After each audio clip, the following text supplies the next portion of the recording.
Unlike the buildings on the ground, this technologically sounding underground base has no obvious signs of being destroyed, but the ground is still covered with thick dust, and it is obvious that no one has visited it for a long time.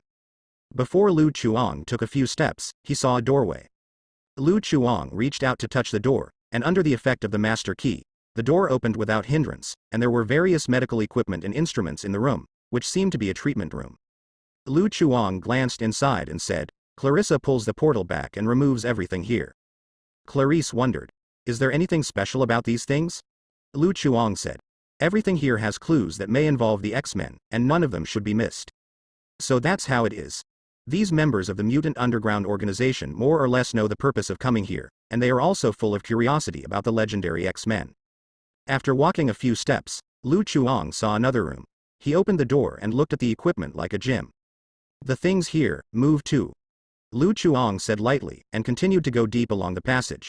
Whenever he encountered a room, he told Marcus and the others to turn around and remove all the things inside, even the bathroom. "It's a bit difficult to dig out all the ground." The expressions of Marcus and the others became more and more strange. "Thieves are not as exaggerated as you. You are going to clear all the X-Men bases." After some searching, everyone finally came to the end of the passage. A straight corridor appeared on the left, and at the end was a thick round metal door with huge amounts of X symbol. "It feels like a vault in a bank," Clarice said. "Basically, it contains the most powerful weapon of the X-Men, although I don't know if it is still there."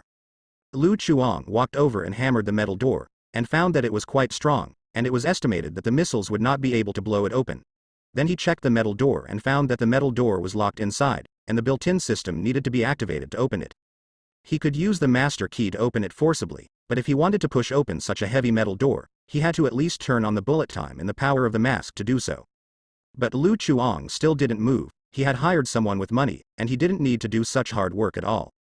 Lu Chuang leisurely drank the water from the Happy Fat House, and directed the long-haired man and a short-haired girl, "You two go to the electric room and restart this underground base." The short-haired girl's code name is Electrical Appliances, and ability is to control various electrical equipment. This job is perfect for her. The two nodded to express their understanding, took out the flashlight from their arms, turned around with the light on and left. 5 minutes later, with the sound of the lights turning on, the passage instantly became brighter, and even the originally slightly turbid air improved a lot. The metal door in front of them also lit up, and an electronic synthesis sound suddenly sounded. Pupil recognition. The small hole in the center of the metal door emits a blue light, scanning Lu Chuang's eyes at the front. Authentication error. Is this an intelligent system? Marcus and Clarice were very surprised. X-Men is a legend of the last century. They had such a technological level in that era, which is enough to see how advanced the technological level of X-Men is. Even the Mutant Underground organization does not have such high technology. Thinking of this, Marcus and Clarice felt sad for a while. Why is there such a big gap between mutant and mutant? A gleam flashed in Lu Chuang's eyes. Apart from other things, this door looks very compelling. It must be good to take it back and use it as a door. It's the same with the metal door. Remember to remove it and take it back. Marcus was speechless. You don't mean to say that this door also has clues to X-Men? I'm keeping it for them. Look at this door. It's been damaged after being here for so long. Lu Chuang pointed to an inconspicuous white mark on the metal door, and said righteously. The corner of Marcus's mouth twitched. The mark was obviously hammered out by you just now. He showed embarrassment. This is not good. This is something from X-Men, and we don't have the ability to take this metal door away. Asterisk. After learning that X-Men is a real existence, Marcus has a trace of admiration and yearning for X-Men, and he is not very willing to see the base of his idol destroyed. Lu Chuang patted Marcos on the shoulder. I remember your ability can release solar energy, right? Use your ability to take out the metal door. Hearing Lu Chuang's words, Marcus stared wide-eyed. What a vicious heart, not only wanted to destroy his idol's base, but actually asked him to do it himself. Let me tell you, this is absolutely impossible. When it's done, you can sign the same contract as Clarice. Okay, boss, I promise to complete the task. Marcos showed a smile as bright as a chrysanthemum. You know, Clarice's employment fee is 50 times that of his. Compared with the more realistic USD, putting idols aside is the basic survival skills of people in society. No, I just want this metal door. Lu Chuang stopped the enthusiastic Marcos and walked to the metal door. Sensing Lu Chuang, the electronic voice sounded again. No permission, no access. Lu Chuang ignored the electronic sound and directly reached out to touch the metal door. Whoosh. Accompanied by the sound of an exhaust valve blowing air, the metal door opened automatically under the surprised eyes of Marcus and Clarice. What appeared in front of them was an extremely large spherical space, the walls of which were neatly lined with dense metal sheets. In the center of the space is a circular platform with a sophisticated operating table on it, but the cerebro that Lu Chuang expected was not seen, which is the special instrument that Professor X in the movie connects the brainwaves of humans and mutants all over the world. That is Professor X's big killer, and with his powerful telepathy ability, if Professor X is willing, he can kill 99% of life on Earth with one thought. Even birds and beasts cannot escape. If it weren't for Professor X being a positive character, the game for humans would have been over long ago. I don't know what kind of trouble this big guy has encountered. He took all the X-Men to play and disappeared collectively. Target meets the conditions. When Lu Chuang looked at the console, the game system suddenly popped up a prompt. Lu Chuang was overjoyed, and even the prompts from the game system came out, which proved that this item was a mission-related item, and maybe it contained the truth about the disappearance of the X-Men. Seeing this, Lu Chuang immediately walked over to check the console. Fortunately, Lu Chuang found that this thing seems to be working, and it is full of modern touch-screen operation. No wonder the X-Men in the movie are never short of funds, and the manors outside have been bombed several times, rebuilding as soon as they are said, because they are afraid of their technological level. You can buy several manors by putting some gadgets at random. After several attempts, Lu Chuang opened and operated the station. Sure enough, this console is the machine that controls Cerebro, but the most important Cerebro is missing now, so the console cannot be used normally, and many system functions are turned off. Lu Chuang failed to find the clues he wanted. Does Cerebro need to be activated? Lu Chuang thought about it, and decided that it was better to find a professional to come over to take a look, and turned to look at Clarice. You go back to the base and bring the Sage over, and the employment fee will remain the same. Clarice shook her head quickly. Sage is the most important intelligence officer of our organization. She needs to monitor the movements of the Sentry Secret Service. John can't let her leave the base. I need the Sage's ability. Don't worry, it won't take too long. If John still doesn't want to let him go, you can say that I have already printed hundreds of photo books, so that the Mutant Underground organization will have one set. Clarice couldn't understand what Lu Chuang meant. But the boss had spoken, so she could only follow through, opened the portal and left. About 20 minutes later, the portal appeared again, and this time there was a Sage beside Clarice. Marcus looked surprised. John really agreed? With a lollipop in her mouth, Clarice spread her hands and said, John didn't agree at first, but I followed the boss's instructions, and John suddenly agreed, but his face looked weird, and asked he didn't want to answer either. Lu Chuang ignored their suspicions, and said to Xieng, try to see if you can crack this system. Good. Xieng is also a straightforward person. Without asking any questions, he directly stepped forward to operate the system, his hands fluttering on the screen. Not long after, Xieng said, the cracking was successful. The person who developed this system is definitely an expert. Fortunately, the other party did not perform any special encryption. Otherwise, it would not be so easy to crack. Lu Chuang looked at the operation screen, and sure enough, most of the functions of the system can be used. It is indeed the underground talent market of mutant. I need more clues to check if there is any useful information hidden inside, Lu Chuang said. Sage nodded, and then quickly operated the system. There are systematic use records here. The earliest time can be traced back to 30 years ago, and the last use record was 10 years ago, and the subsequent data has been emptied. Or not used at all.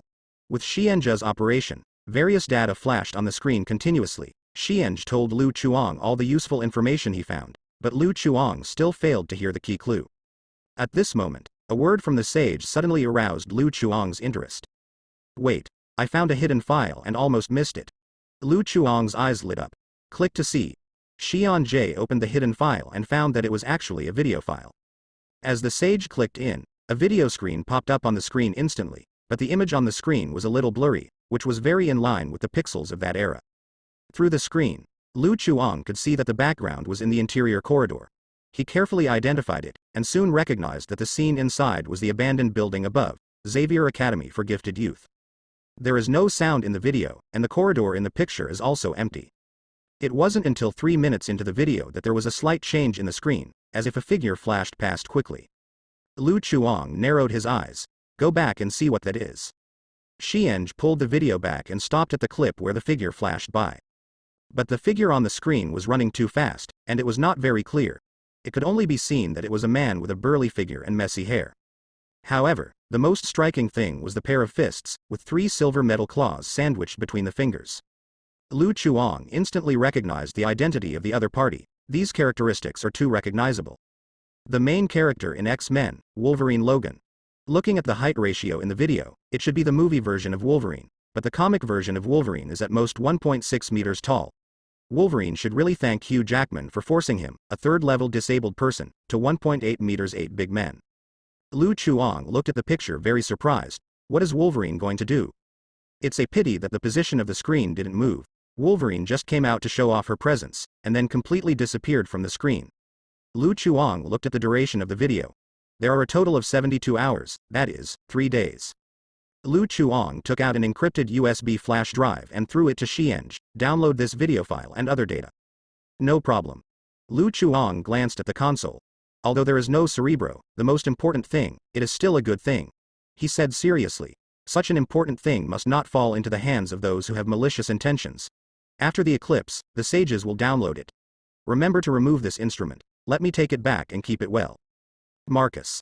I found a malicious person, but I dare not speak out. 2 days later, Queens. Lu Chuang sat in front of the computer with his legs crossed, his eyes fixed on the computer screen in front of him. At the moment, the computer was playing the video file, and the upper right corner showed 10 times speed. With Lu Chuang's current dynamic vision, he is not afraid of missing any key clues at this speed, but it is a pity that the video time is too long, otherwise Lu Chuang would directly turn on the bullet time, which would reduce the time spent watching the video several times. After 2 days of struggle, the progress bar of the video has played more than half, which is the 3rd day in the video. However, apart from the Wolverine Easter egg at the beginning, the picture of the video is basically unchanged. If it weren't for the clock time on the corridor wall that kept running, Lu Chuang wondered if the content behind this video had been tampered with to make the screen play in a loop. After all, he had done this kind of thing several times. Just when Lu Chuang was a little restless watching, the video screen suddenly changed. Lu Chuang immediately turned back the progress bar and played it at normal speed, only to see a group of armed men with live ammunition appearing in the corridor, carefully observing the surroundings. These militants did not have clothing and equipment to identify their identity, so it was difficult for Lu Chuang to tell what organization this armed team came from. Not long after, a man in a black suit appeared on the screen, carrying a black box in his hand, and was surrounded by the armed team. Looking at the appearance and treatment, needless to say, it must be the key NPC. Lu Chuang pressed the spacebar to pause the video, and zoomed in directly on the man in the suit in the video. After examining it, Lu Chuang found that the black box in the man's hand was engraved with a string of English. Essex Company. It's actually them? Lu Chuang raised his eyebrows. He is no stranger to this company. On the one hand, it comes from the information of film and television works, and on the other hand, it is what Francis once said. Before Francis died, the other party said that he was working for the Essex Company and was responsible for managing the operations of several research institute branches. That is to say, the manipulator behind the institute that tortured Lu Chuang and Wade was actually the Essex Company. It's not that Lu Chuang had searched for Essex before, but he found nothing, not even Weasel could find any relevant information. Judging from the video, this Essex Company existed before the X-Men disappeared, and it has been hidden for 10 years, and it is really hidden. Lu Chuang couldn't help guessing. Could it be that the disappearance of the X-Men is related to the Essex Company? Not so sure. After all, Lu Chuang doesn't know much about the Essex Corporation. He only knows that it is the villain organization in Wolverine 3 Inches, and the Essex Corporation is not emphatically described in the movie. Lu Chuang continued to play the video, this time at normal speed. The armed team and the men in suits in the picture had disappeared in the corridor until half an hour later. Their figures reappeared in the picture. Behind them, there were more than a dozen young children who looked younger. The children all wore a metal collar around their necks, which was exactly the flea collar Lu Chuang had seen, a special instrument used to suppress the mutant gene. Apparently, these children are mutants. Under the threat of guns from the militants, these mutant children were forcibly taken away by the armed team in an escort-style posture. 5 minutes after the group left, a fire flashed in the corridor of the screen, and the screen suddenly turned into a snowflake. Lu Chuang immediately turned on the bullet time, watched the rest of the content at 30 times the speed, and found that the content behind it was also a snowflake. So, this video is a surveillance video of the Xavier Academy for gifted youngsters before it was bombed. Lu Chuang scratched his face. The amount of information in this video is not much, and there are only 2 key points at present. One is that Wolverine, who played at the beginning, is the Essex Company who played later. Judging from the direction of the Essex Company's appearance, Wolverine should have rushed out of the Xavier Academy for gifted boys at the beginning, and in a fighting posture, there is a high probability that she encountered some enemy. The purpose of Wolverine's doing this should be to cover the mutant children hiding in the academy, deliberately rushing out to attract firepower. But judging from the results, Wolverine obviously failed, otherwise the Essex Company would not have walked into the academy so easily, taken away the mutant children hidden inside, and then directly blew up Xavier Academy for Genius Youth. After contemplating for a few minutes, Lu Chuang turned off the video. It is already obvious that all the key points are on the Essex Company. If he wants to find more clues, he has to find more clues from the Essex Company. Start investigating. Lu Chuang did not intend to seek information from Weasel. Judging from the fact that the Essex Company has been hiding for decades, it is difficult to find any useful information through general intelligence channels, unless through some special channels, such as the Official Intelligence Organization of America. Definitely, if Lu Chuang wants to get in touch with that kind of intelligence organization, it is estimated that the difficulty is no less difficult than finding the Essex Company. It suddenly occurred to Lu Chuang that there seemed to be a powerful intelligence organization, not inferior in scale to America's Official Intelligence Organization. That's S.H.I.E.L.D. However, S.H.I.E.L.D. is not so easy to contact. When Lu Chuang was thinking about how to get S.H.I.E.L.D.'s intelligence system, the phone next to the computer desk suddenly rang. Caller ID. Phil Coulson, mayor of Zinshu Village. A smile appeared on Lu Chuang's face. Isn't it a coincidence? Mr. Wade, are you forgetting something? When Lu Chuang answered the phone, he heard Phil Coulson's resentful voice. What's the matter? Phil Coulson was silent for a few seconds. It's about our transaction. I heard that Tony Stark got 100 bottles of elixir some time ago, so the 200 bottles of elixir we agreed on earlier, are you ready? Lu Chuang remembered that there was still an unfinished deal between himself and S.H.I.E.L.D. No way, he was too busy during this period of time, investigating the X-Men and looking for vampires everywhere. How could he remember such things? You said this, I definitely haven't forgotten it. I have prepared it for you a long time ago. Where are you now? I will deliver the goods right away. Lu Chuang said cheerfully. That's good. After Phil Coulson told the address and time, Lu Chuang hung up the phone. Immediately afterwards, Lu Chuang walked into the kitchen and took out several boxes of mineral water, and began to make the panacea one by one. With Lu Chuang's current mana value, it is not difficult to make 200 bottles of universal potion at one time, and there is no need to worry about his spirit being drained. 2 hours later, Lu Chuang drove to an open lot according to the address given by Phil Coulson. Seeing Principal Gu in Lu Chuang's disguise, Phil Coulson smiled and said, Mr. Wade, how are you doing recently? Lu Chuang shook his head. It's a bit boring. Dull. Well, I got 20 million United States dollars, and I can't spend it all. I can only look at the Rolex in my hand every day, feel the time passing by little, and waste time. Phil Coulson. Thinking of his meager salary, Phil Coulson couldn't help feeling a little sad. His hair was almost dry to the point of baldness, and the money was not even in the arms of the other party. This is the tragedy of beating workers.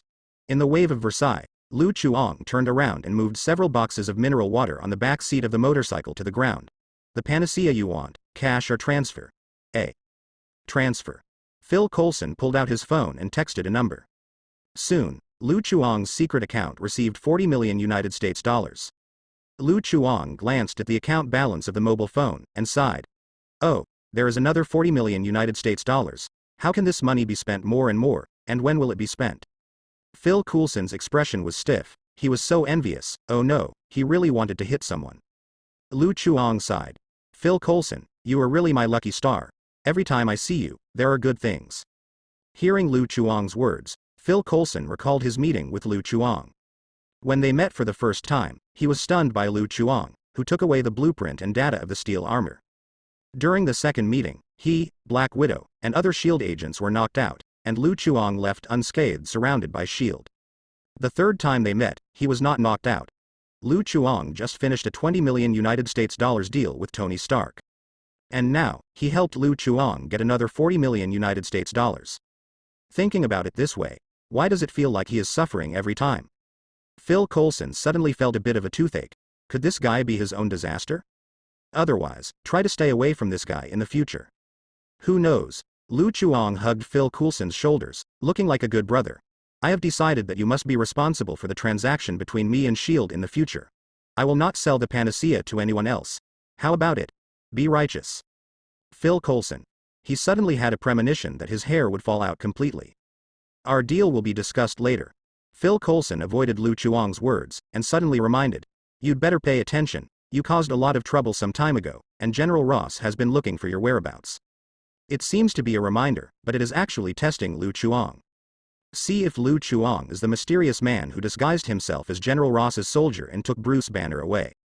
The agent information inside S.H.I.E.L.D. is different from each other. Phil Coulson did not participate in the secret operation that night. The reason why he knew about it was obviously that some black corned egg was behind the scenes. When things came to light, Lu Chuang didn't show panic, but said calmly, "General Ross doesn't know who I am, unless you, S.H.I.E.L.D., take the initiative to reveal my identity to him." Phil Coulson was a little surprised. Lu Chuang's words were equivalent to directly admitting that he was the mysterious person that night. He thought that Lu Chuang would deny it, but he didn't expect that Lu Chuang would admit it directly, without even a trace of hesitation, as if he didn't care about his identity being known by General Ross, and he had to know that the military was behind General Ross. After being surprised, Phil Coulson quickly figured out why. After all, Lu Chuang possesses that kind of magical ability to disguise. His appearance and name must be fake now. Even the intelligence department of their S.H.I.E.L.D. has not investigated Lu Chuang's true identity, and it is even more impossible for General Ross to investigate Lu Chuang's true identity. Even if he knows Lu Chuang's current identity, Lu Chuang can change to another identity and reappear. Phil Coulson maintained a gentle smile. Don't worry about this. To tell you the truth, General Ross knew the whereabouts of Bruce Banner that day, in fact, because he invaded our intelligence system and stole our information about Bruce Banner. We still have some unresolved matters with General Ross. Naturally, we will not disclose any information to him, and he has no right to command us. Besides, you are our long-term partner, so we cannot disclose your identity.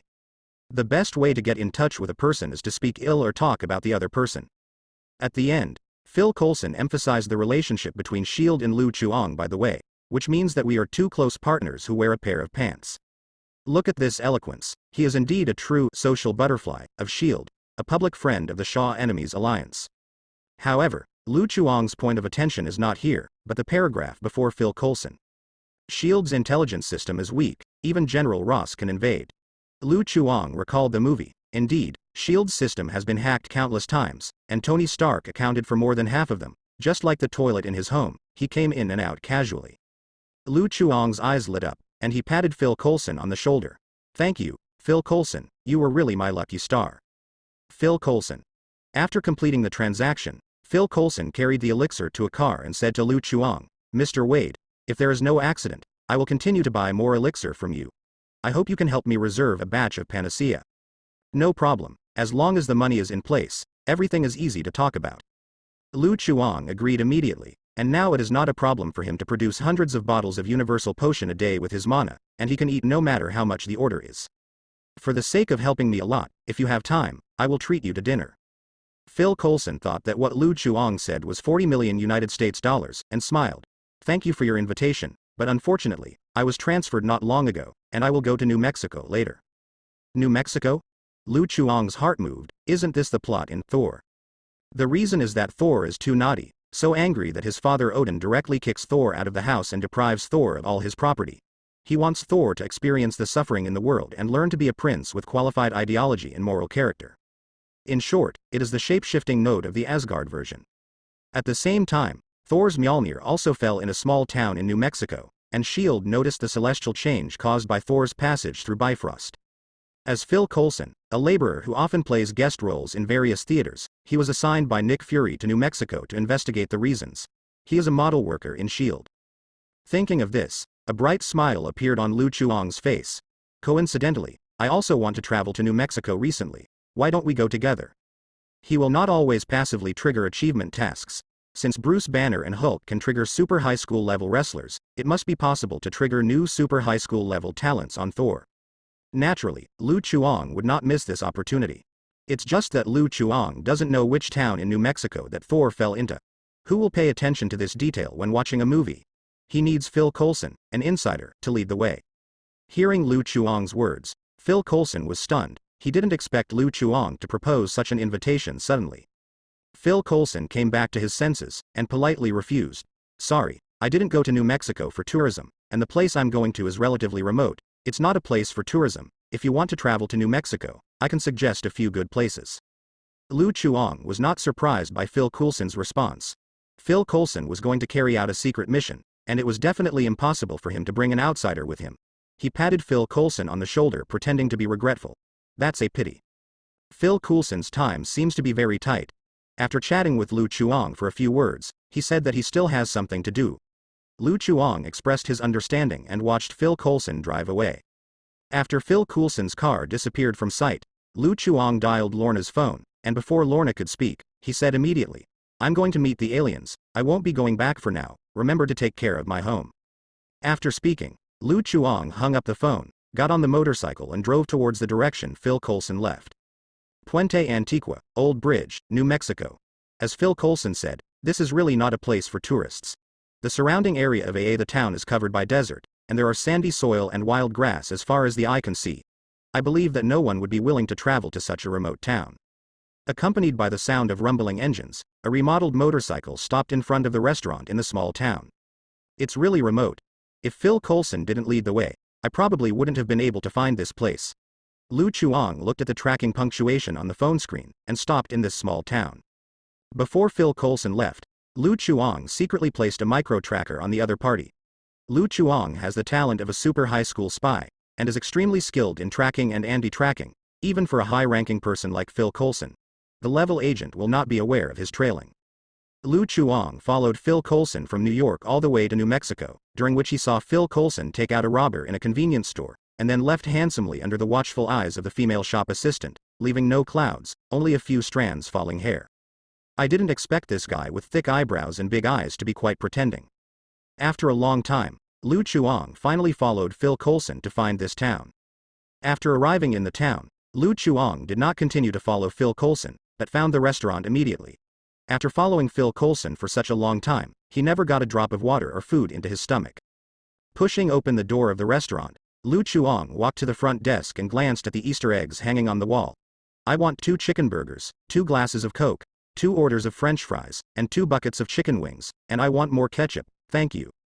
The waiter looked at Lu Chuang strangely. Asians are not often seen in this remote town. Judging by Lu Chuang's attire, he should have come from the city. "Sir, according to the things you ordered, I recommend you to order a couple set meal. The items are similar, but the price is slightly cheaper." The service attitude in the remote town is quite good, and there are no old-fashioned face-slapping plots. Couple package. Lu Chuang looked disgusted. "No, I will order 2 of each item, and the price will be calculated as 2. Eating double portions alone is double happiness, and eating a couple set meal alone is double critical strike." Okay. Seeing that Lu Chuang said so, the waiter couldn't persuade him, thinking that the people in the city were really unpredictable. Lu Chuang found a seat by the window and sat down. After the waiter brought the food, Lu Chuang couldn't wait to eat it. I have to admit that junk food is the source of human happiness. After 2 chicken burgers and a cup of Coke, Lu Chuang recovered from his sluggish spirit after running around for a long time, and began to think about his next move. According to known plots, Thor only appeared in a few scenes. Even though the town of Puente Antigua is small, it is not easy to find Thor. In Er's words, Lu Chuang can only try to go to the place where Mjolnir fell, and wait for a while. Just when Lu Chuang was making up his mind, several figures walked into the restaurant. Title trigger. Explore the universe achievable. Unlock condition. 10 million kilometers away from the Earth, 0.001 W. Title. Super high school astronaut. Lu Chuang looked at the people at the door. They were a blonde girl, a very smart old man, and a curly-haired girl with big eyes. Behind them was a tall and rough man, with a golden beard and hair like a lion, and that vaguely familiar face, which reminded Lu Chuang of famous characters such as Oh Boy, the Golden Retriever Lion King, and the Moon Worshipper. Needless to say, this must be the great prince of Asgard, Thor Odinson. Lu Chuang was a little surprised. Before he could look for it, the right owner actually delivered it to his door. The blonde girl walked to the front desk and said skillfully, "I want 2 couples set B, plus a tomato pizza." Okay. The waitress breathed a sigh of relief, seeing that this is a normal person, the one just now almost, she really can't. After ordering, the 3 found a seat next to Lu Chuang, and Thor was forced to sit down by the blonde girl. The proud prince of Asgard did not resist, and his eyes were fixed on the blonde girl. For thousands of years, only Thor's mother, Queen of Asgard, dared to treat him like this. As for the other Asgard women, they all wanted to be Thor's princess. Naturally, it was impossible to take a tough attitude towards him. Even the mighty Asgard female warrior Sif was respectful to Thor. This blonde woman named Jane was the first to be treated with such a tough attitude, which made Thor feel uncomfortable. Thor showed a domineering smile. Woman, you have successfully attracted my attention. But in the eyes of others, for some reason, Thor suddenly showed a silly smile, just like the silly son of the landlord's family. Jane immediately winked with the other two companions. What to do? We seem to have picked up a fool. The two companions expressed their helplessness with their eyes, so Jane had no choice but to ask. You said your name is Thor Odinson? Thor, who was immersed in beauty, was awakened, and said loudly, Yes, people of Midgard, it is Thor Odinson, son of Odin, who sits before you. The old man explained in a low voice. I know Midgard, that is one of the 9 kingdoms of the world tree in mythology, which is our earth. The three looked at Thor strangely. Sure, this guy is indeed mentally ill. This face is amazing. At this time, a strange voice came. The 4 of them followed the sound and saw Lu Chuang walking from the next door with a glass of coke. Lu Chuang looked at Thor unscrupulously, and there was a gleam of light in his eyes. There is a brow on the forehead, there is aura in the eyes, and there is a faint flash of thunder in the depths of the eyes. I think this brother is a god who came down to earth, and he is the god who controls thunder. Bar. Thor was quite surprised. It's amazing, you've seen it all. Jane said helplessly. He is sitting next door, he must have heard what you just said. This lady misunderstood, and I can see it all. Lu Chuang put down the coke in his hand, and said with a dignified expression. Let me introduce myself. My name is Wade, and my profession is a fortune teller, similar to your Western fortune teller. Eh? The girl with glasses asked curiously. Are you a fortune teller? Does that mean you can predict the future? Lu Chuang waved his hand modestly. I'm not so powerful, I can only see some fragments of the future. Are you a magician from Midgard? Thor doesn't know about reading or fortune telling, but he knows that the ability to predict the future is definitely not something that ordinary people on Earth can possess. In Thor's cognition, only a magician like his mother will have this magical ability. Thor said in surprise. Great, magician, help me find something. Don't look at Thor's easy-to-get-together appearance. Thor, who has not been beaten by the society, is still the mighty prince of Asgard. He doesn't look down on anyone. Although he seems to be begging Lu Chuang, but there was a commanding tone in the words. Lu Chuang didn't want to be as knowledgeable as this idiot, so he said indifferently. Let me figure it out, is the thing you want to find a hammer?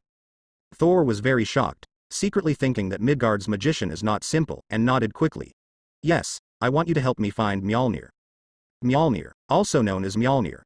After Odin expelled Thor from Asgard, he deprived Thor of his divine power and hammer by the way. Thor was completely reduced to a mortal without divine power, but Thor didn't understand Odin's painstaking efforts at all. You will be able to regain your divine power and return to Asgard. Lu Chuang smiled and nodded, rubbing his index finger and thumb. Thor, who had just landed on the earth, couldn't understand, doubtful. What does this mean? Jane rubbed her forehead.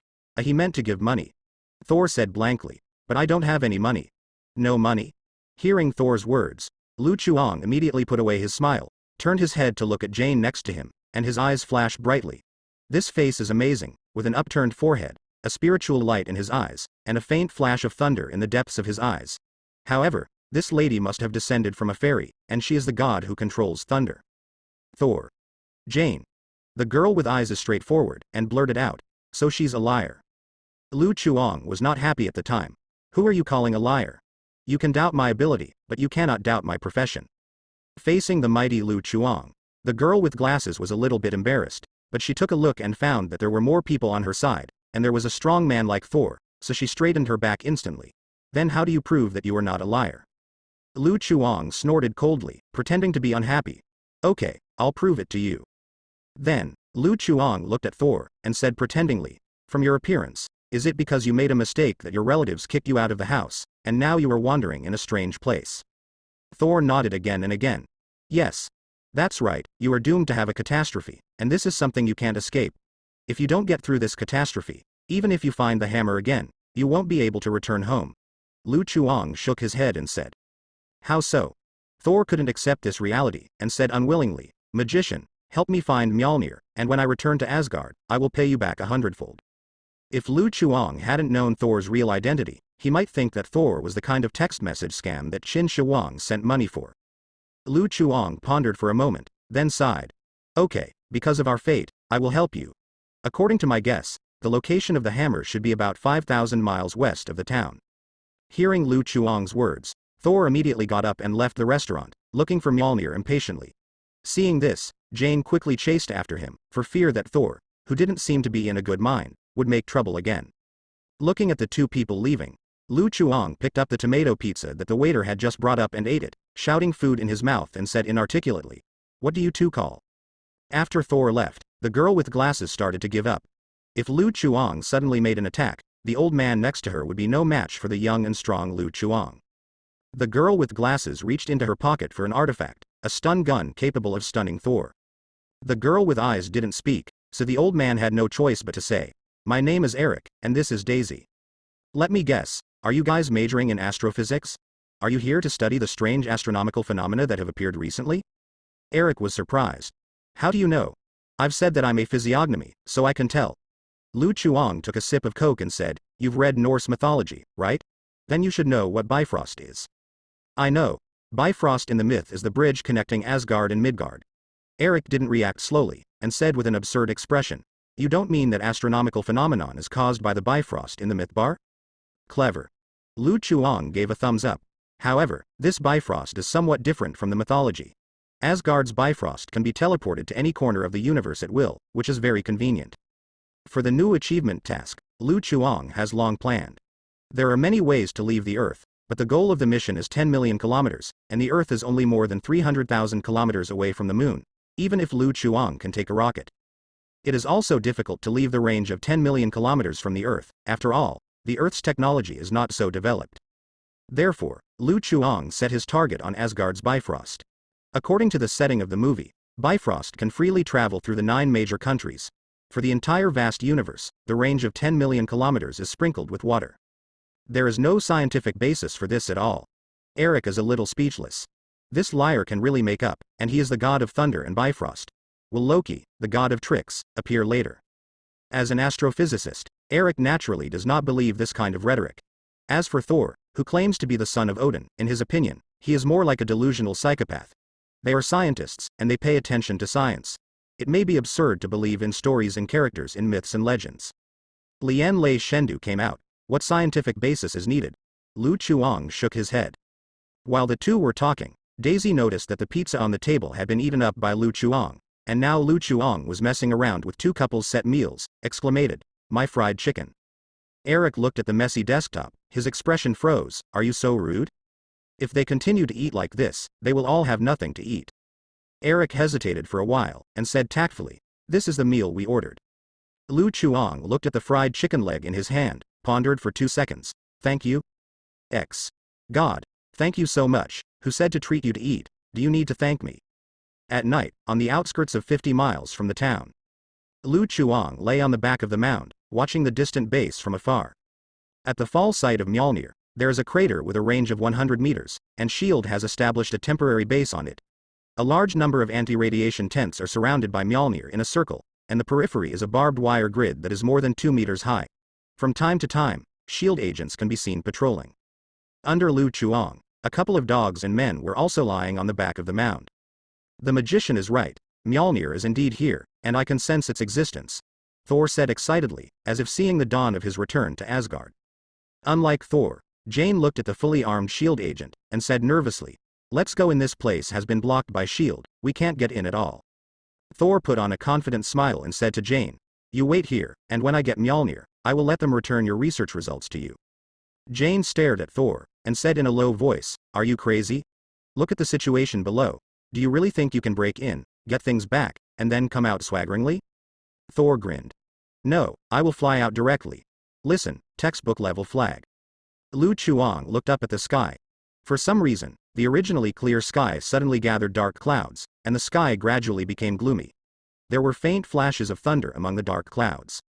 "It's going to rain. I wonder if Lorna has collected my clothes for me."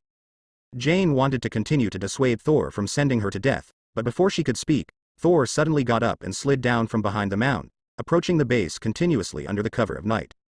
Seeing Thor's clumsy stealth action, Lu Chuang was a little speechless. If S.H.I.E.L.D. didn't find out, those agents should be laid off collectively. Sure enough, after Thor passed through the barbed wire, S.H.I.E.L.D. quickly noticed the abnormal situation on Thor's side.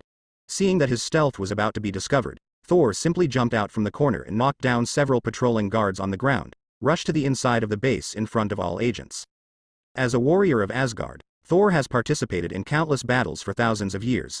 Logically speaking, Thor can also be said to be experienced in hundreds of battles and has full combat experience. But Thor, a reckless man, just doesn't like to use his brain. No matter what kind of difficulties he faces, he can just be reckless and finish the job. Thor ran at full speed and laughed loudly. The people of Asgard never back down. It was the first time for the S.H.I.E.L.D. agents to see such arrogant intruders, and they simply ignored them. They were furious and ran over to intercept the unarmed Thor. However, Thor's power is astonishing. Although Odin sealed Thor's divine power, the physique of Asgard people is not something ordinary humans can resist. S.H.I.E.L.D. agent can't stop Thor, a bull, and can only watch Thor rushed into the interior of the base. Immediately afterwards, there was a fierce fighting sound inside the base, which was also mixed with Thor's laughter, and the whole base fell into chaos. Seeing that most of the S.H.I.E.L.D. agents in the base were attracted by Thor's movement, Lu Chuang jumped off the mound decisively, quickly came to the periphery of the base, jumped up immediately, and jumped over the 2-meter barbed wire fence. A S.H.I.E.L.D. agent passing by on patrol was stunned. Before he could react, Lu Chuang kicked him unconscious with the inertia of the fall. The stealth was very successful, no one found me. Lu Chuang ignored the S.H.I.E.L.D. agent who fell under his feet, and used the camouflage technique to change into the same uniform of the S.H.I.E.L.D. agent. The hat covered most of his face, and swaggered towards the base. At the moment S.H.I.E.L.D. was busy chasing Thor, and there were not many S.H.I.E.L.D. agents guarding the periphery. Coupled with the superficial disguised identity, Lu Chuang walked into the base unimpeded. His goal is different from Thor, not the Mjolnir in the center of the base, but the research room of the base. After spending a little time, Lu Chuang found the research room of the base, which was filled with various high-tech instruments and equipment, surrounded by several researchers in white coats who were busy in front of rows of instruments, as if while recording some data. The intruder Lu Chuang was not found. Lu Chuang didn't disturb their work, quietly walked to a computer, and inserted the prepared USB into the computer. Soon, the computer screen displayed the prompt of implantation successful. Lu Chuang smiled with satisfaction. This is a Trojan horse implanted by Sage. As long as someone copies the data of this computer, it will be copied together with the Trojan horse inside. After the data is stored in the S.H.I.E.L.D. database, the Sage can follow the clues to find the S.H.I.E.L.D. system. After finishing all this, Lu Chuang put away the USB flash drive, turned and left the research room. Ah! A mournful howl suddenly came from the base.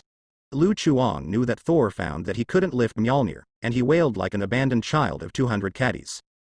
But soon, Thor's screaming stopped abruptly, because he was stunned by the S.H.I.E.L.D. agent who arrived, and he was dragged to the interrogation room and locked up like a dead dog. Lu Chuang was amazed. He has been wondering why Thor who is Thor is always stunned. Is this reasonable? After watching Thor being dragged away, Lu Chuang turned and left the base. He knew that Thor would be released by S.H.I.E.L.D. after a while, so he didn't need to worry about it. Small town of Puente Antigua.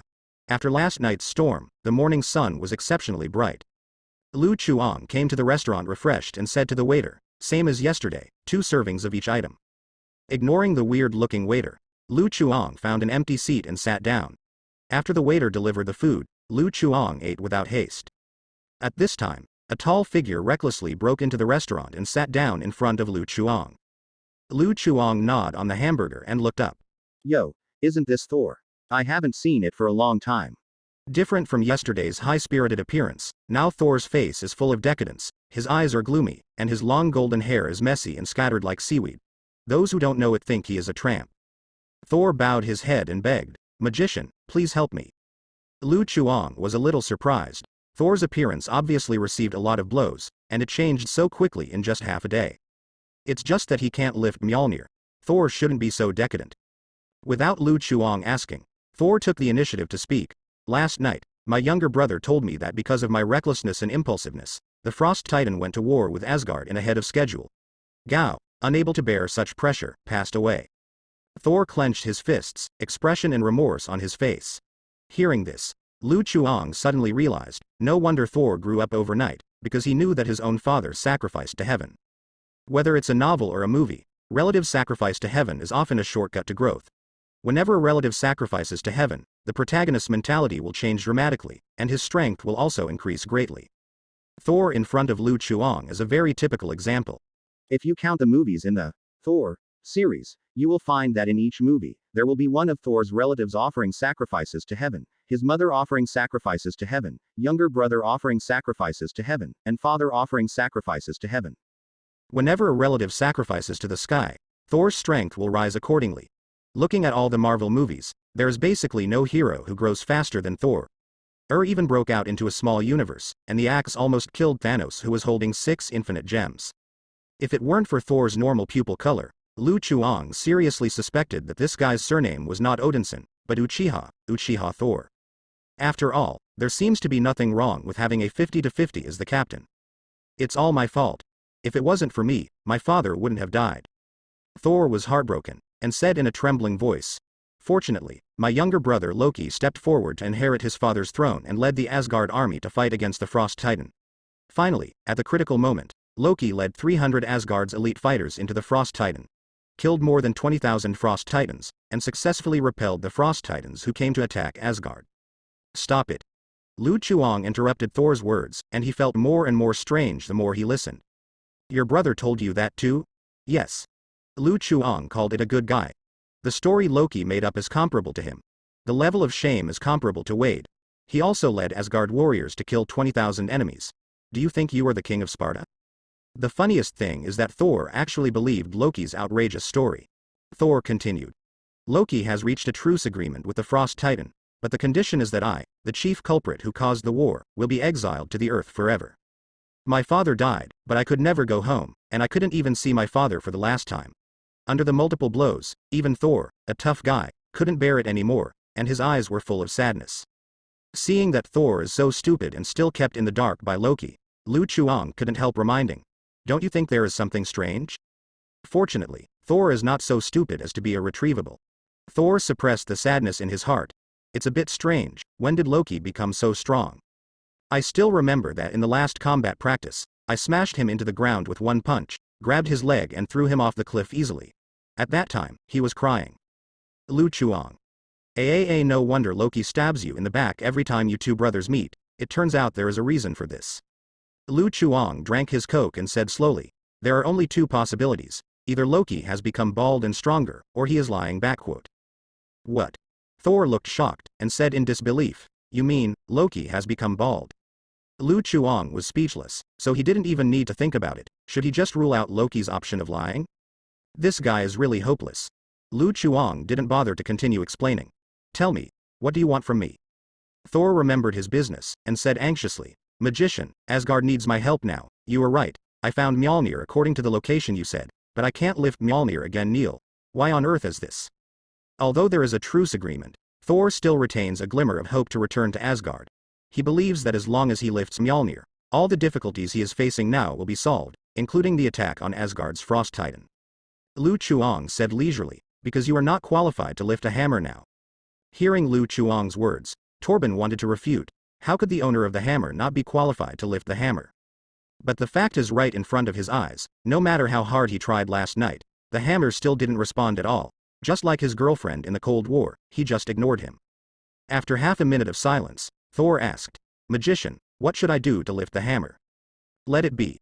Go with the flow. Yes, when the time comes, you can lift the hammer again." Lu Chuang pretended to be shaking his head, and he almost had a feather fan in his hand to pretend to be a magic stick. "But Thor wanted to say something else, but Lu Chuang interrupted. "Did you eat?" Hearing Lu Chuang's words, Thor's stomach could not help but growl. Since Thor was exiled to the earth, he hasn't eaten anything. Jane and the others brought Thor to the restaurant for dinner yesterday, but after Thor heard the news about the hammer, he couldn't wait to leave without even eating. Not to mention S.H.I.E.L.D., Thor was able to break into their base with only one person, and he was undoubtedly slapping them in the face. "No," Thor said honestly. "Then eat first, we'll talk about it later." Lu Chuang pushed the hamburger in front of him to Thor. Lu Chuang doesn't really know how to look at pictures. He gets all the information from the movies. He can barely fool Thor, who is as stupid as he is, but he can't stand Thor's constant questioning. He could block Thor with food. Q.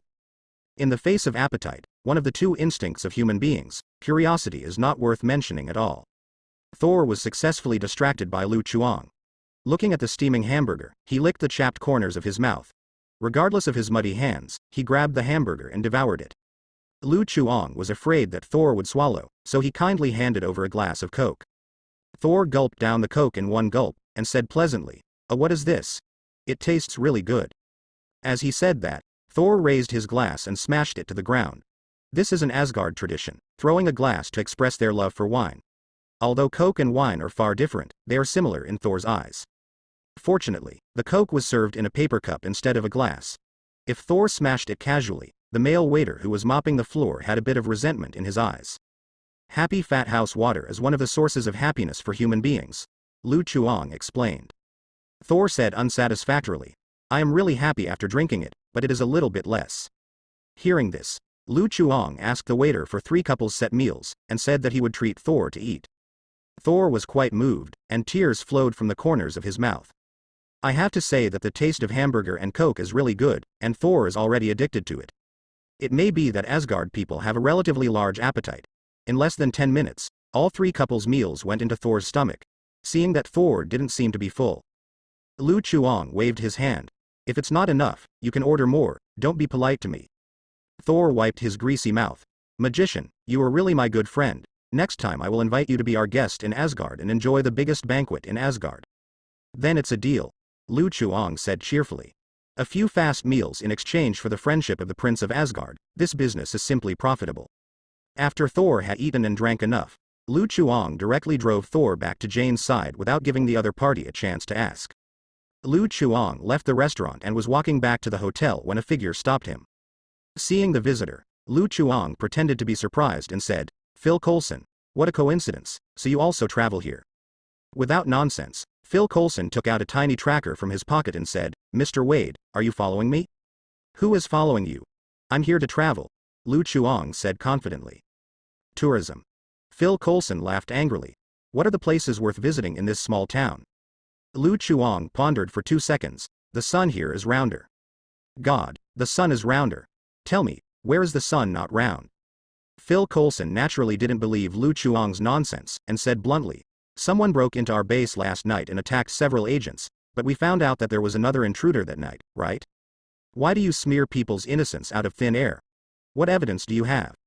Speaking of this, Phil Coulson became angry. He gritted his teeth and said, no, most of the surveillance videos that night were played in a loop, and we are investigating the reason. Lu Chuang spread his hands. There is no evidence, Phil Coulson, although we are very close, you can't just slander me. Seeing Lu Chuang's expression of a dead pig who is not afraid of boiling water, Phil Coulson felt very uncomfortable. If it were someone else, he would send agents to arrest him regardless of the evidence, and some would pry his mouth open. But facing Lu Chuang in front of him, Phil Coulson can't do this. First of all, Lu Chuang is currently an important partner of S.H.I.E.L.D., and Lu Chuang's strength should not be underestimated. Maybe they will be wiped out by Lu Chuang alone. Phil Coulson knew that Lu Chuang had the strength and courage, there was nothing Lu Chuang couldn't do. Phil Coulson was silent for a few seconds, then slowly said, I don't need to pursue your question, but you must tell me what is your relationship with that blonde man. Who is he? This is the real purpose of Phil Coulson's visit this time. The reason why S.H.I.E.L.D. releases Thor is because Phil Coulson is going to put a long line to catch big fish.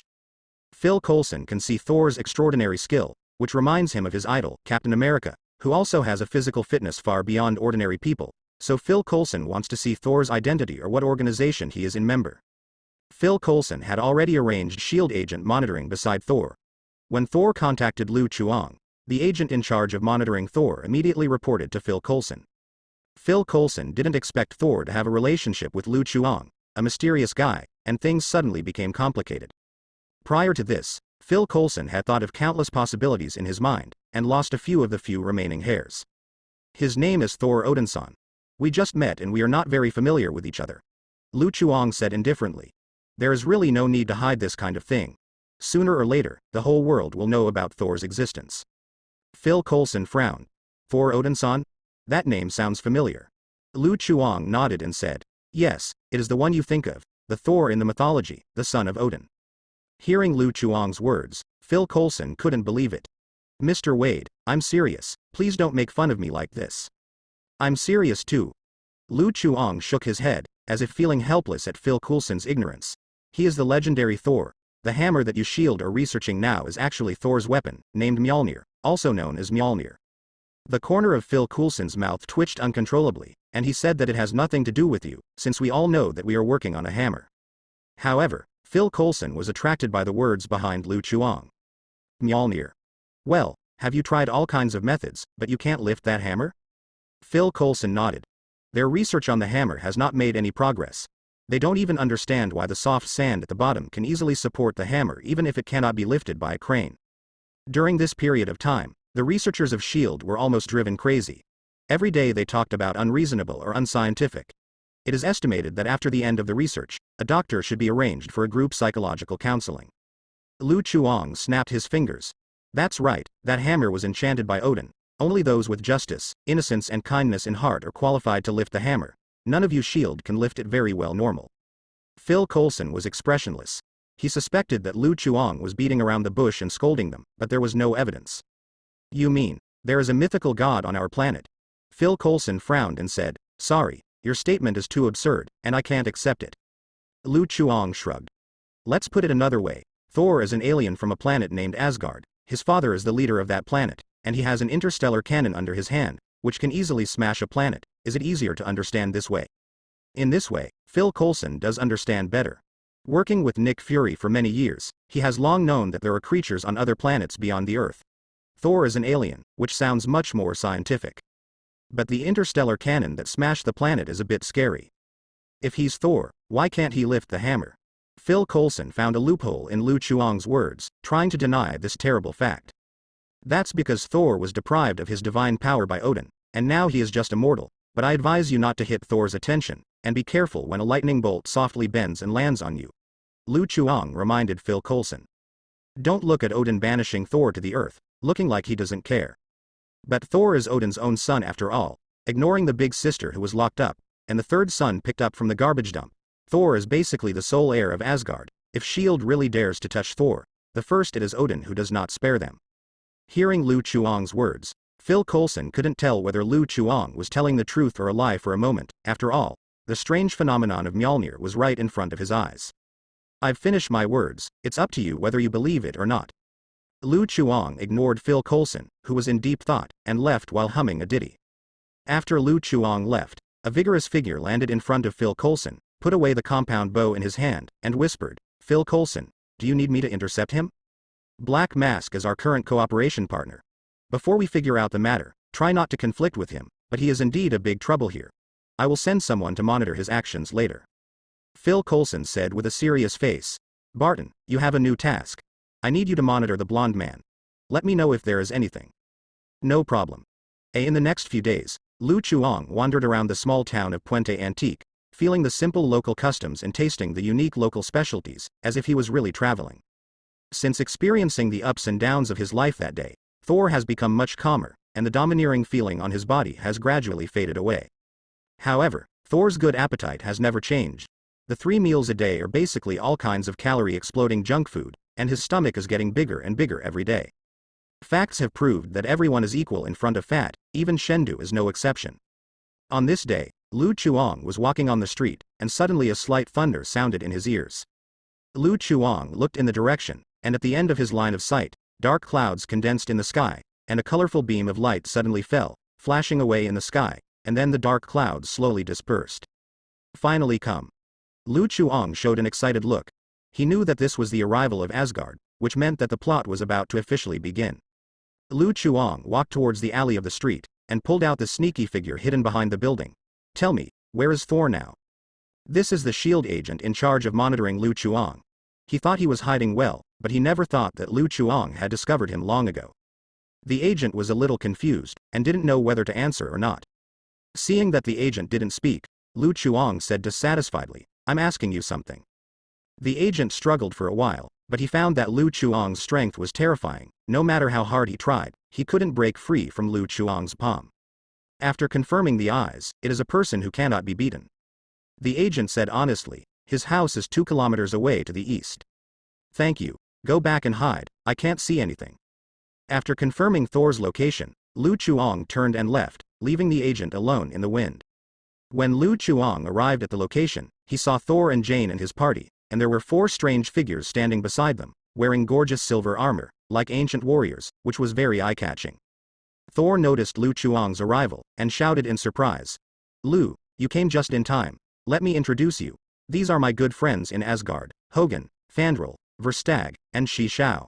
The 3 warriors of Asgard, and the female warrior Sif. I know, and I am honored to meet you. Lu Chuang was in a good mood, and greeted him warmly. Ha ha ha. This Midgard man actually knows us. It turns out that our reputation has already spread to Midgard.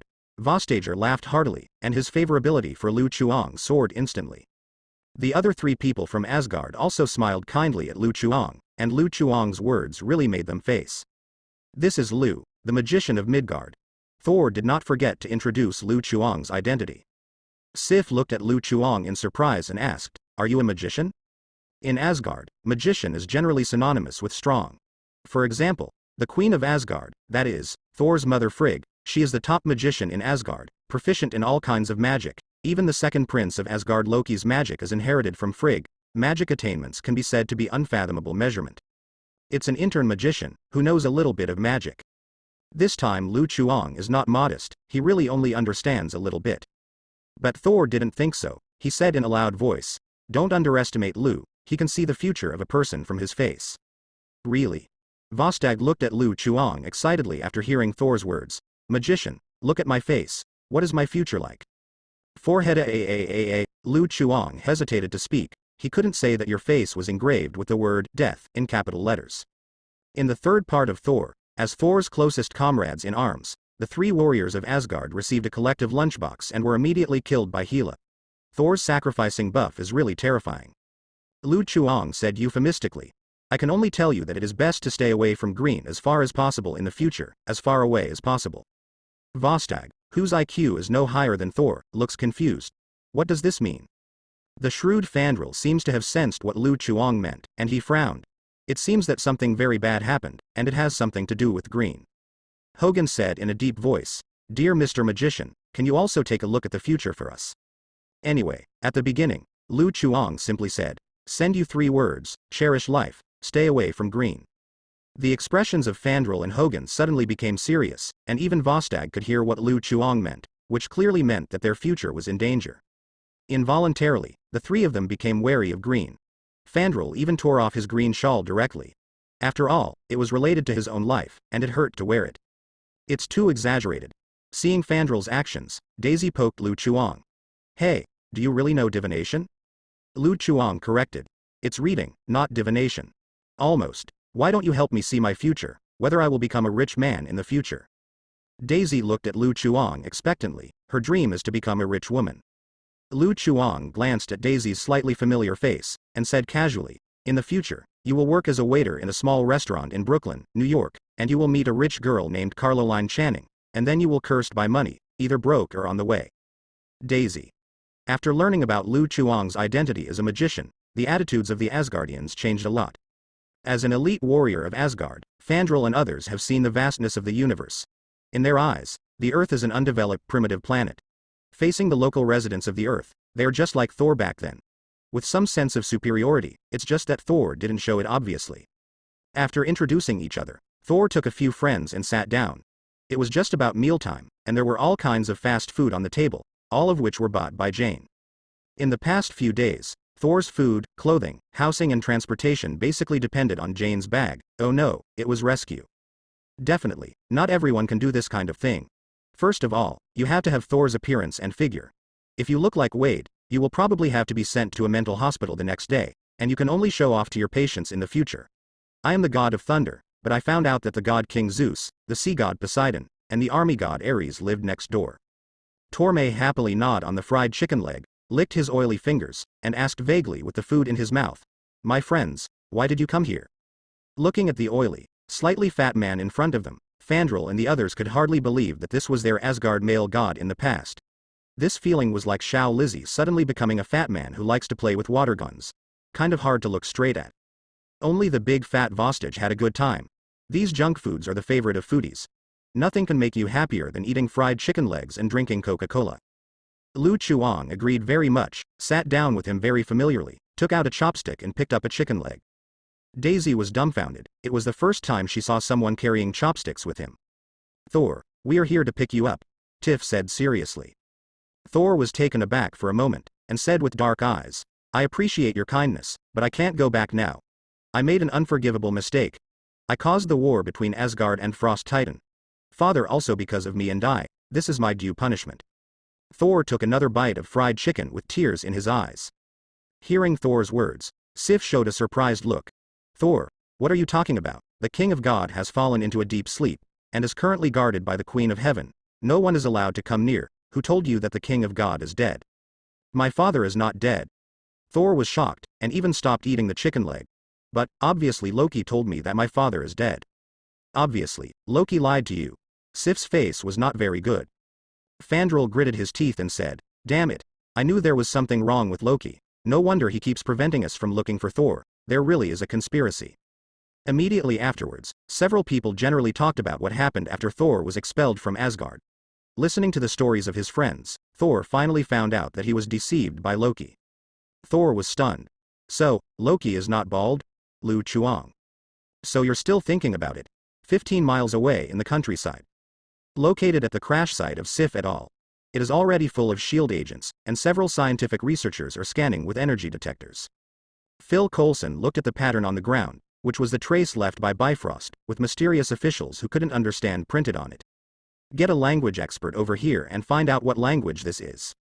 The SHIELD agents are investigating in an orderly manner. Beep beep. All of a sudden, the energy detecting instrument blared loudly, and the light dimmed visibly with the naked eye. Phil Coulson looked up and saw that the originally clear skies suddenly became cloudy, and the clouds were like scorched cotton wool. Is it coming to the ant today? How has it changed these days? The strong wind was raging, and a hurricane was rolled up among the clouds, gradually forming a tornado, as if something was brewing. Boom. A dazzling rainbow light suddenly appeared from the tornado, which fell from the sky and precisely landed on the mysterious pattern on the ground. The powerful impact force spread around with the billowing yellow sand, directly overturning the unsuspecting SHIELD agent to the ground. Regardless of the fallen agent, Phil Coulson stared intently at the huge figure inside the tornado. With the sound of heavy footsteps, a silver figure faintly appeared in the scattered yellow sand. The tall body stomped on the ground fiercely, and anyone who was closer could feel the slight vibration of the ground. After the silver figure got close to it, everyone finally saw its true face clearly. This is a pair of metal armor, which is composed of several metal horizontal bars. It exudes a cold metallic luster.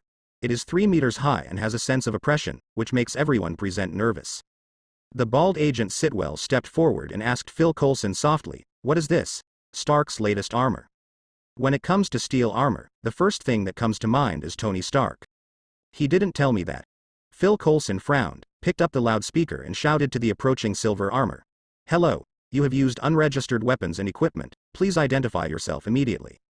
The silver armor saw that Phil Coulson's forehead was brighter than his own metal scales, and he was very upset. The horizontal stripes on his face squirmed, and quickly spread to both sides like a furnace, and a terrifying golden energy quickly flowed from its head. Everyone can feel that the surrounding air has become extremely dry, and the temperature has risen rapidly. The surrounding instruments were directly blown up under such high temperature, and sparks were emitted. Feeling bad, Phil Coulson yelled, get out of the way. Boom. The golden energy that had been brewing for a long time erupted suddenly, and an energy ray more than 1 meter wide burst out from the head of the silver armor, sweeping straight towards the SHIELD agent. Whether it's a car or a gravel, they are as fragile as paper in front of this destructive energy. The objects swept by the energy are instantly annihilated, and the terrifying impact sweeps across the surrounding area, blasting away the shield within the range. Agent. Phil Coulson stood on the periphery of the energy, and was also involved in it. The whole person fell heavily on the ground, his palms covered his head, blood flowed from between his fingers, and his consciousness almost fainted. With his current state, he couldn't dodge the next attack at all. Faced with such unrivaled power, Phil Coulson felt a wave of despair. Last time he almost died in the hands of the Iron King armor. This time he is going to die in the hands of this pair of silver armor. Did he have a chance to collide with the armor? At this moment, the silver armor suddenly returned to its original posture. It seemed that it had no intention of making up the knife. It took a heavy but quick pace and walked to the distance, ignoring the defeated SHIELD agents.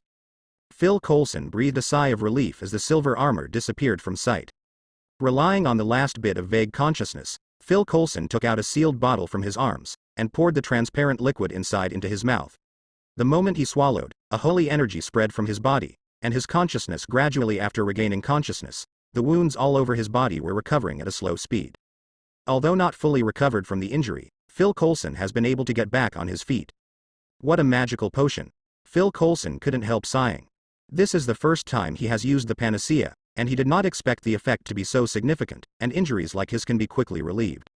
It's a pity that S.H.I.E.L.D.'s elixir is limited. Even as a high-level agent, he is only allocated 2 bottles of elixir, one of which is privately given to him by Nick Fury as an old employee benefit. Phil Coulson stood up and looked around. The agents suffered heavy losses.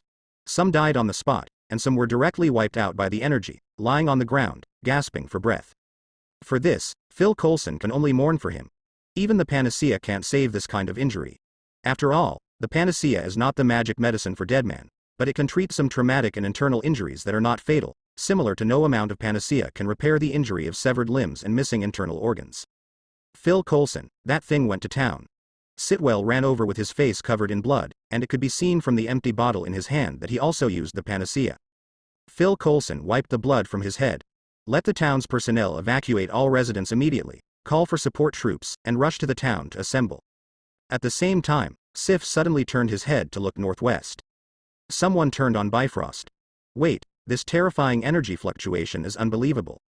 Sif's eyes were horrified. She was the person with the strongest perception ability in the group of 4, and she could clearly perceive that extremely terrifying aura of destruction. Hearing this, the faces of the Asgard trio changed suddenly. They all knew that no one would come over except the 4 of them. Unless it is the enemy. The 4 were well trained, and immediately got up and rushed out of the house with weapons in hand. The others quickly followed after seeing this, and Thor still had the unfinished fried chicken leg in his hand. Emergency. Emergency. Attention, this is not a drill. Repeat, this is not a drill. Everyone evacuates out of the town immediately. An air defense siren came from the radio in the small town of Puente Antique, and the streets were filled with dazed residents who didn't know what was going on. Thor seemed to notice something, and shouted in disbelief. This is the breath of the destroyer. What's that? Sif looked at Thor suspiciously, but he had never heard of this name. Thor said solemnly, the destroyer, that is my father's battle armor, and the guardian of Asgard's treasure house, only obeys the king's orders. After hearing Thor's words, Sif and the 3 warriors took a deep breath. Although they didn't know the strength of the destroyer, as the battle armor of the father of god Odin, the guardian of Asgard's treasure house, one can imagine how powerful it is. But when you talk about such a serious topic, can you put away the fried chicken legs in your hand? Then what should we do?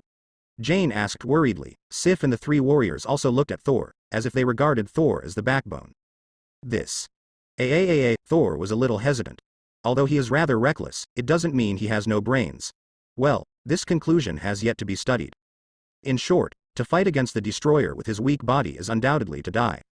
Thor really couldn't think of any good solution. He was relatively unfamiliar with the skill of using his brain, so he looked at Lu Chuang. Magician, what do you think? See, I stand and watch. Lu Chuang was the only one present who knew how powerful the destroyer was.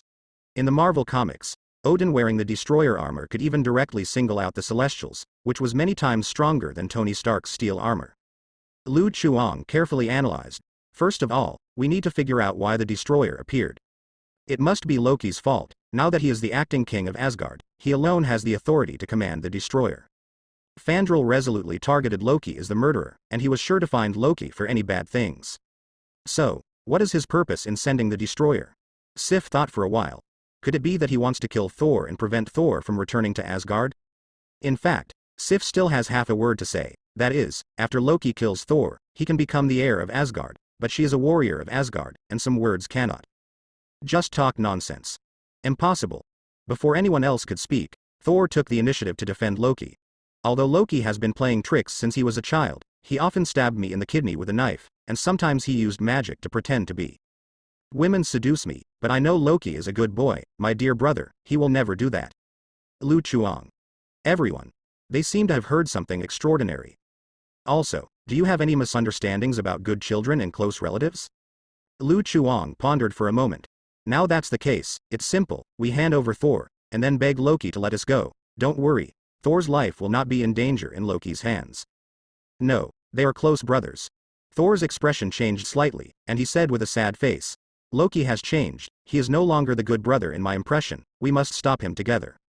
Sif and the 3 warriors. They don't know if Loki has changed, you've changed pretty quickly. Thor is so stupid, he says he believes in Loki, but his body is quite honest. If he falls into Loki's hands, he will be unable to resist with his current strength, and he will not be able to be put into 18 postures by Loki and kneaded at will. Before everyone discussed and reached a result, a huge amounts of figures slowly appeared on the street. Accompanied by the sound of heavy footsteps, They saw the majestic destroyer armor standing in the distance, as if watching them. Definitely, the destroyer was originally lifeless. Needless to say, the person who is watching them is Thor's little brother Loki. Seeing Thor in the crowd, the destroyer has no hesitation. The silver-white horizontal stripes on his cheeks automatically flip open. A dazzling golden light shines from the inside of his head, and a surge of energy is gathering. Run! Lu Chuang yelled at the top of his voice, grabbed the old man Eric and Daisy beside him, and quickly left the place. Asgard's fighters also reacted quickly. Sif hugged Jane, Fandral and Hogun pulled Thor and jumped away immediately. Boom! The next moment, a terrifying sonic boom sounded, and the golden energy turned into a beam of light and blasted out. The momentum is mighty. A golden energy beam hit the position where Lu Chuang and the others were originally standing. Fortunately, Lu Chuang and the others dodged in time, and the hard oily road surface was instantly shattered into countless pieces under the damage of this energy, and the surrounding residents could feel that the ground was turbulently, as if an earthquake was coming in general. They were so frightened that they fled outside the town one after another. Looking at the huge deep hole left on the ground, Lu Chuang swallowed and thought to himself, this power is definitely not the destroyer of the movie version. You know, the destroyer in the movie has been greatly weakened. Even blowing up a car is difficult. It is weaker than Tony Stark's steel armor, and it can't be seen that it is Odin's battle armor. Compared with the destroyer in front of him, it is simply a sky and an earth. Lu Chuang estimated the destructive power of the destroyer. If he was shot, his whole body would be wiped out, and it would take a lot of time to recover. Let's see and talk. Lu Chuang threw Eric and Daisy aside and decided to stand still for the time being so as not to become the target of the destroyer. Sure enough, that guy Loki intends to kill Thor. Fandral said with an ugly face. The energy beam just now obviously wanted to kill them. Sif put down the panicked Jane, and gritted his teeth. We can't let Loki's plot succeed. Cover me and organize a counterattack.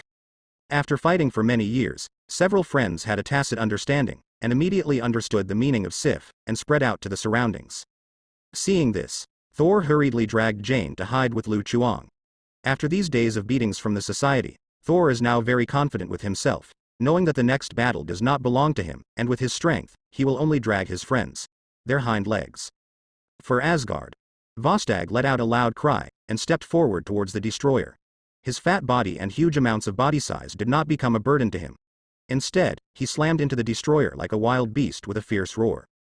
Seeing Vostag actively attracting attention, Lu Chuang acted immediately, raised his two guns and fired bursts at the destroyer, and the bullets splashed a small spark on the destroyer. Unsurprisingly, normal weapons do nothing against the destroyer. Lu Chuang was very helpless. It wasn't that his technology was bad, it was that the accessories were bad. Limited by the materials of the earth, the limit that ordinary firearms could transform was at most that, unless better materials or technology could be obtained. Lu Chuang looked at the destroyer armor in front of him. He remembered that in Avengers, the high-tech gun that Phil Coulson used to attack Loki seemed to be made of destroyer armor. Thinking of this, Lu Chuang's eyes towards the destroyer suddenly became hot. Vostag swung the battle axe in his hand, and slammed heavily at the destroyer's armor. The battle axe collided with the metal shell of the destroyer, making an eardrum-sharp collision sound. The physique of the Asgardians is far superior to that of Earthlings, and Vostag is an elite among Asgards, stronger than the normal Lu Chuang in terms of strength. However, in the face of Vostag's huge amounts of power, the destroyer still stood firmly in place, not even shaking his body. The destroyer waved his arms, as if driving away flies, and slapped Vostag's thick body. Vostag's bulky body suddenly looked like a kite with a broken string, and it flew backwards at a faster speed, and fell firmly to the ground, leaving cracked potholes on the ground. Vostag vomited blood and lay on the ground covered in blood. After receiving the powerful slap of the destroyer, he didn't know how many bones in his body were broken, and he had no extra strength to stand up again. Regardless of the seriously injured Vostag, Fandral and Hogun appeared on the left and right sides of the destroyer at the same time, using their weapons to forcefully output the destroyer. However, their attacks really didn't have much destructive power on the destroyer's body. Only sparks popped out on the silver body, leaving no shallow white marks.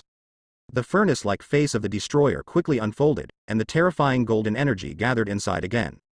Seeing that the two scraping masters were about to be sent away by the destroyer, Sif descended from the sky, holding a dark spear in both hands.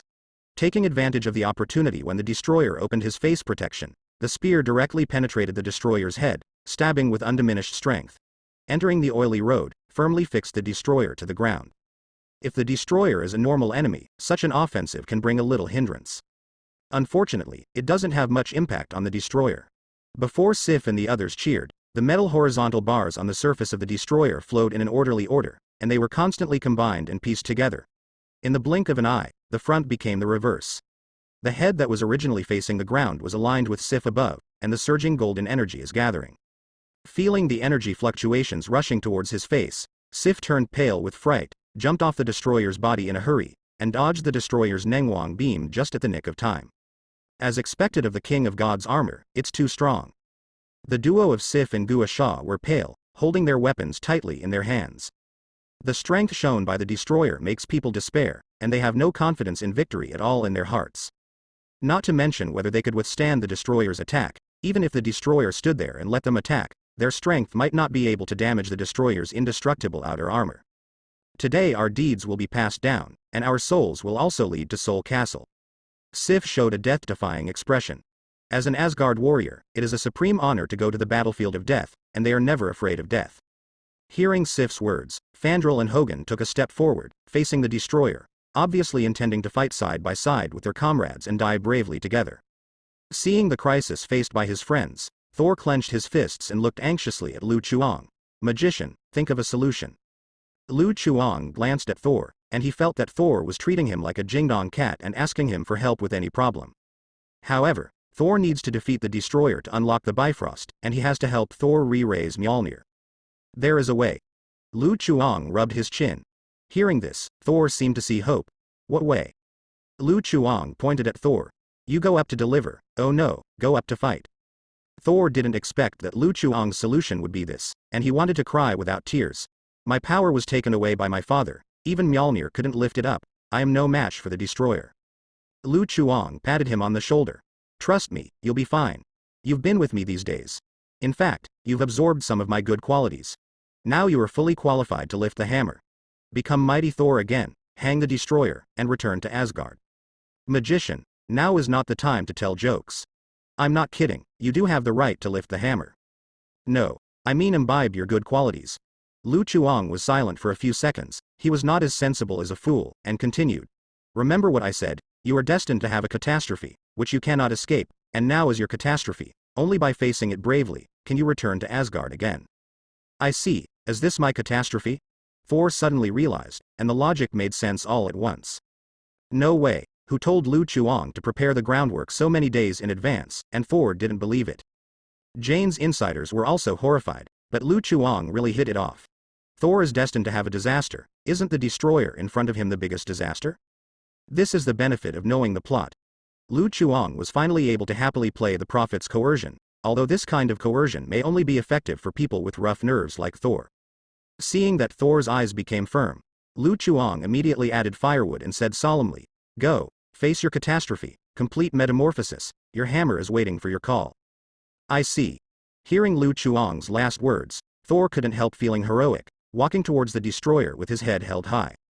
Seemingly sensing Thor's breath, the destroyer's offensive stopped. Sif and the others were finally able to breathe, and turned to look at Thor who was approaching, with a drastic change in expression. Thor, let's go. Thor smiled at his friends and came to the destroyer. The destroyer looked down at Thor from a height, and a palpitating golden energy was brewing in his head, as if would erupt at any time. Thor secretly swallowed his saliva, but he remembered what Lu Chuang said, and shouted with force.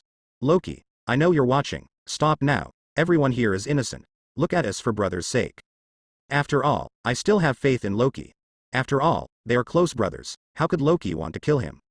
When Thor finished speaking, the destroyer was exactly as Thor thought. The golden energy in his skull gradually extinguished, as if obeying Thor's words, he turned and left. The next moment, the destroyer suddenly turned around and looked back. Thor slammed and hit, the whole person took off in the air, and fell heavily to the ground. Thor! Everyone subconsciously exclaimed, and Jane rushed over desperately, hugging the limp Thor in her arms. Looking at Thor who was unresponsive, Jane glared at Lu Chuang. Didn't you say that Thor would be fine?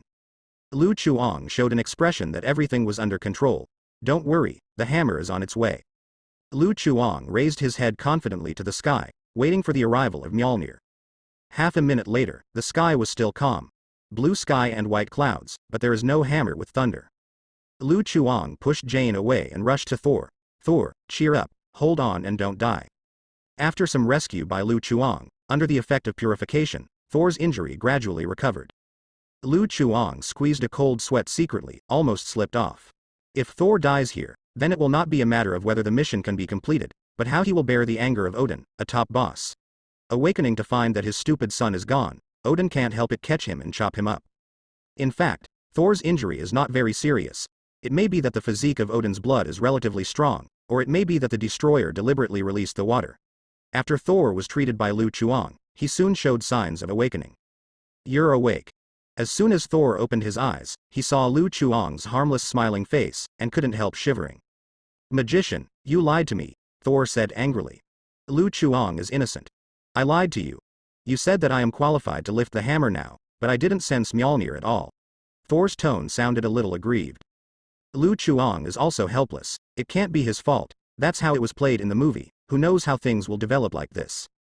That's right. Thor in the movie sacrificed on his own initiative, and there is a certain difference from being fooled up to deliver him just now. Lu Chuang came at the mouth of the nonsense, and said flickeringly, your determination is not firm enough. In the face of catastrophe, you can't have fear and luck, and you have also seen that Loki can't let you go, unless your friends can let you go. Resist the destroyers, or they and you will die here. Finding that Thor was rescued by Lu Chuang, the destroyers' offensive did not stop. Several scraping masters could only grit their teeth and struggle to keep the destroyer from getting close to Thor, but judging from their appearance, they probably couldn't last long. Thor looked at his friends who were desperate for him, and with Lu Chuang's words, his eyes changed from hesitation to firmness, and he walked towards the destroyer without any hesitation. Enough, Ki! Thor yelled at the destroyer, as if returning to his old arrogance. No matter what the reason is, let you do such a thing, please stop. Let others go. If you want to take my life, just take it bar. Hearing Thor's words, the destroyer waved his arms, knocking out the 3 Sifs who were in the way, and came to Thor with heavy steps, just like before. But this time Thor was no longer afraid, and said sincerely, Loki, I don't know why you hate me so much and even want to kill me, but in my heart, we will always be brothers. At the same time, in Asgard, tens of millions of kilometers away from the Earth, Loki sat silent in the palace. Thor's words touched him a little. For this brother who has been with him for thousands of years, it is definitely impossible to say that he has no feelings. He has hesitation whether he should really do it. At this time, Thor said with emotion, do you still remember that every time you were beaten and cried by me, you would hide in your mother's arms and cry for a whole night, how we were at that time happy. F*K Brotherhood. The others were speechless for a while. They finally knew why Loki wanted to kill Thor so much. In exchange for their dark history being exposed, they also wanted to kill this rough old man. Boom. The destroyer suddenly swung his arms and slammed heavily on Thor's chest. Even with the powerful physique of the Asgard people, Thor couldn't bear the strength of the destroyer, and his whole body flew upside down against the ground like a fired bullet, and finally rolled and hit the ground continuously, sliding tens of meters on the ground, leaving behind a deep ravine. Thor hit the street again.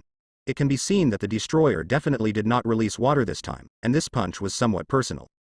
Lu Chuang squinted his eyes. He could see that Thor's soul was changing, and the mighty thunder force filled his whole body. Thor is finally starting to transform. At this moment, Lu Chuang suddenly felt a hot breath, and instinctively jumped to the side. Boom. A deep pit appeared where Lu Chuang was originally standing. Lu Chuang looked back with trepidation, and it turned out that the destroyer was attacking him. Loki had noticed this Midgard man a long time ago, and was quite surprised by Lu Chuang's treatment of Thor's hand, Duan Yi. He never thought that in such a poor place like Midgard, there are still people who can use such a special ability. Loki snorted coldly. He would not let Lu Chuang save Thor again. The Gungnir in his hand fell heavily, and with Loki's control, the metal bars on the destroyer's face squirmed, once again gathering terrifying and mighty golden energy. Seeing that the destroyer regarded him as a target, Lu Chuang felt his scalp tingle, and immediately shouted, do not kill medical soldiers on the battlefield. The destroyer ignored his words, and the surging golden energy burst out suddenly. The scorching high temperature made the surrounding air appear distorted, and turned into a beam of energy that shot straight at Lu Chuang. Lu Chuang's pupils contracted, and his figure retreated instantly to avoid the oncoming energy beam, but he was still sent flying by the aftermath of the energy, and after landing, he rolled twice and landed right next to Mostage. Being attacked twice in a row, Lu Chuang couldn't help feeling a little annoyed. He glanced down at the seriously injured Vostag, and threw a purification in the past. Thank you, magician, I feel much better, Volstager thanked. Lu Chuang looked at the axe in Vostag's hand and said, "As a reward, I will borrow your axe." Vostager sensed Lu Chuang's intentions, and kindly reminded, "Magician, my axe is not light, even I have to lift it with 2 hands, you should use other weapons." Before he finished speaking, Vostag saw Lu Chuang holding a nearly 2-meter-long axe with one hand and carrying it on his shoulder effortlessly. Magician. No, are you really a magician? Vostag stared dumbfounded. In his perception, magicians should all be thin and weak like Loki. Why is Lu Chuang, a magician, stronger than him? Seeing that the destroyer was brewing energy again, Lu Chuang didn't have time to answer Vostag's question, so he took out the black mask from his pocket, put it on, and rushed to the destroyer's position with a stride. Lu Chuang's speed was extremely fast, and the heavy axe did not affect his speed at all. The scorching energy beam struck again, and Lu Chuang went head-on. Captured by the super dynamic state vision, he turned around to avoid the engulfing of the energy beam, and with the inertia of sprinting, he swung his axe and drew a semicircle in the air. Exerting an unparalleled terrifying force, the axe blade slashed fiercely at the destroyer. Clang. The sound of the collision rang out in everyone's ears like thunder, and it made the eardrums itchy for a while. Just now, the destroyer, who Vostag couldn't move even half a step, was thrown by Lu Chuang with an axe at this moment, and the sky was filled with dust when he landed. An obvious scratch could be seen on the metal shell of his neck, but in the blink of an eye, it was restored to fullness. Lu Chuang was not surprised by this. After all, it was Odin's combat armor, so it was unreasonable to solve it so easily. Seeing the energy surge in the destroyer's brain, Lu Chuang didn't give a chance at all, raised the axe and dropped it again, forcibly interrupting the destroyer's skills. Clang. Clang. Clang. On the entire battlefield, there was only a series of beating sounds like a violent storm. Everyone was stunned, especially the 4 people from Asgard. They had personally experienced the power of the destroyer. They saw Lu Chuang stepping on the destroyer and slashing at the destroyer with an axe. Shocked. Is this how Midgard magicians fight? Also, it's really novel. I have to admit that the magicians of Midgard are more ferocious than their warriors of Asgard, and Sif and others feel ashamed of themselves. Not to mention the Sifs, even Loki of Asgard was stunned.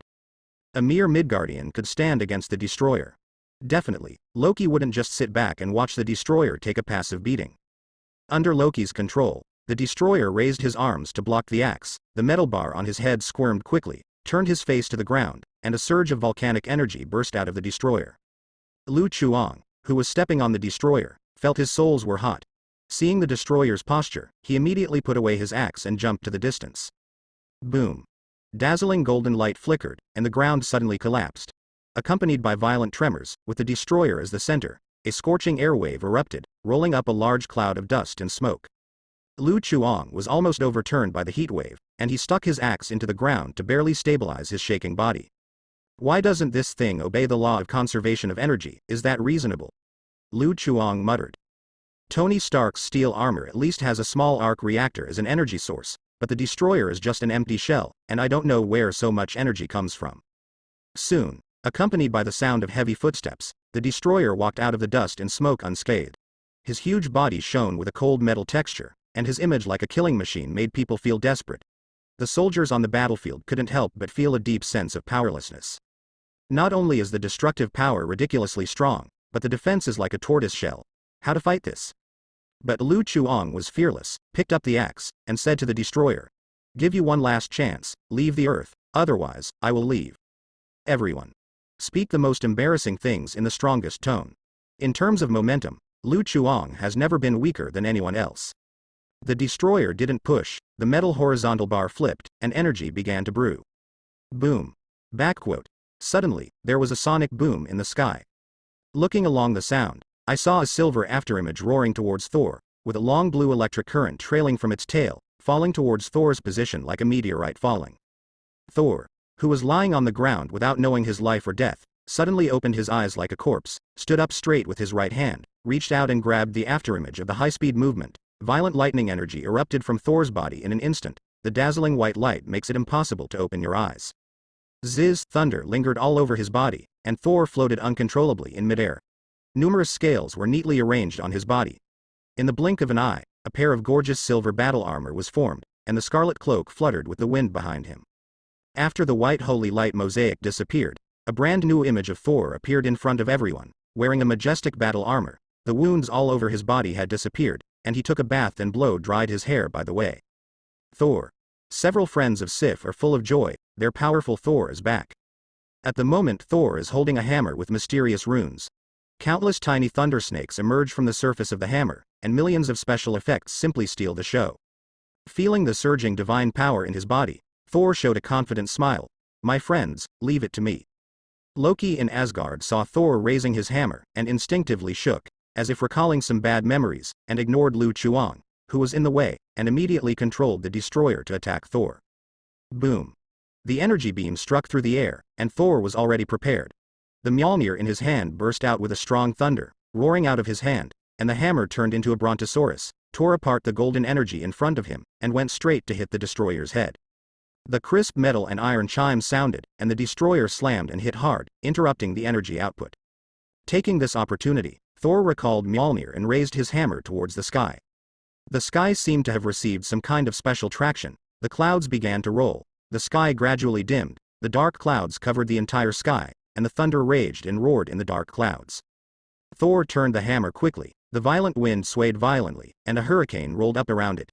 Thor and the destroyer in the center of the hurricane rose with the wind, and their bodies slowly left the ground and flew to high places.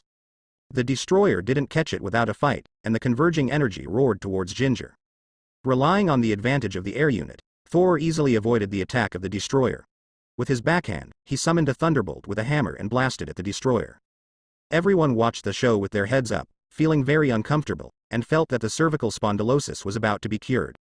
After an unknown amount of time, a dazzling flash erupted from the sky, and accompanied by a deafening explosion, the wreckage of the destroyer fell from the sky. Lu Chuang looked at the torn body of the destroyer, and the corners of his mouth twitched. Hey, I want to report, there is something shady here. It may not be visible in the movie. After Lu Chuang personally experienced the power of the destroyer, he realized how outrageous Thor's process of defeating the destroyer was. The destroyer, who Lu Chuang couldn't even hit with an axe, was blocked by Thor with a hammer, allowing the energy to flow back in the destroyer's head, and then the destroyer exploded. Yes, the destroyer committed suicide, just like a joke. Lu Chuang witnessed the whole battle process. He noticed that the destroyer didn't use his full strength. When attacking them, the destroyer's attack frequency was very fast. However, when attacking Thor, the destroyer was like urine, intermittently.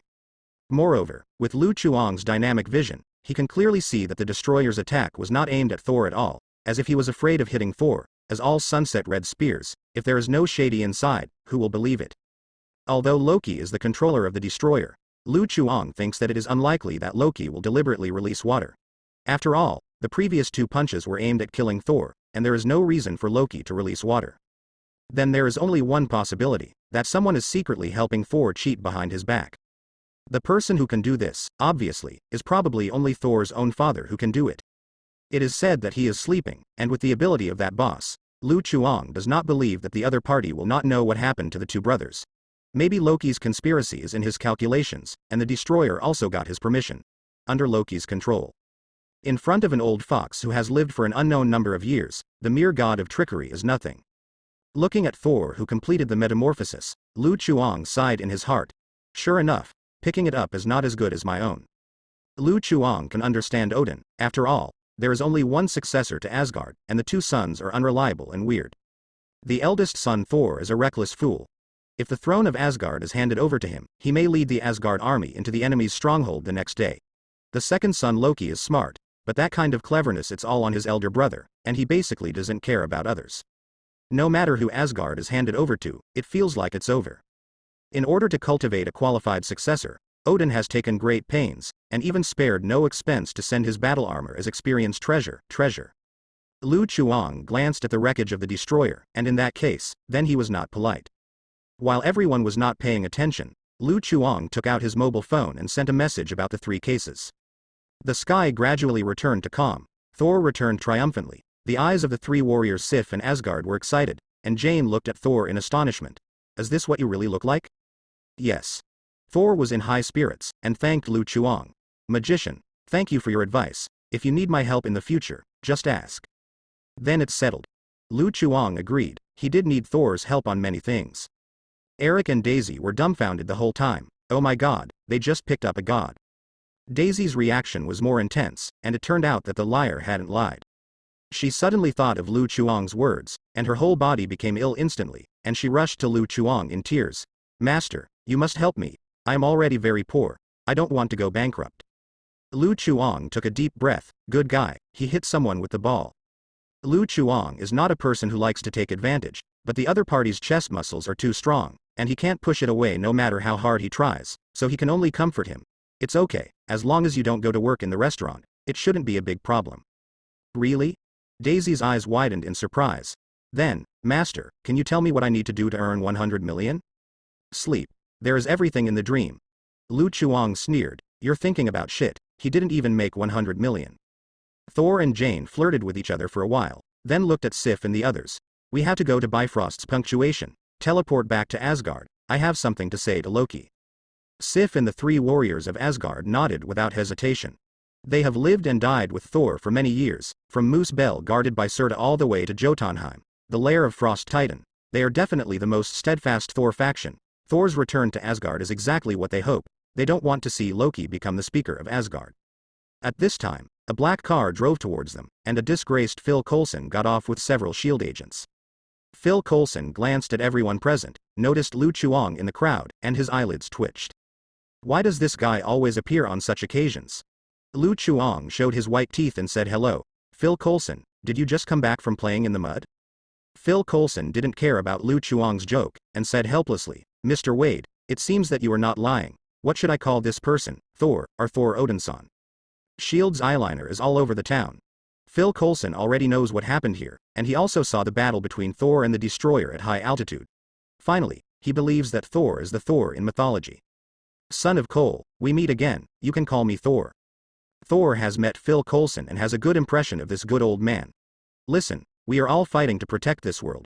From now on, you can treat me as an ally of the Earth, but you have to take you Jane things come back. It's not taking, it's stealing, Jane corrected. It's for borrowing. We will deliver the equipment and materials to your home intact.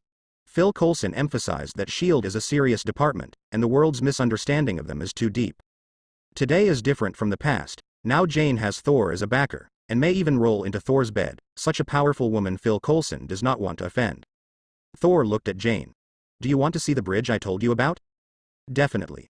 Thor hugged Jane, then swung his hammer and flew into the air with a whoosh. Wait. I still have something to ask. Phil Coulson yelled. Seeing that the figures of the two had disappeared from sight, he could only turn his head to look at the others, only to find that the Asgard foursome also ran away. No way, they can't fly, so they can only run on foot. Seeing their usual appearance, it is obvious that Thor has left them like this not once or twice. Phil Coulson knew that Sif and Thor came from the same place, so he didn't stop him, so he had to set his sights on the remaining three insiders. Seeing that Phil Coulson is a lucky star, Lu Chuang kindly explained. Loki knows. The metal armor that attacked you was sent by Loki to kill his big brother, which is Thor. Phil Coulson wondered. You mean Loki, the god of trickery in mythology? Isn't he Odin's brother? After Lu Chuang revealed about Thor's identity, Phil Coulson went back and looked up Norse mythology, and he still has some understanding of the relationship between the mythical characters. Lu Chuang patted Phil Coulson on the shoulder.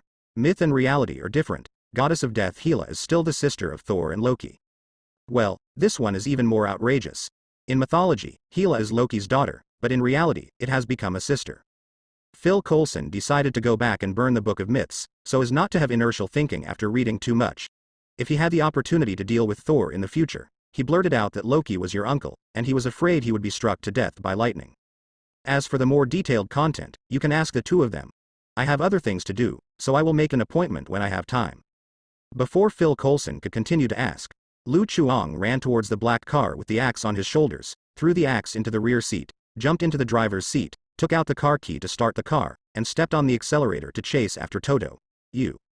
Phil Coulson fumbled for his pocket, but his car keys were gone. Tang Shield unexpectedly got his car stolen.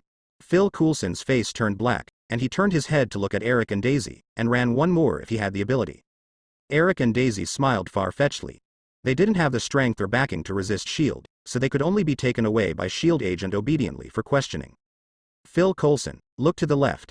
Suddenly, Barton's hasty voice came from the communicator next to Phil Coulson's ear. Phil Coulson immediately turned his head to look, only to see a flash of purple light, and the wreckage of the destroyer on the ground disappeared in place. Got it. Looking at the text message sent by Clarice, Lu Chuang showed a satisfied smile. He had already contacted Clarice and sent his location. With Clarice's ability, it was a breeze to snatch the destroyer from S.H.I.E.L.D. Lu Chuang drove the car, and quickly caught up with the Asgard foursome who were running wildly, and gave them a ride by the way. It didn't take long for them to see Thor and Jane. "Heimdall, turn on Bifrost," Thor shouted to the sky.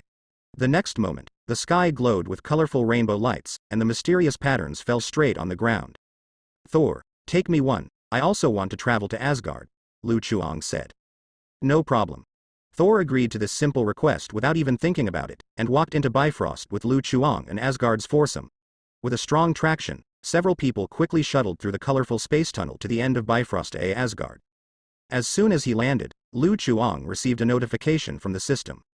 Explore the universe AAA completed, unlock condition, 10 million kilometers away from the Earth.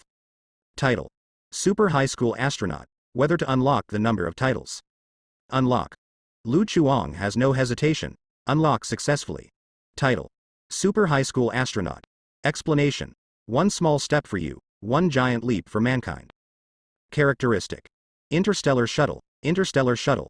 The planet where the automatic punctuation is located can be freely teleported to any punctuated planet. Cooling time: 1 hour.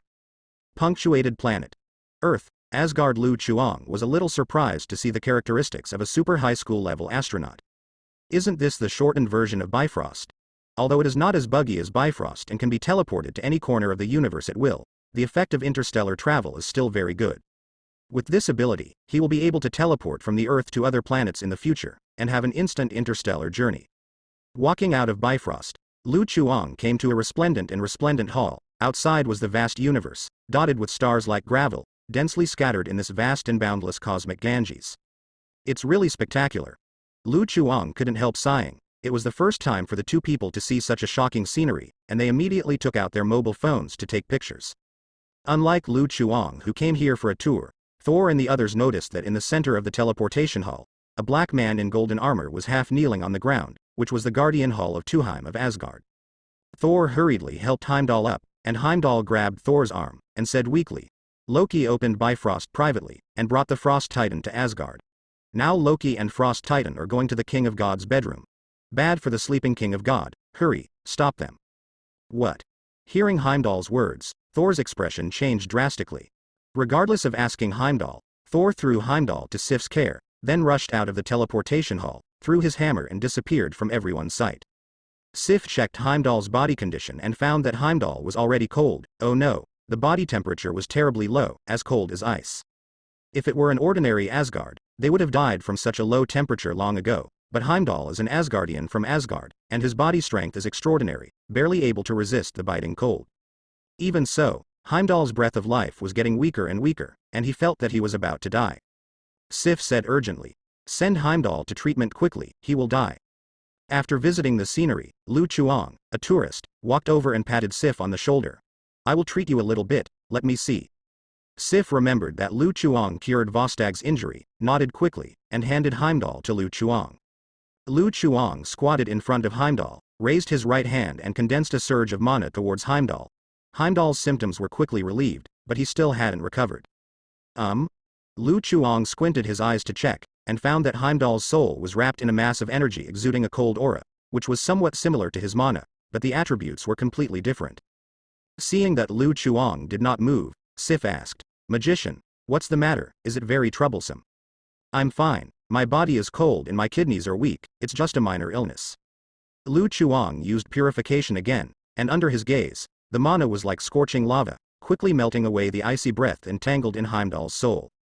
Seeing that the purification was effective, Lu Chuang immediately increased the output of mana until all the remaining energy in Heimdall disappeared. Heimdall's body temperature finally returned to normal, but his complexion did not change, it was still as dark as before. "Thank you for your healing, human magician of Midgard."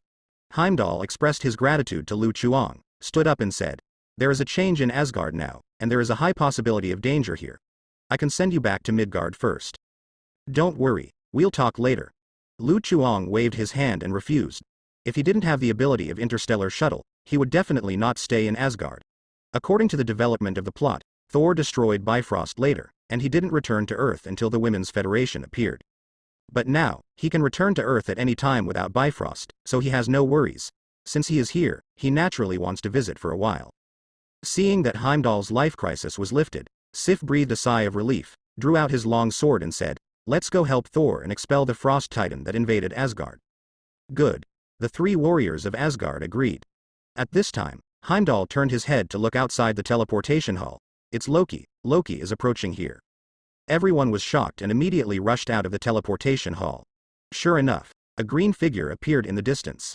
At the moment, Loki has just completed the achievement of killing his own father, holding the gun of eternity, Gungnir, and riding a horse to the teleportation hall, preparing to complete his final plan. He wants to prove to his father that he is truly qualified to be the king of Asgard. Loki noticed the few people blocking the way, with a wicked and contemptuous smile on his face. "Get out of the way, now I am the king of Asgard. Disobeying my orders is tantamount to betraying Asgard." Hearing Loki's words, Sif and the others looked a little hesitant.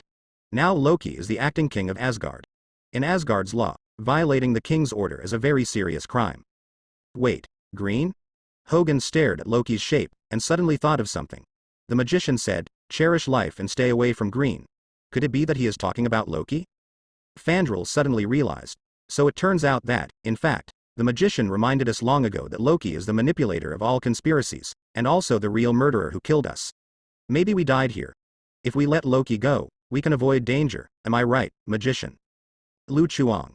What are you talking about? I can't understand a word.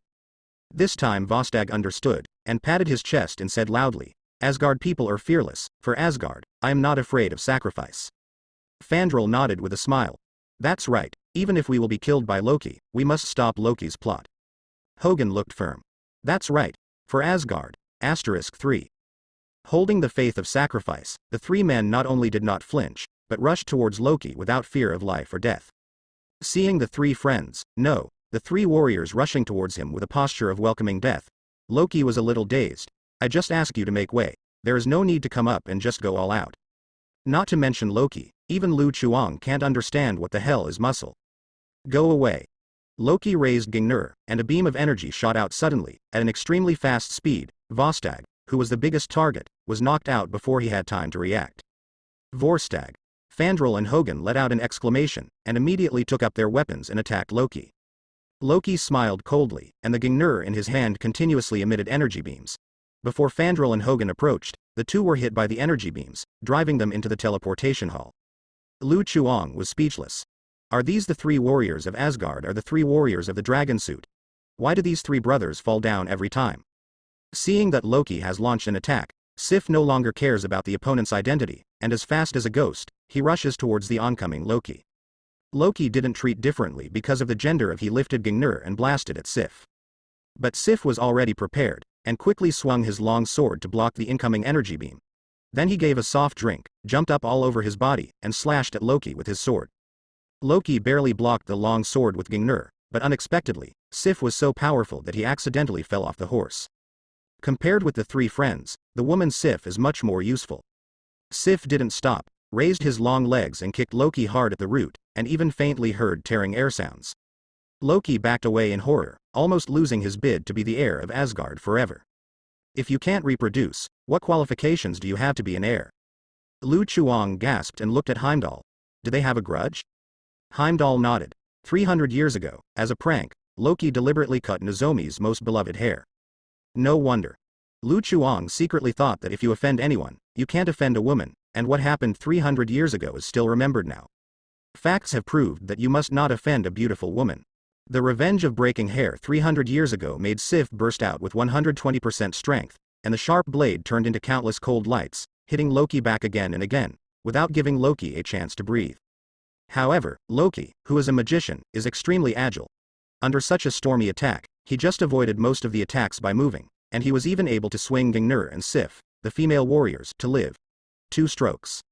It's just that for some reason, Loki always feels that the long sword is aimed at his hair all the time, and if he is not careful, he may become bald. Loki doesn't want to procrastinate like this. Thor is dealing with the Frost Titans that invaded Asgard and will arrive at any time. Then his plan will be impossible to implement. A woman who gets in the way. Loki snorted coldly, Gungnir's tail smashed to the ground, and a strong shockwave suddenly burst out, instantly swung Sif away, and hit the wall of the teleportation hall heavily. With this collision, the hatred between the two will last at least another 300 years. Lu Chuang and Heimdall did not act rashly, watching Loki walk into the teleportation hall.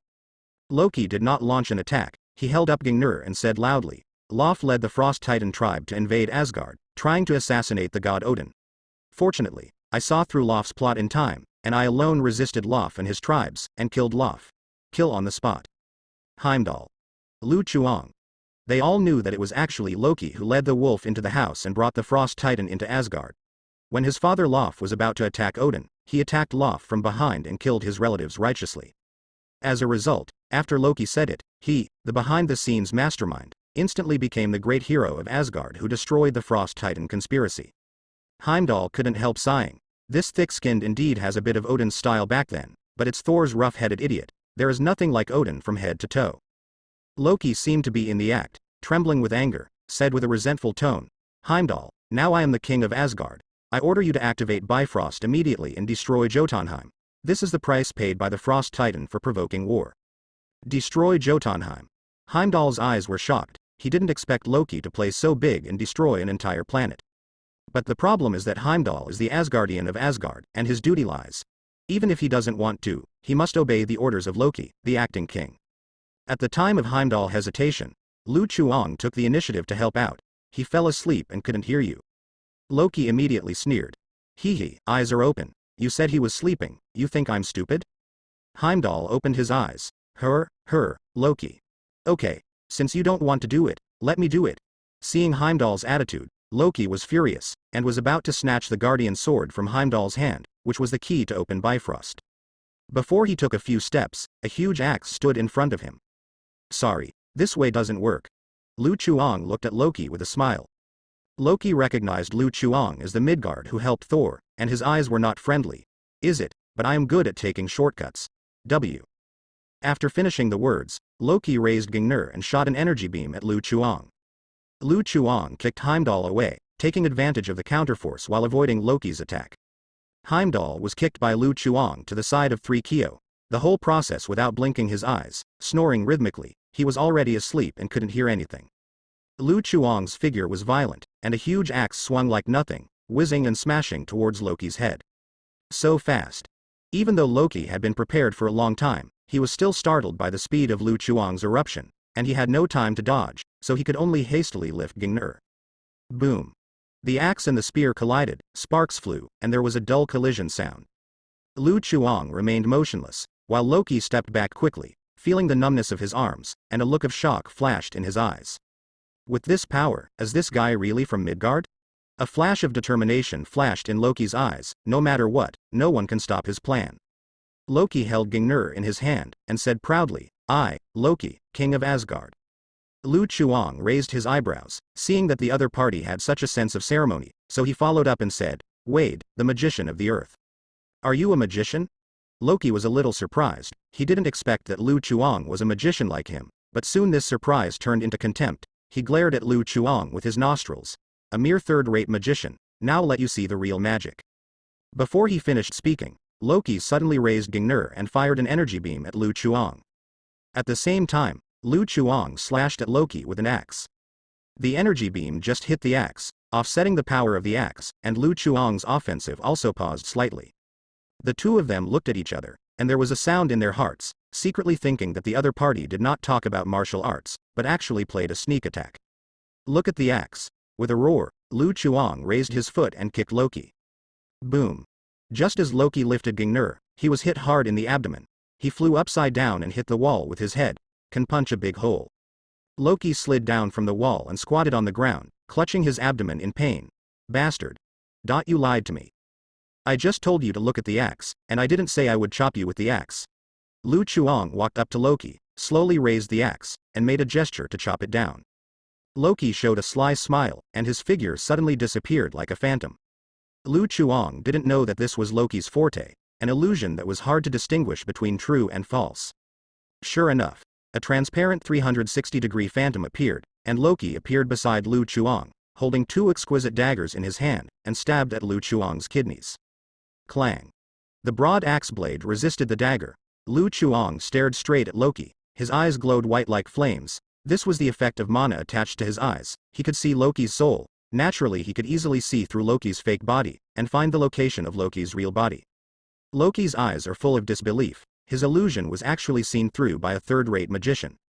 Loki pretended to be calm, and praised lightly. A good spell, you can actually see through my illusion. Lu Chuang smiled modestly. Where is that? Your spells are not bad. Where did you get these 2 daggers from? Lu Chuang looked at Loki's attire, and he seemed to be able to block things all over his body. Definitely Isa AAAA. Before Loki could say a word, he raised his foot and kicked Lu Chuang without warning. Not to be outdone, Lu Chuang threw his fist at Loki's right eye. Both of them were hit hard and fell to the ground. However, Lu Chuang recovered faster. Before Loki could recover, he turned over and crushed him to the ground, then swung his fists wildly and smashed at Loki's handsome face. Seriously injured Sif, his 3 friends, and Heimdall, who pretended to be asleep, were all stunned. Are these 2 really magicians? How does it feel more like 2 sinister rogues fighting? Don't look at Loki's skinny appearance. He has the blood of Frost Titan in his body, and his physique is not weaker than that of an Asgard. He was pressed to the ground by Lu Chuang and was beaten violently, but he was still alive and screaming. A man who can hold the Hulk's explosive hammer. Lu Chuang has the talent of a super high school wrestler and can skillfully use various joint skills. Loki tried to resist several times, but was easily suppressed by Lu Chuang. Loki claims to be a high-ranking Protoss. Thor beat him since he was a child. Even his father never beat him, but today he was rubbed on the ground by an ant in his eyes. Loki felt that his self-esteem was severely frustrated, and immediately roared from embarrassment. Enough. I saw Loki's eyes were red, his skin gradually turned blue, and strange lines appeared on his face. Suddenly, a square object with blue light appeared in his hand, with fine carvings and patterns on both sides. Handle. This is the casket of ancient winters, the heirloom of the Frost Titan race. It is said that its energy is enough to turn the 9 kingdoms into an ice age in an instant. It is an artifact that Loki stole from the Asgard treasure curry. Loki held the casket of ancient winters with both hands. A bone-piercing cold burst out, instantly enveloping Lu Chuang's body, and quickly condensed into crystal-clear ice. Lu Chuang's movements became slower and slower, and finally his fists were frozen in midair, melting make a humanoid ice sculpture and fix it in place. The 3 warriors of Sif and Asgard all looked shocked. Why does Loki look so similar to Frost Titan? Is it possible Loki is the bastard son of Odin and some Frost Titan outside? The 4 swallowed, as if they had discovered some terrible secret. Loki pushed away the frozen Lu Chuang and got up from the ground. His injuries were not serious, but his appearance was extremely embarrassing. His eyes were bruised, his cheeks were swollen, and his long black hair like instant noodles was in a mess. He didn't have the noble and elegant image of the past. Loki gritted his teeth. He wasted too much time on Lu Chuang.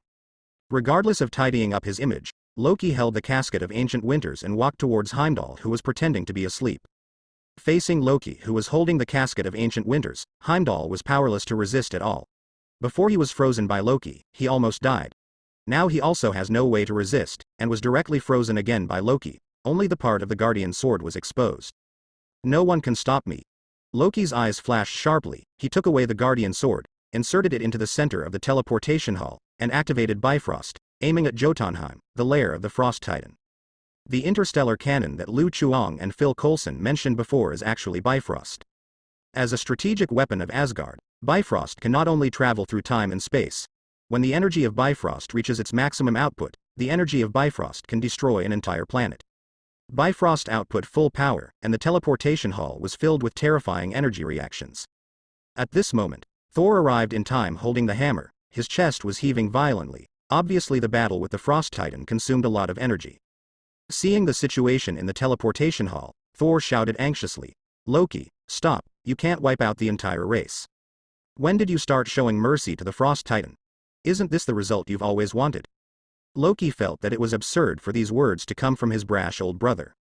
Thor persuaded, "I have changed. I found that my previous ideas were wrong. War will only bring worse results. Asgard lay bu peace.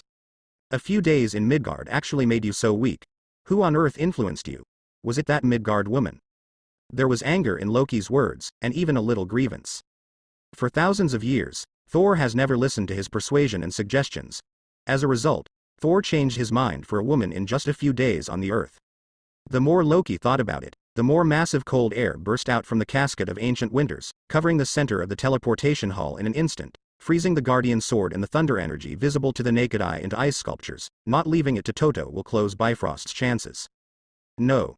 Thor wanted to stop it, but Loki picked up Gungnir on the ground, and an energy beam knocked Thor out of the teleportation hall and fell on the colorful bridge. Thor, who had regained his divine power, had an amazing physique, and quickly stood up again. Loki, you are my younger brother. Why do you do this? Hearing this, Loki shouted immediately. I'm not your brother, never have been. It's no wonder that Loki lost control of his emotions. After all, in his past conception, the Frost Titans were a group of jokers who couldn't get on the stage. In the end, he found that the Joker turned out to be himself, and anyone else would have a broken heart. Loki body blur directly separated a dozen illusion duplications, and at the same time raised Gungnir to attack Thor. Thor couldn't tell the truth from the fake, and with a bang, the powerful energy star instantly knocked Thor down on the ground. Loki has Gungnir in his left hand and Casket of Ancient Winters in his right. He said coldly, you can't stop it. Bifrost will continue to grow until it destroys Jotunheim. Just stay here and watch Jotunheim's destruction. I will prove it to my father. Who is the qualified successor of Asgard? That person won't be you, Loki. Loki suddenly felt that his hands were empty, and looked back quickly, only to find that Lu Chuang had escaped from the ice, holding Gungnir and Casket of Ancient Winters in his hands, followed by the three warriors of Heimdall, Sif and Asgard who had returned to normal. How can it be? Loki looked like he saw a ghost. A Midgard man could break the ice seal on the face of ice. Nothing is impossible. Lu Chuang laughed lightly. His mana could expel the energy of the Casket of Ancient Winters, but naturally it couldn't freeze him. Now I have both artifacts in my hands.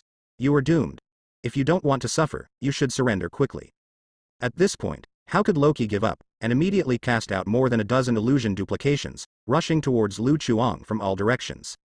Lu Chuang's eyes glowed white. Ignoring the oncoming locust, he raised the Casket of Ancient Winters and smashed it into the void behind him. Accompanied by a muffled sound, Loki holding a dagger appeared out of thin air, and fell heavily to the ground, and the other illusion duplication disappeared. Lu Chuang raised Gungnir and pointed the gunpoint at Loki's throat. It seems that I won this magician battle. Everyone.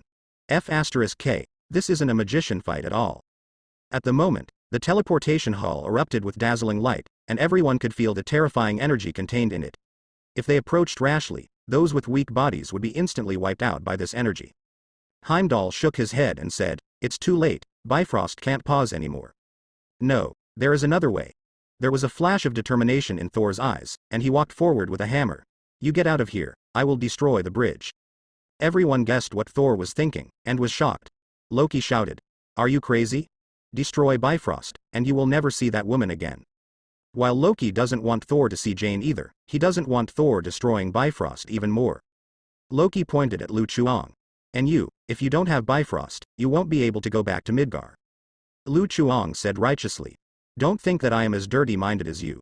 For the sake of peace, this small sacrifice is nothing. He really couldn't see that this guy with dirtier methods than himself actually had this kind of ideological awareness. Thor was deeply moved. Being exiled, he knew very well the pain of not being able to return home. Lu Chuang's sacrifice was too great. Magician, I assure you, Asgard will be your second home, Thor said seriously. Lu Chuang nodded vigorously. With your words, I feel relieved. Asgard, aka Asgard. In the Norse mythology records of the earth, Asgard is the place where the gods live, similar to the heaven in the myths of the great eastern kingdoms, and the Jade Emperor is the king of god Odin. However, with modern eyes, Asgard is an alien planet. The gods are a group of aliens whose physique is different from ordinary people. If Thor and Jane want to develop further, I am afraid they have to consider the issue of reproductive isolation. Different from the spherical Earth, Asgard is a suspended continent. The end of the world is a cliff waterfall. The seawater flows continuously into the vast universe, but the water level does not drop at all, as if it is endless. Very unscientific, but very magical. In the center of the colorful bridge, you can see huge amounts of statues towering on both sides. The aesthetics of the Asgard people is biased towards ancient Greece. This can be seen from their architectural style. The mountains surround the buildings and are smoky. Make this Asgard like a fairyland on Earth. As an aborigine, Thor and others have long since seen it.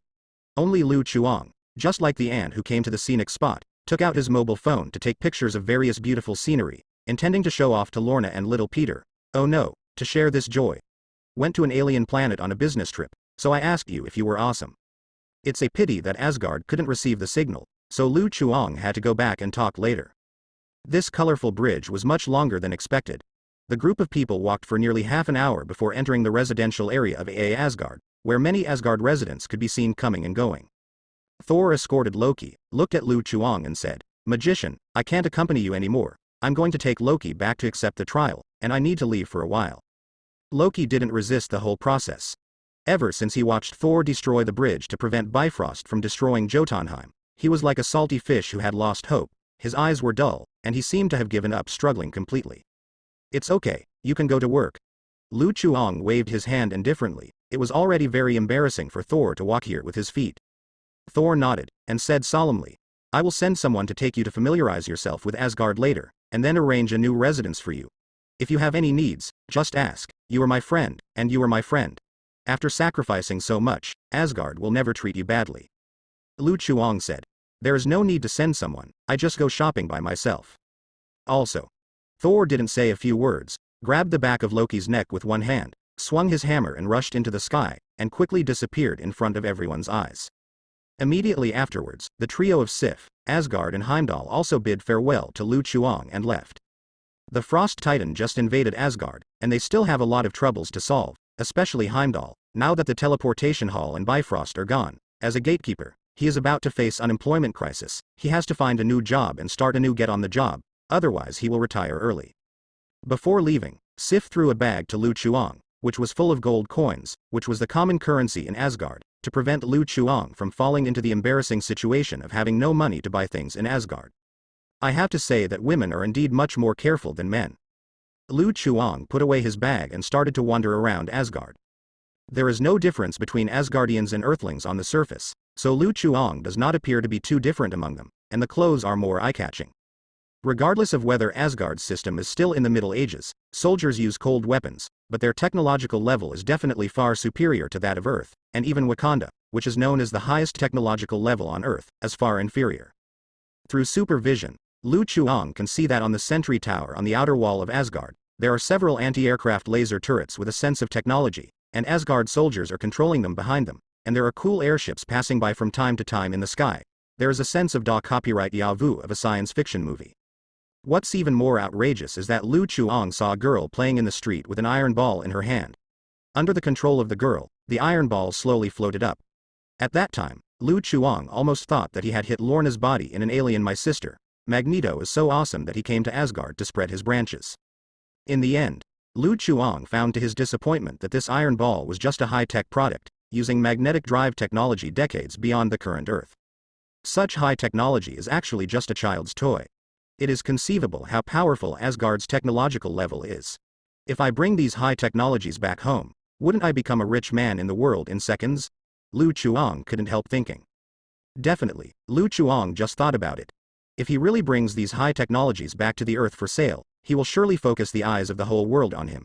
If he does not see that he is as strong as Wakanda, he will only dare to shrink in his own territory, and cry every day in the World Organization. The appearance of the face, just don't want to be the first bird. Lu Chuang walked around Asgard for a while and found that Asgard has many interesting things for sale. For example, the language translator contains the language package of the big moon in the universe. It is said that this thing is very popular in the universe, and basically everyone has one. This explains why the whole universe speaks English. Asgard also has its own unique language and characters. With the help of a language translator, Lu Chuang finally solved the problem of language barriers. As for Thor and others can speak English, it is purely because they understand this language. You must know that Thor, but even the tree man Groot, can understand such a foreign language. In addition to language translators, there are many strange and good things. Lu Chuang waved his hand and bought everything he liked. Anyway, it was not his own money, so he didn't feel bad at all. The next morning, Lu Chuang sat in the 200 square meter dining room, enjoying Asgard's breakfast. As a friend of the eldest prince of Asgard, Lu Chuang received the best treatment. He was provided with basic necessities of life, food, housing and transportation. He even obtained permanent residency in Asgard and gave him a whole palace as a gift. Yes, the entire palace is larger than Tony Stark's Super Seaview Villa, and Asgard has thoughtfully arranged a few maids to take care of Lu Chuang's daily life. This life is so simple. No wonder Thor and Loki are so arrogant. If Lu Chuang has their wealth and status, and there is another father in the level universe, he will surely live even more arrogantly than the two. On the balcony, Lu Chuang was lazily lying on the chair, enjoying the sunshine.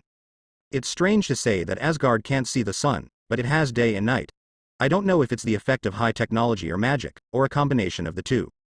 Lu Chuang stared at the sky for a long time, but couldn't figure out the reason.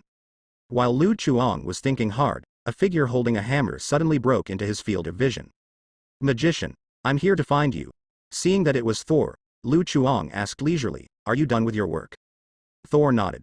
Father has awakened, he knew what Loki did, he was furious on the spot, and ordered Loki to be imprisoned in the dungeon of Asgard, and he would not be released within 200 years, so as to punish Loki for his mistakes. Punishment. There are more and more judges these days. Lu Chuang took a sip of the fruit wine next to him. For the people of Asgard who have a long life, 200 years is neither too much nor too little. After all, he is his own son, even if he was picked up from the Jotunheim trash dump, he still has feelings, and Odin's punishment is expected.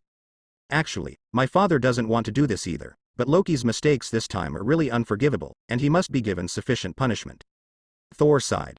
Seeing his dear brother end up like this, he felt pain in his eyes. He ate 3 bowls of rice and a whole sheep with tears in his eyes that night. Don't talk about that, magician, I came to you for other things. Thor wiped the drool from the corner of his mouth, and said to Lu Chuang. Asgard is going to hold a feast, and I'm here to invite you. Lu Chuang's eyes lit up. Party, I like it, when is it? Just tonight. Seeing that Lu Chuang agreed to participate in the banquet, Thor was very happy, obviously treating Lu Chuang as a true friend.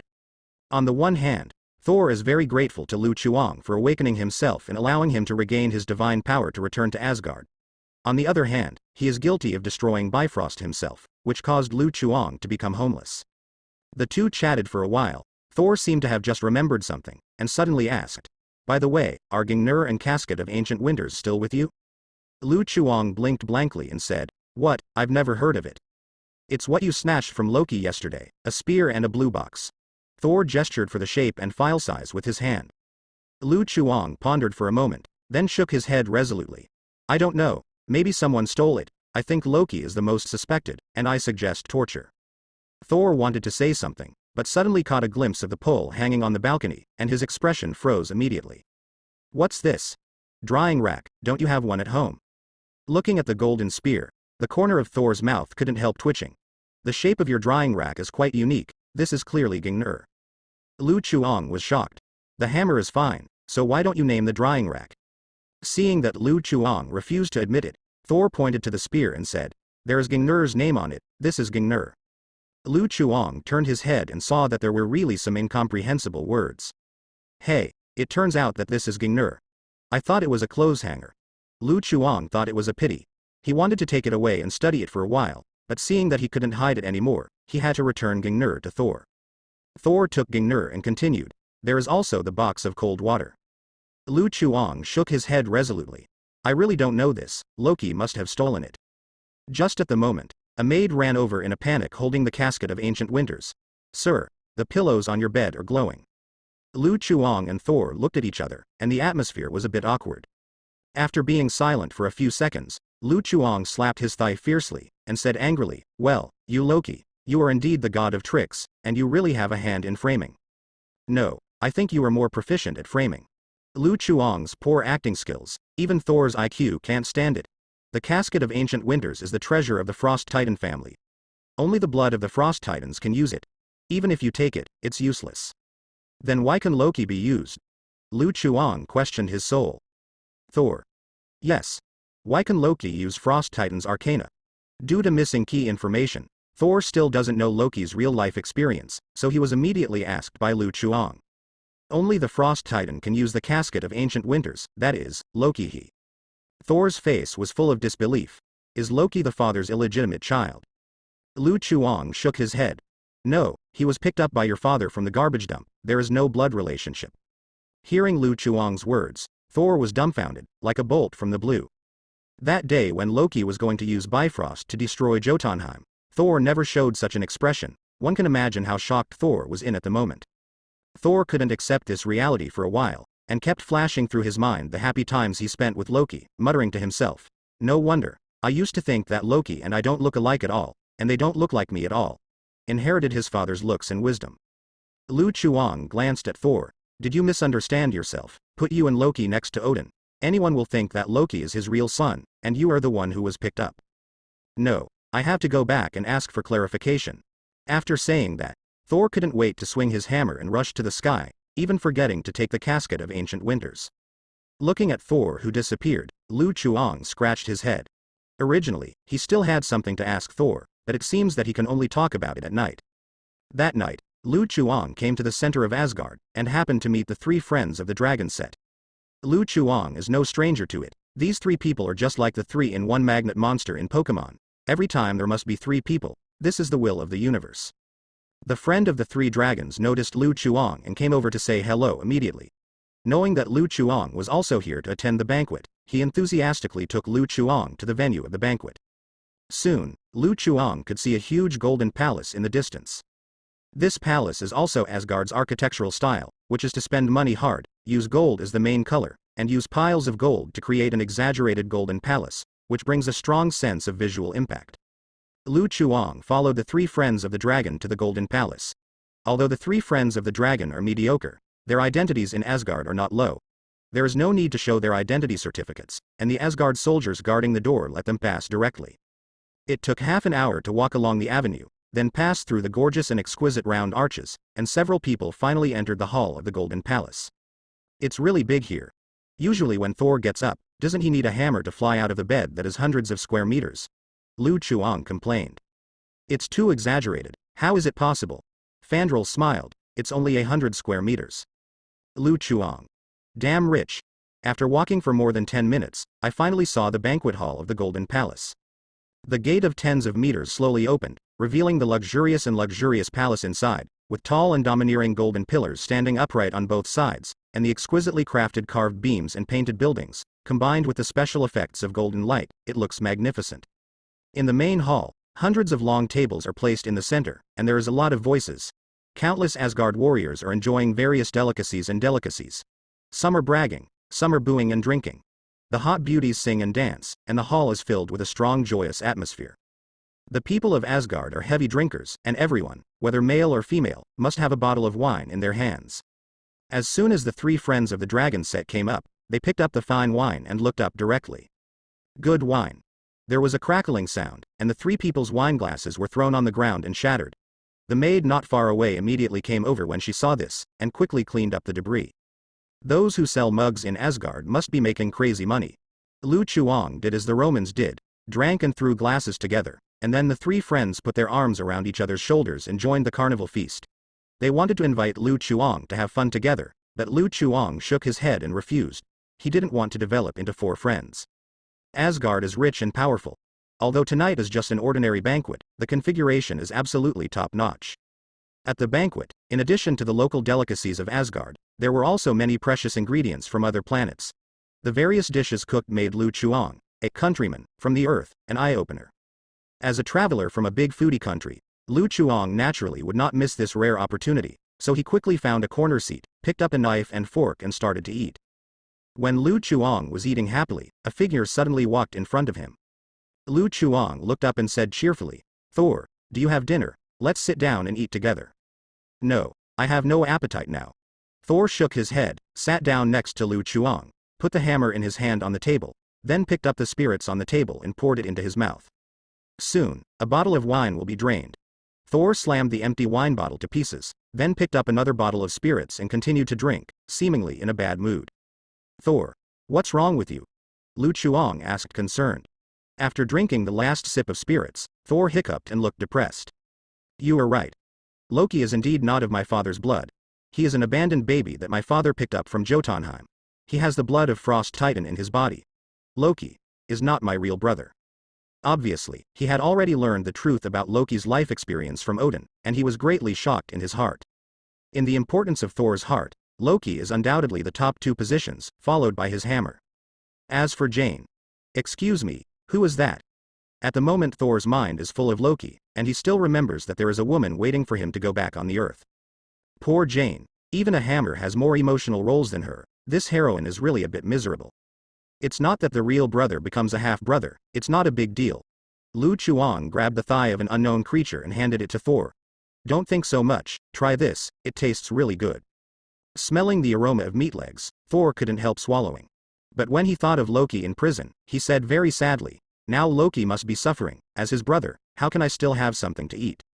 Lu Chuang didn't talk nonsense, and directly stuffed the leg of lamb into Thor's mouth. Thor was frightened and opened his mouth to scold Lu Chuang for his behavior. But Lu Chuang's action was too fast, and Thor couldn't react in time, but Lu Chuang forcibly stuffed the leg of lamb into his mouth. Lu Chuang. Amazing, it was the first time he saw the mouth open so wide, as if he was afraid that the leg of lamb would not fit in. "By the way, Thor, I need your help with something," Lu Chuang said suddenly. "What's up?" Thor may happily nod on the leg of lamb. Don't look at him eating well, but who can understand the sadness in his heart at this moment? Lu Chuang didn't bother to expose this showman, sat up slightly, and said seriously, "It's like this, I'm very interested in Asgard's magic, and I want to learn Asgard's magic." With the enthusiastic help of the vampires, the magic power in Lu Chuang's body is increasing. But Lu Chuang has a fatal problem, that is, he doesn't know how to use this huge mana at all. Perhaps it was influenced by the super high school priest. His mana has the attribute of holy light, and dealing with vampires is like cheating, but once it is used to deal with ordinary people, his mana will not only cause no harm, but may even kill the vampires. It is very uncomfortable for a seriously injured enemy to come back. Lu Chuang has long wanted to solve this problem. While fighting Loki, Lu Chuang discovered that mana and magical energy seem to have some similarities and can affect each other. In other words, with mana, he might be able to learn the magic of this world. "No problem, after the banquet is over, I will take you to visit the secret pavilion." Hearing Lu Chuang's request, Thor readily agreed. This was a bit beyond Lu Chuang's expectation. "My friend Thor." Then it's settled. Lu Chuang was in a good mood, and pushed the food in front of Thor to Thor. "Eat it quickly, it won't taste good when it gets cold." "No, I really have no appetite." After the banquet, Thor with a big belly brought Lu Chuang to the secret pavilion deep in the Golden Palace. In fact, they could have come earlier. Who knew that Thor was so full that he had to rest for half an hour before he could barely walk out? He said he had no appetite, and ended up eating more than Vostag at the next table. Following Thor into the secret pavilion, Lu Chuang's vision suddenly opened up. It is probably enchanted with some kind of space magic. The space inside the secret pavilion is much larger than it looks from the outside. The layout is like a library, with countless bookshelves neatly arranged, and all kinds of books are endless. There is almost no end in sight. Lu Chuang was also amazed by the densely packed books here. With such a large collection of books, even if he didn't eat or drink all his life, he probably wouldn't be able to finish reading so many books. There are 4 floors in the secret pavilion. Thor directly brought Lu Chuang to the top floor of the secret pavilion. These are the magic books that Asgard has collected so far. The magic of Asgard is here. You can read it at will. So much? Lu Chuang was quite surprised. There are quite a lot of bookshelves on this floor, and the number of books is so much that it makes one's scalp tingle. Asgard's magic collection seems to be much more than he imagined. Lu Chuang suddenly thought that in the future, Asgard would be bombed until there was no foundation left, and he couldn't help feeling distressed. It is a pity that so many precious magic books are gone.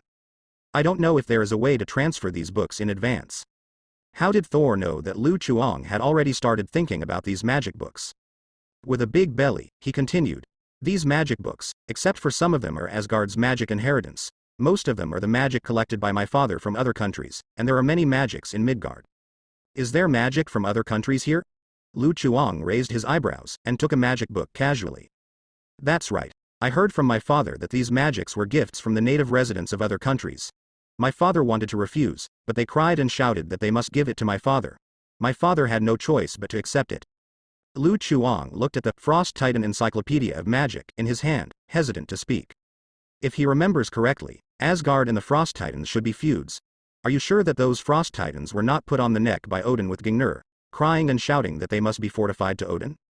Donna T. Look at Adina's benevolent image now. When he was young, Odin was very cruel. He took his daughter to start a war in the 9 kingdoms, from Asgard to Muspelheim. If Odin didn't get any benefits from it, Lu Chuang is, believe it or not, the benefits are definitely not small. For example, for this secret pavilion, it would not be too much to turn it into a loot storehouse for Zuo Ding. It's so powerful. Lu Chuang let out a sigh of emotion. Originally, he wanted to say that it was too shameless, but there are gods in the sky, especially in the territory of gods, it is better to be sincere. Lu Chuang resolutely skipped this dangerous topic. There are so many magic books, have you read them? Definitely, I didn't study magic here with Loki as a kid. Speaking of Loki, Thor had a look of sadness on his face. Lu Chuang expressed that he was used to it. Thor also had this expression when he gnawed on a big bone, and the more he ate, the more delicious he became. You can actually use magic. Why haven't I seen you use it before? Lu Chuang looked surprised. Could it be that Thor, a reckless warrior with infinite strength, is actually a magician who has misplaced his skills behind his back? Later, I found out that magic doesn't work well with a hammer, so I didn't learn any more. Thor waved the meow hammer in his hand. Lu Chuang. Well, I overestimated you. Thor seemed to have remembered something important, and after chatting with Lu Chuang for a few words, he hurried away with his beloved hammer in his arms. No need to think about it, this guy must have gone to find Loki. Otherwise, what could be more important than this? Jane. Are you polite?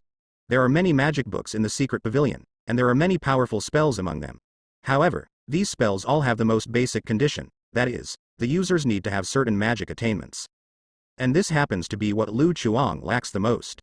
Just like a novice who just learned mathematics, he went to look at advanced mathematics before he learned addition.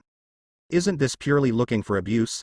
Lu Chuang is very aware of this, so he didn't look at the magic at first, but studied the basics of magic, and he was not afraid of not being able to understand the text on the classics. He has a translator, so he doesn't know where to click. So easy. Dimension Mephisto. Lu Chuang closed the magic tome in his hand and rubbed his swollen temples. After several hours of uninterrupted reading, he had a basic understanding of magic. How to say?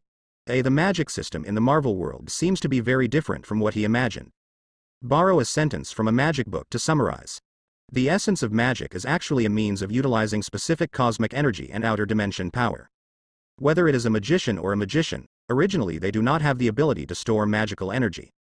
To cast magic, the caster must want to communicate with the higher dimensional Mephistos, and borrow the special energy needed to release magic from them, in order to release specific magic. Otherwise, no matter how profound the magic knowledge is, it is impossible to cast the simplest magic. Also, those dimensions Mephisto is no great benefactor.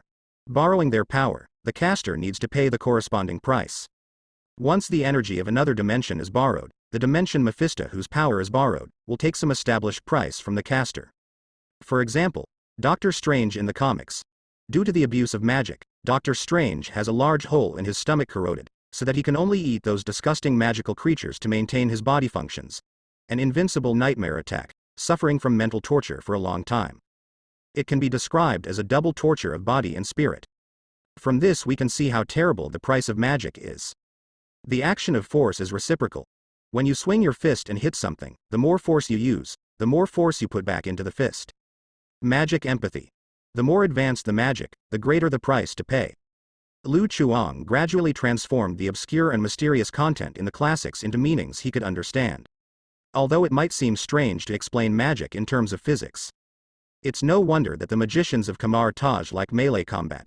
The essence of co-authoring magic is to borrow and consume. The more times you use magic, the more debts you accumulate. When the time comes, the caster must repay all the debts owed to Dimension Mephisto. Lu Chuang was amazed. Don't look at how beautiful magician looks outside.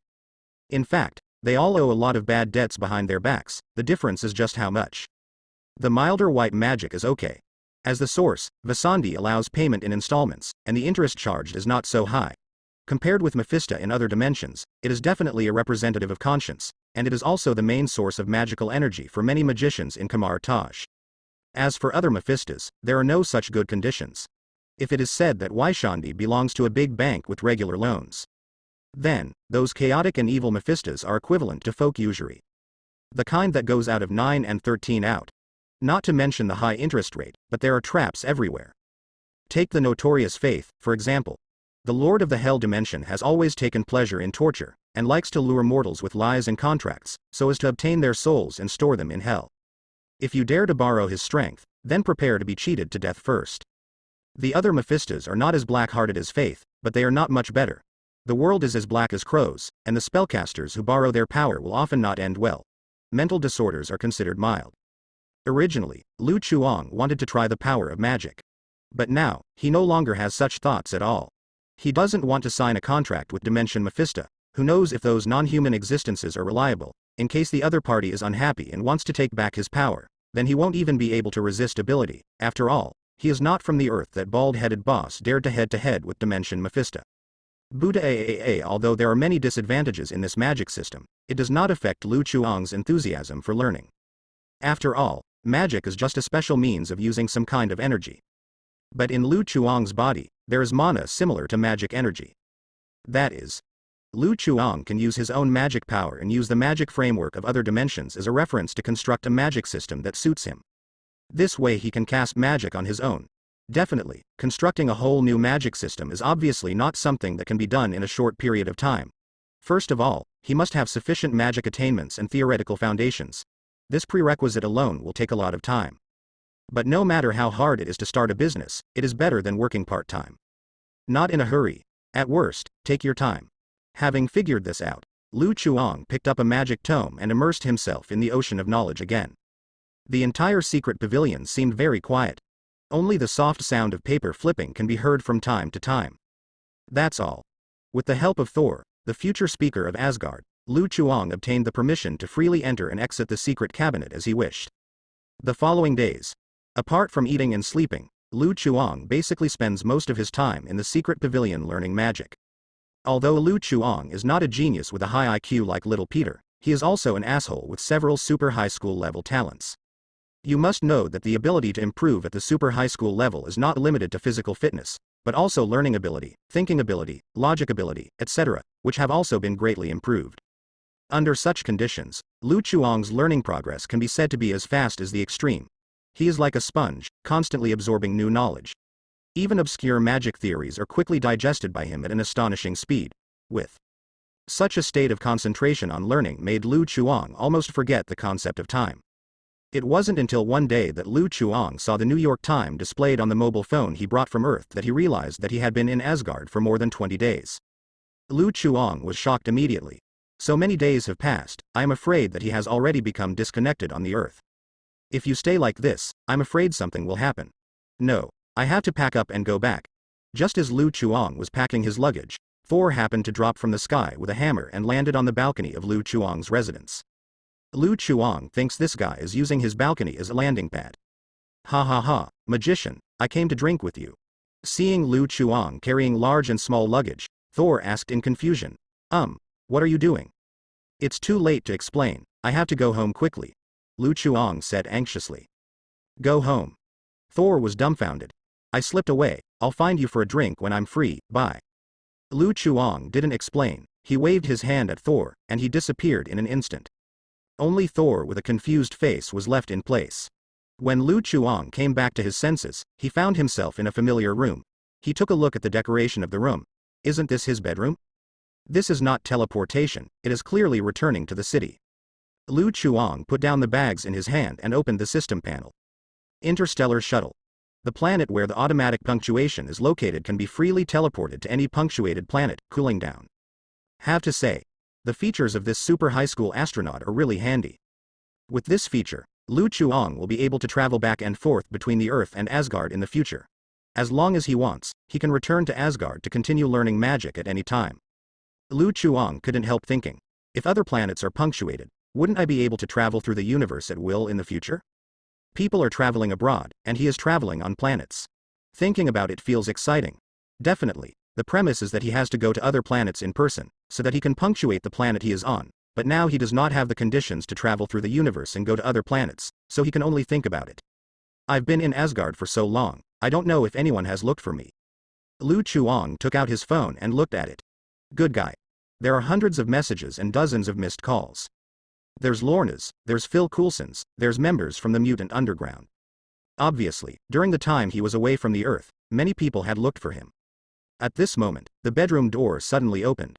Lorna stood outside the door with a cold expression, his hands glowed green, and a dozen table knives were suspended in midair. Originally, Lorna was lying on the sofa watching TV, but she suddenly sensed an unknown metal reaction in the room, and immediately picked up the guy and ran over to check. What are you doing? Seeing Lorna's posture, Lu Chuang was a little confused. It was only then that Lorna noticed that the other party was Lu Chuang, and her expression was slightly taken aback, but she quickly realized it. You can be regarded as coming back. Where have you been running during this time, and you didn't answer the phone? Lorna was speechless. She felt that she was more like the owner of the house. Instead, Lu Chuang came to stay for the night, and ran out every day or two, leaving herself alone to look after the house. I remember I said, I'm going to see aliens. Why didn't you say you were abducted by aliens? No kidnapping, but I went back to his hometown with the alien, and you see, I took pictures. Seeing Lorna's disbelieving expression, Lu Chuang was not happy at the time, and immediately opened the phone's photo album, showing Lorna the photos he took in Asgard during this period to prove himself. Who is this? Lorna saw a photo of Lu Chuang and Thor drinking together. In the photo, Tuo looks like a chrysanthemum and reveals a strong sense of stupidity, which caught her attention. This is the alien I'm talking about. His name is Thor, and his profession is to wield a sledgehammer. He also has a younger brother named Loki, who likes to play pranks. He almost killed his brother some time ago. Their father Odin knew after that. I was very angry, so I locked Loki in the dungeon of Asgard, because Thor often asked me to drink and complain about this matter. I was almost annoyed by him. Lorna's eyelids twitched slightly. Let me guess, is the alien hometown you mentioned a place called Asgard? Yeah, how do you know, have you been there too? She has never been there, but she has heard the story since she was a child. Isn't this the magic version of Norse mythology? At this time, Lu Chuang looked at the time on his phone. Little Peter should be out of school. You go to the next door and call him over. Just say that I brought him a gift when I came back from a trip, definitely, and... Lorna wanted to ask further questions, but when she heard that Lu Chuang had brought her present, she turned and left the bedroom without saying a word. It didn't take long to see Lorna come back with an excited little Peter. Lu, I heard that you just came back from a trip and brought me a gift. What kind of gift is it? Lu Chuang looked at little Peter and smiled mysteriously, and took out a few suitcases he brought back from Asgard. Definitely is a good thing. This is a local specialty of Asgard, and you can't buy it anywhere on Earth. Souvenirs brought back from travel. Little Peter was overjoyed, and tentatively hugged the suitcase, but found that he couldn't hold it at all. It must be something so heavy. After getting permission from Lu Chuang, little Peter couldn't wait to open the suitcase. This is... surprise or surprise, surprise or surprise. Seeing the stunned little Peter, Lu Chuang introduced triumphantly. These are all the learning materials I have managed to find from Asgard, and there are also a complete set of exercises for different stages. As long as you learn them all, I guarantee that your theoretical knowledge will be at least decades ahead of Earth's technology, and it will not be a problem to beat Tony Stark. What kind of local specialties are study materials? Little Peter reluctantly rummaged through the other suitcases, only to find that there were still study materials and exercises in them, and several large suitcases were full. These add up to be tens of kilograms. Little Peter is about to cry. Can he not accept this gift? After delivering the gift to little Peter, Lu Chuang turned his head and looked at Lorna. I still have your gift here, aren't you looking forward to it? Lorna glanced at the little Peter with a broken face, and she suddenly felt that she was not looking forward to it at all. Then, she saw Lu Chuang take out a box out of nowhere. When I opened it, there was a flat black iron ball inside. What's this? It is said that it is a rare metal from a certain planet. Asgard uses this metal to build equipment. It is much harder than tungsten alloy, and it is just right for you. Lorna was dubious. A dazzling green light emerged from both hands, and with her control, the iron ball quickly twisted and shape shifted, and finally turned into a cool black dagger. Immediately afterwards, Lorna controlled the dagger to collide with the table knife, and the table knife snapped, but there was no trace on the dagger. Lorna was a little surprised. The quality of metal she had never seen was indeed stronger than other metals. For ordinary people, such a small piece of metal may not be useful, but in Lorna's hands, this piece of metal is undoubtedly a big killer. Just imagine a flying darts that can pierce through metal, and shoot towards it at a speed comparable to a bullet. When you fly, I will ask you how to block it. Yes, I like this gift. Lorna waved her hand, and the dagger was shapeshifting again, turning into two metal bracelets on her wrists. Lu Chuang doubts whether Lorna is hiding other super abilities. Isn't it too heavy to wear so many metals? Speaking of metal, Lu Chuang suddenly remembered something. He seems to have one more important thing with Clarice.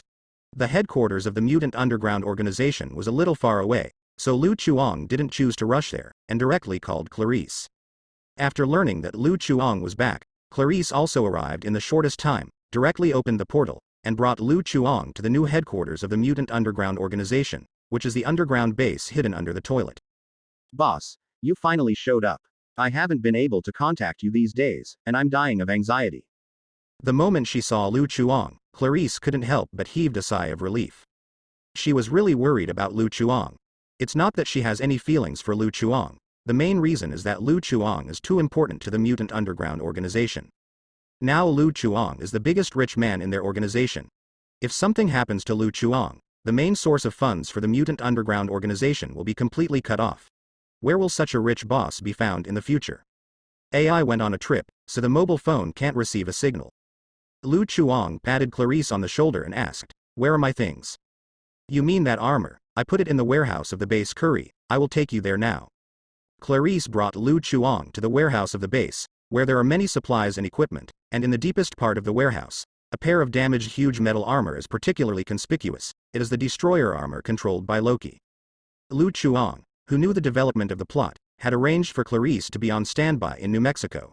After Thor defeated the destroyer, he immediately notified Clarice that S.H.I.E.L.D. stealed the remains of the destroyer directly under the opponent's nose. "Good job, you are indeed the employee I admire the most, and I will give you a bonus at the end of the month." Lu Chuang nodded in satisfaction, and stepped forward to look at the destroyer. The origin of this pair of armor is not simple. Like Gungnir, it is the weapon of the king of god Odin, and it is also the Asgardian of the Asgard treasury. As for how powerful this thing is, Lu Chuang has already experienced it himself. Lu Chuang didn't take Gungnir away because it was Odin's natal weapon. This kind of behavior is tantamount to snatching food from a tiger's mouth. No one can use it, at most it can be used as a laser gun like Loki. The destroyer, by contrast, is different. According to the normal plot development, even if Lu Chuang does not steal the destroyer, S.H.I.E.L.D. will take the destroyer back for research, and even transform it into a high-tech weapon capable of firing energy cannons. What was the reaction from Asgard? Lu Chuang didn't think that Odin would not know about it. Since Odin chose to turn a blind eye, he was embarrassed to accept it. Instead of cheap Snake Shield Bureau, it is better to cheap other land. When Lu Chuang got close to the destroyer, he could feel a strong wave of magic. Obviously, the destroyer is blessed with some kind of special magic, which should be written by Odin. This kind of magic has gone far beyond Lu Chuang's cognition, and he still can't understand its mysterious resistance with his current magic attainments. Lu Chuang thought for a while, then reached out to touch the destroyer, and a ball of mana emerged from his hand and poured into the destroyer's body. Buzzing, the destroyer let out a hum, and the empty eye sockets suddenly lit up with golden light. Under the stunned expressions of the two, the silver-white bars on the destroyer's face slowly opened, and the scorching heat instantly filled the entire warehouse, and inside the empty helmet of the destroyer, a terrifying energy was gathering rapidly.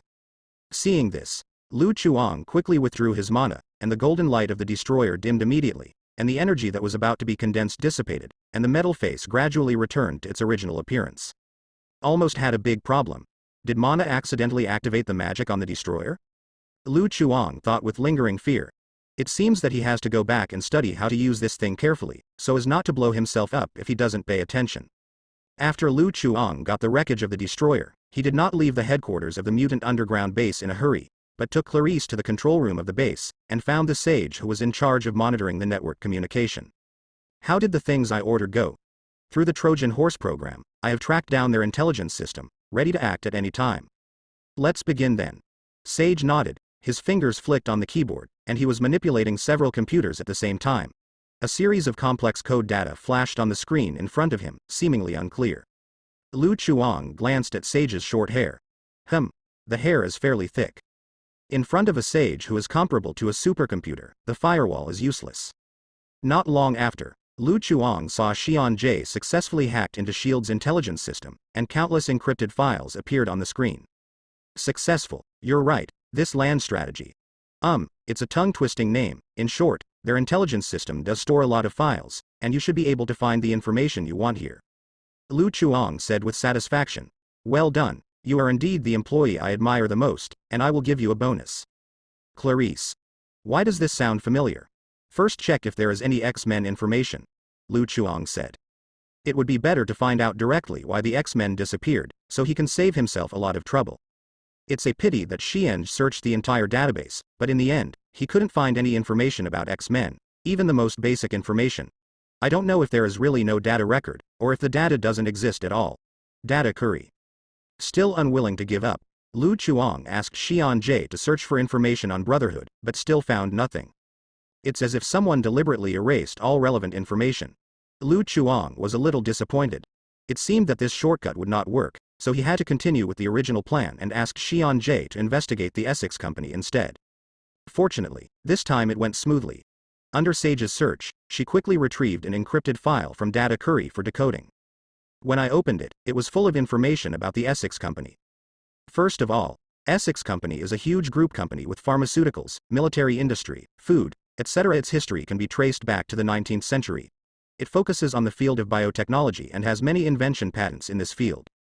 The flea collar that frightens all mutants is one of Essex's products, which can suppress mutant genes in mutants and temporarily disable their abilities. Therefore, Essex has a long-term cooperation with Sentry's Secret Service relation. It just that the Essex Company is relatively low-key, unlike a mustache who often appears in the media. The Essex Company generally rarely appears in the public eye, and even the Shield Data Korea's description of the Essex Company not comprehensive enough. There is no record of where the headquarters of the Essex Company was or who founded the company. However, according to Shield's investigation records, Essex Corporation and Sentry's Secret Service seem to have reached other cooperation behind the scenes, implementing a confidential project called Project Hound Dog. Regarding this plan, Shield Data Korea has no detailed information, only a special list, which is full of mutant criminals who were arrested by Sentry's Secret Service illegally. Pulse. Clarice suddenly saw a familiar face on the list and exclaimed.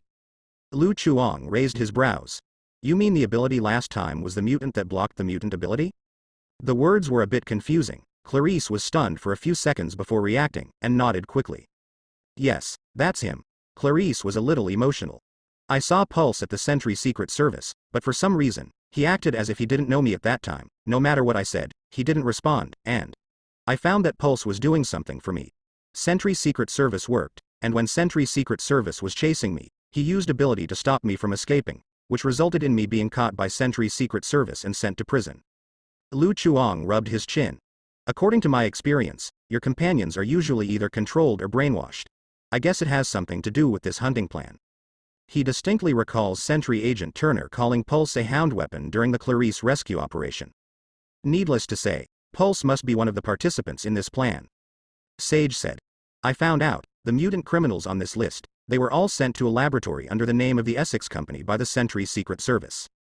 Send it there for what? I don't know, there is no record in the data. Where is that laboratory? At this moment, John suddenly broke into the control room and asked loudly. Lu Chuang looked at John with strange eyes. You have been eavesdropping outside just now? No, it's because you guys were talking too loudly. I accidentally overheard you when I was passing by. John had a serious expression, saying that he didn't eavesdrop. Fart. Obviously the control room is at the innermost part of the base.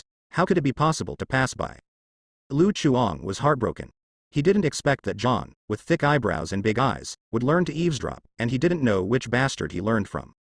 Back to the topic. Just now I overheard you talking about Pulse and the Hound Project. We have to find out what they did to Pulse. John also didn't believe that Pulse would betray them, so he very much agreed with Lu Chuang that there must be other reasons for Pulse to become like that. That laboratory is located in a very remote area of Ohio, and there is no information other than that, but I found this. Sage pointed to a picture of a bar on the computer screen, and said, I cross-contrasted the credit card records near the laboratory. This bar is usually taken care of by some male employees of the Essex Company. Maybe we can get some information from them. To relevant information. John nodded. Very well, then I will go to investigate with Sophia. Sophia's ability can not only modify other people's memories, but also steal part of other people's memories, which is most suitable for this kind of intelligence work. Getting information from men. What's the fun with you being a man? Lu Chuang gave John a disgusted look. Forehead John was speechless. It was really not suitable for him as a man to follow. But Sophia has no fighting power. We need someone to protect her, but the problem is that we currently don't have any female members who are good at fighting. Most of the female members of the Mutant Underground organization are supportive types, such as Sage and Clarice. Although they are very supportive, they basically have no combat ability. Lu Chuang waved his hand calmly. Small problem, isn't there still me? You? John and the others looked Lu Chuang up and down, and their expressions instantly became weird. Don't think about it, I'm an upright man. Lu Chuang explained. I mean, my ability can become anyone, like this. After saying those words, Lu Chuang's image suddenly changed and became Clarice's appearance, both in appearance and the two lumps on his chest were exactly the same. John thought that Lu Chuang's ability could only transform into other men, but he didn't expect that he could play it so fancy. So, wouldn't Lu Chuang be able to transform into any woman? This ability is really enviable. Ah no, it's really amazing. So, you want to participate in this operation? Yes. Lu Chuang nodded. The Essex Company hides too deeply, and the useful clues in the data are very limited. If you want to investigate the truth about the disappearance of the X-Men, you need to find more key clues. Therefore, Lu Chuang intends to start the investigation with the subordinate organizations of the Essex Company first, to see if he can find any traces of cobweb horses. John said pleasantly. Okay, then I will trouble you. Although Lu Chuang looks very unreliable, but John has seen Lu Chuang's skill, which is much stronger than his veterans, and his marksmanship is extremely accurate. It is natural that Lu Chuang is willing to help, at least Sophia's safety is guaranteed. The most important thing is that this time Lu Chuang did not ask for a fee, which is equivalent to free prostitution. Leave it to me. Lu Chuang patted his chest heavily, causing ripples, which made Clarice feel ashamed and angry. Rogue, where is your hand? At night, according to the address provided by Xiange, Lu Chuang and Suofia came to the bar. At the moment Lu Chuang disguised himself as Daisy, the glasses girl next to Jane. Originally, Lu Chuang planned to disguise himself as Clarice. After all, Clarice and Fan Bai were a bit similar, so their appearance would not be much different. However, Lu Chuang's disguise technique had a shortcoming, that is, the appearance of the designated target was 100% restored in the image, and does not have the face-pinching function. Because the non-human features of Clarice's face were too conspicuous, Lu Chuang had to choose Daisy, who was also good-looking in his impression and had nothing to do with him. Lu Chuang and Sophia sat in front of the bar together, ordered 2 glasses of wine from the bartender, and began to search for targets. Soon, the two saw a bald man drinking at the corner of the bar. The man was wearing a guard uniform with the English name of Essex printed on his chest. Lu Chuang and Sophia exchanged glances, and immediately walked over with the wine. The bald man stared straight at the 2 beauties walking towards this side, especially Daisy, who was disguised by Lu Chuang. The 2 headlights were really dazzling, like magnets, they were attracted. The bald man stared. Is there anyone in this seat? Sophia gave the bald man a charming smile, a classic beauty trick. However, the bald man didn't respond to her. The bald man's eyes were fixed on Lu Chuang's chest, as if he had been hit by some extremely evil illusion. Sophia's smile suddenly froze, feeling that her self-esteem had been hit like never before. I actually lost to a man in terms of charm. Lu Chuang was a little terrified by the idiot-like stare of the other party, and slapped the table suddenly. To ask you a question, is there anyone in the seat? No. No one, you can sit wherever you want. Seeing the faintly cracked desktop, the bald man was startled, finally broke free from the illusion, and waved his hands quickly. Hearing this, Lu Chuang and Sophia sat down unceremoniously. After they sat down, the bald man spoke enthusiastically to the 2 of them. Sophia responded with a smile, while Lu Chuang sat next to him and drank, completely ignoring the bald man's intentions. It was Sophia's task to obtain information. He can't be allowed to play beauty tricks with another man by himself. But it was Lu Chuang's indifferent attitude that aroused the bald man's interest even more. After chatting with Sophia for a while, the bald man looked at Lu Chuang. Why don't you talk? Lu Chuang glanced at him and shook his head. I can't chat. For example?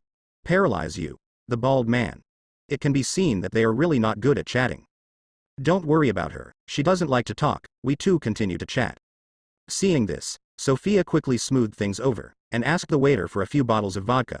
While chatting, she guided the bald man to drink non-stop, trying to get him drunk to facilitate subsequent actions, and the bald man didn't have any defenses, so she asked Fia a few words. The words fascinated him so much that he unknowingly drank several bottles of vodka. Unexpectedly, the bald man drank several bottles of vodka, plus the wine he drank before, but his face was not a little drunk. Sophia was shocked at the time. May I ask, where are you from? I'm Russian. I immigrated from Russia to America a few years ago. Why didn't you say it earlier? Boom. Without saying a word, Lu Chuang raised his hand to the bald man. Sophia's eyes widened. What are you doing? Your method is too slow. When he gets drunk, the bar will be off work. Don't worry, no one around will see you. But how do I make up his memory? Faith looked at the bald man who passed out. Although she could fabricate memories, the pain would still hurt where it should. It's simple.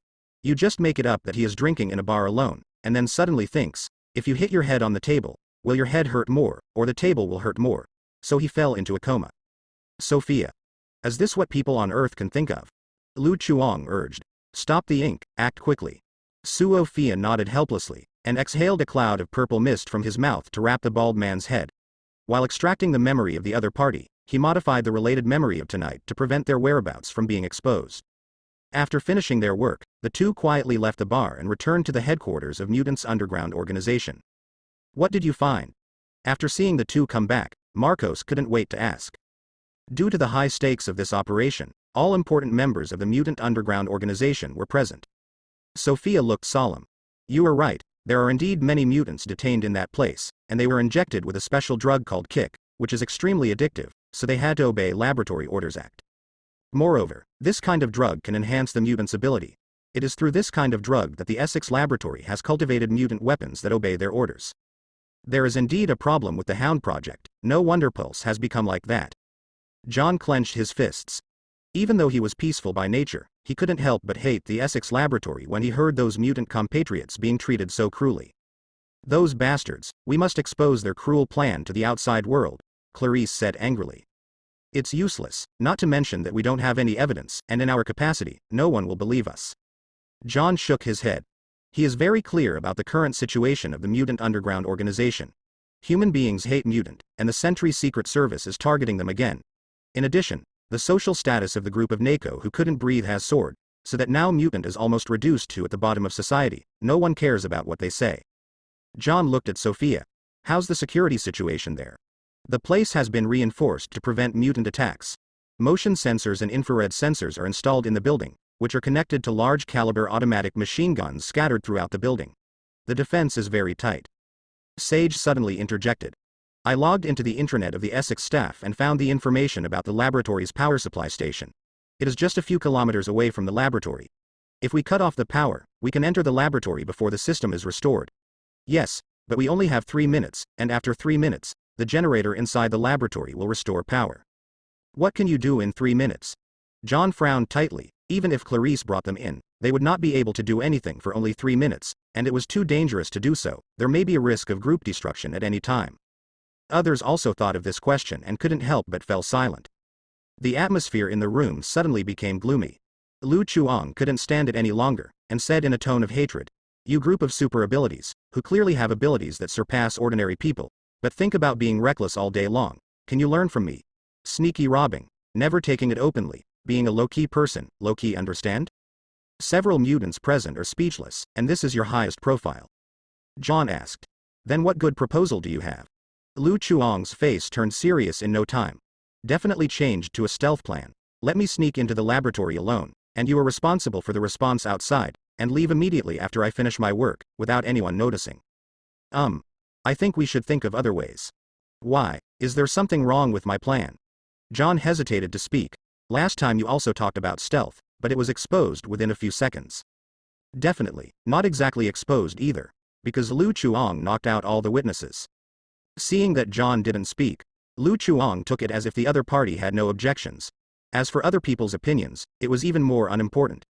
Lu Chuang, who was eager to complete the task, didn't want to waste time. He immediately decided to start tomorrow and let him sneak into the Essex experiment room for investigation. The following day, the Essex laboratory building. A 2-meter high voltage power grid surrounds the perimeter of the building. Firepower points have been placed in several important locations. From time to time, many heavily armed guards can be seen patrolling back and forth. Compared with a laboratory, it is more like a closely guarded military fortress. Lu Chuang used disguise to turn into a bald man, and swaggered towards the main entrance. A guard at the gate noticed Lu Chuang, with a puzzled expression. Jera? I remember you were injured and asked for leave today? Lu Chuang said righteously. How can a mere skin injury stop my determination to go to work? If I don't work hard, how can my boss afford a sports car and live a happy life? Guard. Damn, the capitalists will cry when they hear this. Dispelling the guard's suspicion, Lu Chuang took out a forged certificate from his pocket according to the procedure in the bald man's memory, and then pretended to pass the verification device at the door, but actually secretly used the master key's ability to unlock it. Accompanied by the prompt sound of passing the verification, Lu Chuang walked into the laboratory building smoothly. According to the memories that Sophia extracted from the bald man, the general manager of this laboratory is named Roderick Kahn Bell, and this person is solely responsible for all research projects in the laboratory. This time, Lu Chuang's target was Kahn Bell's office. Before that, Lu Chuang had memorized the route map provided by Sophia, and it didn't take long for him to find Bell's office. Lu Chuang knocked on the door, but found no one inside responded. So he took advantage of the gap of no one around, gently twisted the handle and slipped in. Lu Chuang came to the desk, turned on the computer in front of him, and an account login interface popped up on the screen. Lu Chuang had already prepared for this. He took out the USB flash drive that Xian Jie gave him in advance and inserted it into the computer. After a series of dazzling codes flashed, he successfully logged into the computer desktop, and the USB flash drive began to automatically download the files in this computer document. Done. After the download was complete, Lu Chuang immediately took out the USB flash drive and left the office, and the whole process went smoothly. Just when Lu Chuang was about to leave the laboratory building, a guard suddenly appeared around the corner and blocked his way. You came just in time, the injection work needs manpower. You and I will go there. Lu Chuang is a bit of a pain in the ass, big brother. Do you have to pull me to work overtime when I'm about to leave work? I'm in a hurry to pee. Why don't you find someone else? Hold on first, injection work is more important, follow me quickly. While speaking, the guard forcibly pulled Lu Chuang away and led him to a room similar to a prison cell. There are many mutants dressed as prisoners in the room. They all wear flea collars produced by Essex Company on their necks. Like a Walking Dead. Apparently, these were victims of Project Hound. Lu Chuang looked around curiously, wanting to see if there was any pulse of John's companion here. Just as his eyes swept over one of the cells, suddenly, a prompt from the game system popped up in front of Lu Chuang. How many goals meet the conditions of big news? Lu Chuang paused, actually triggering the prompt of the game system? Lu Chuang immediately turned his attention to the cell that triggered the game prompt, and saw a black-haired woman sitting on the bed in the center of the cell. She also wore a flea collar around her neck, and she was obviously a mutant. Who is she? Lu Chuang asked the guard beside him. The guard said casually, She is Katie Pride. It is said that she was the first batch of prisoners in the laboratory. I remember she had a name before, it seems to be called Shadowcat. It turned out to be her. Lu Chuang remained calm on the surface, but he was a little surprised in his heart. Shadowcat, one of the members of X-Men, ability is to let one's body or things touched by oneself pass through any object, immune to all physical damage, just like Vision's ability. What's outrageous is that Shadowcat can not only travel through space, but can also travel through time. She can send other people's consciousness back to the other person in the past, thereby changing the past and affecting the future.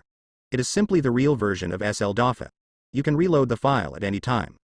In the movie, Shadowcat cooperates with Wolverine, an old OL player on Earth with hundreds of years of archives, to directly change the history of decades ago, retyping the original B ending into an HE ending.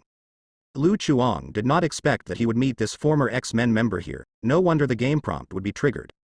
As a member of X-Men, Shadowcat must know a lot about the inside story of X-Men. Possibly even knowing the truth about the disappearance of the X-Men. Thinking of this, Lu Chuang looked at Shadowcat with hot eyes. It's almost time for the injection, work quickly, or these mutant bastards will go crazy again. The guard interrupted Lu Chuang's thoughts. He took out a silver box, which contained some syringes filled with blue liquid. This is a special drug specially developed by the Essex Laboratory, which can strengthen mutants' ability and greatly improve mutants' ability. Lu Chuang roughly counted, there are at least 50 mutants in this room, almost catching up with the population size of the mutant underground organization. Needless to say, these mutants must have come here voluntarily. It seems that Essex's plan is not small. As long as there are enough mutants, they can use this drug to mass-produce powerful mutant fighters and create a large-scale mutant army, which is better than any special forces too much. A group of super soldiers who can play special effects, just ask you if you are alive or not. Definitely, forcibly unlocking is not free. The side effects of this kind of drug are very huge. Not only is it extremely addictive, withdrawal reactions will occur when the injection is stopped, but it will also seriously damage the physiological and immune functions of the human body, thus causing a series of complications.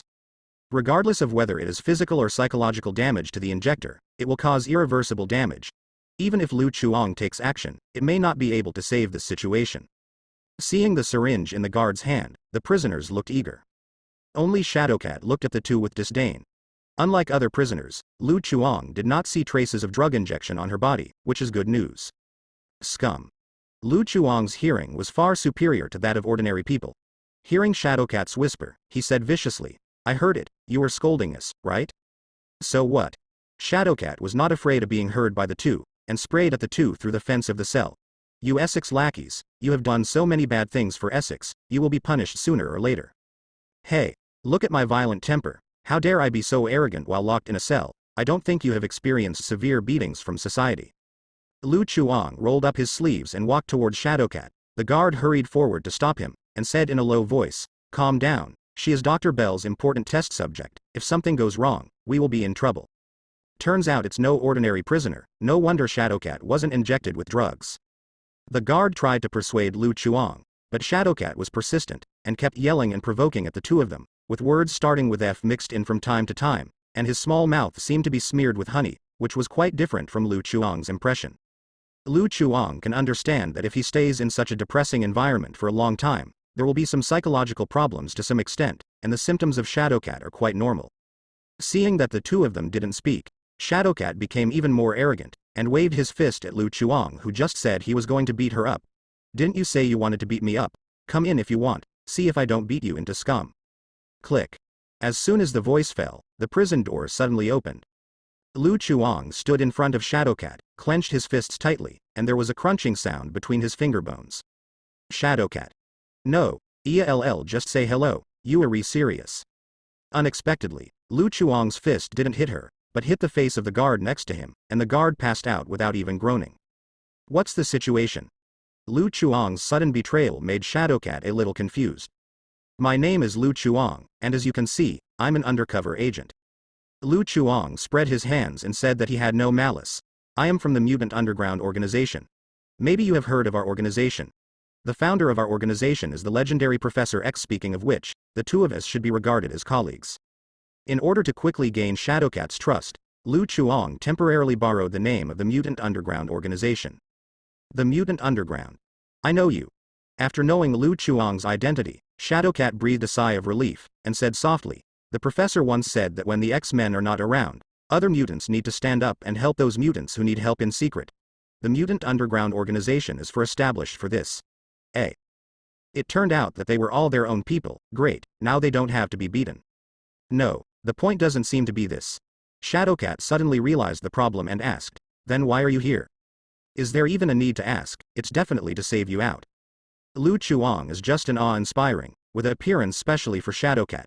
Shadowcat is very moved when he sees it, but he doesn't know that Lu Chuang actually came here by chance, and saving her is just a temporary idea. Moved is moved, but there is no joy on Shadowcat's face. Thank you, but you should hurry up and get out of here, I can't escape. Why? Because this. Shadowcat pointed to the flea collar on the neck. In order to prevent me from escaping, they installed an upgraded version of the flea collar for me, which requires a key and a password to open it. If it is forcibly broken, the collar will explode on the spot. Click. Before Shadowcat finished speaking, he saw Lu Chuang wiggling his index finger, and the picture collar kept turning on his finger. Do you have any other questions? Shadowcat shook his head, saying that there is no problem, and he can start at any time. Warning. All employees please pay attention, this is not a drill, and employees from all regions immediately enter the nearby safe area. Complete blockade. Repeat. Enter a state of total lockdown. When Lu Chuang and Shadowcat walked out of the confinement room, they heard a piercing alarm bell, which quickly spread throughout the Essex laboratory, and the warning lights in the corridor flickered red. Looks like we've been spotted. Shadowcat didn't panic, she had expected this scene a long time ago, and turned to look at Lu Chuang. What should we do next? That's a good question, let me think about it. Hearing Lu Chuang's words, Shadowcat suddenly had an ominous premonition. Don't tell me you haven't planned anything. Shadowcat guessed right. Lu Chuang really didn't have any plans, after all, he came here just by accident. According to Lu Chuang's original plan, as long as he got the information, he could slip away, who knew that someone would be picked up along the way. Don't worry, I'm a professional, I guarantee you will be fine. Lu Chuang signaled Shadowcat not to panic, it was just changing from stealth mode to breakout mode, and he had rich experience in this situation. At this moment, hurried footsteps came from the end of the empty corridor, and the armed forces of the Essex laboratory arrived and quickly surrounded the entire area. The nearest special operations team held an assault rifle, come to the prison cell. Seeing Lu Chuang and Shadowcat standing in the corridor, the special operations team collectively raised their guns and pointed them at the leader of the two, Captain Wei. The two in front don't move, raise your hands, otherwise we will shoot. There is a problem with what you said.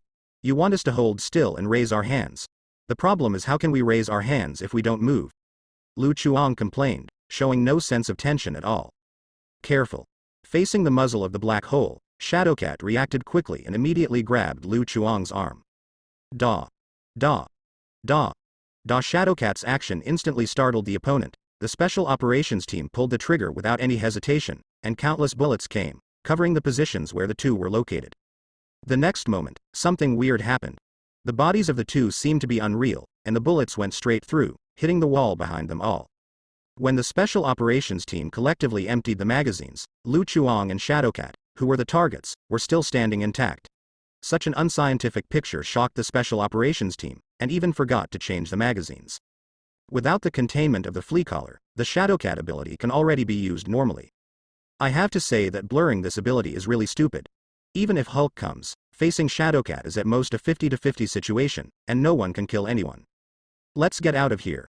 Shadowcat knew that it was not suitable to stay here for a long time, so he pulled Lu Chuang directly into the wall next to him, and the two passed through the wall without any hindrance, and disappeared into the corridor, leaving the special operations team with a ghostly look on their faces. What happened, and why did the alarm device go off?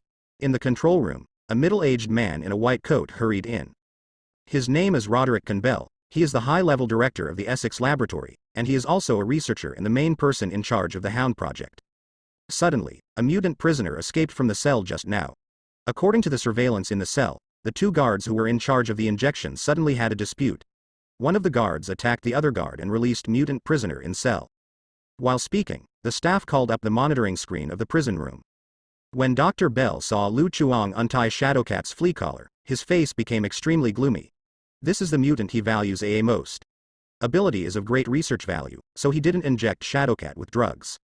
And now, this important research material has escaped. Dr. Bell pointed to Lu Chuang in the picture. Who is this guard? His name is Jera, and he has been working here for half a year. The staff hesitated for a while and continued, but he seems to have asked for sick leave today. The reason is that he had a whim in the bar. If he hit his head on the table, would his head hurt or the table hurt more? As a result, he suffered a concussion and was hospitalized. There was a diagnosis report from the hospital, and after investigation, it was confirmed to be true.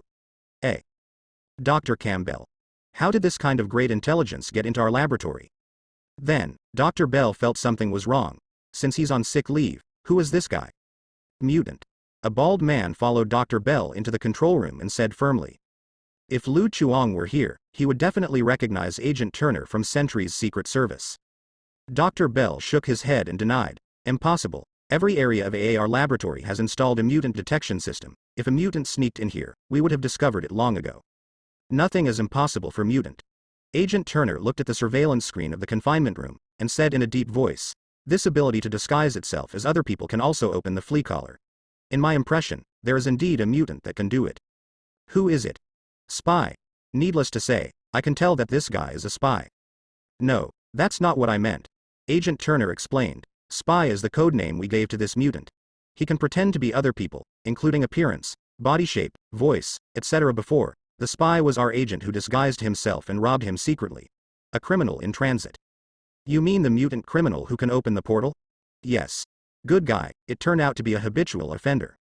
Dr. Bell's eyes were full of anger, because the place where the Sentry Secret Service transferred the prisoners was their Essex laboratory.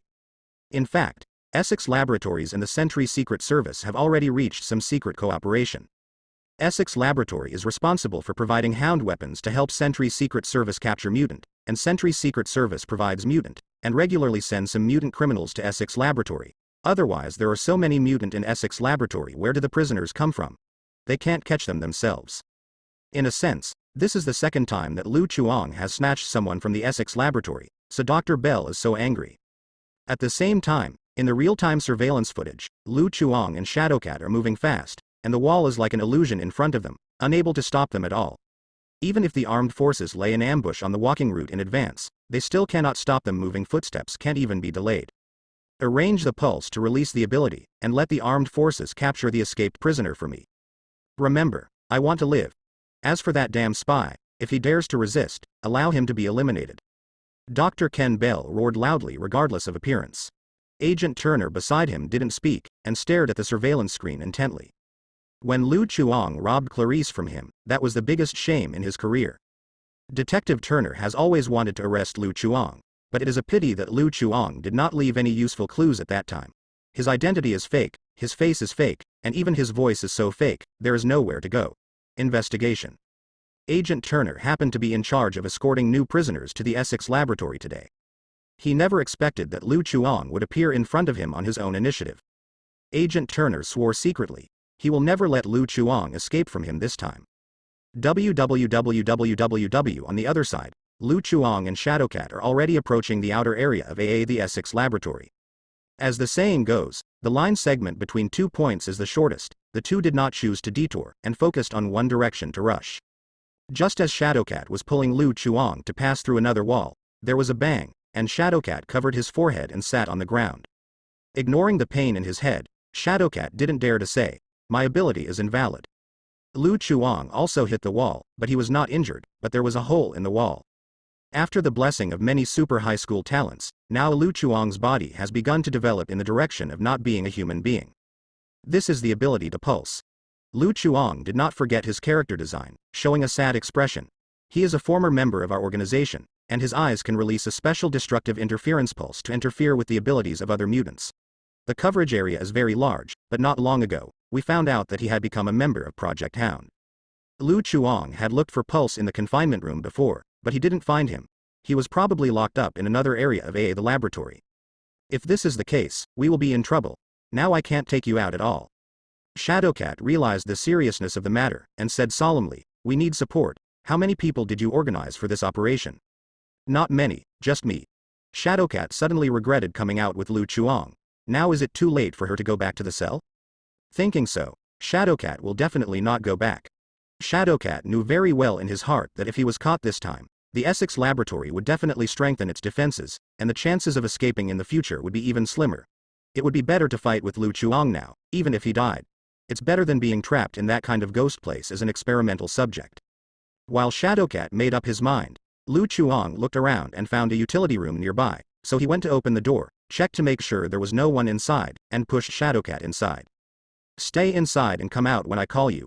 With that said, Lu Chuang turned around and was about to leave. "Wait a minute, there are heavily armed troops outside, you are going to die." Shadowcat realized Lu Chuang's plan and hurriedly grabbed his arm. Although she didn't know what Lu Chuang's ability was, it didn't matter anymore. According to Lu Chuang's description, that pulse can make other mutants unable to use their own abilities, and the mutants who lose their abilities are basically no different from ordinary people. An unarmed ordinary person facing an entire armed force is not dying. After all, Lu Chuang also came here to save her. Shadowcat can't just watch Lu Chuang lose his life. Believe me, this world.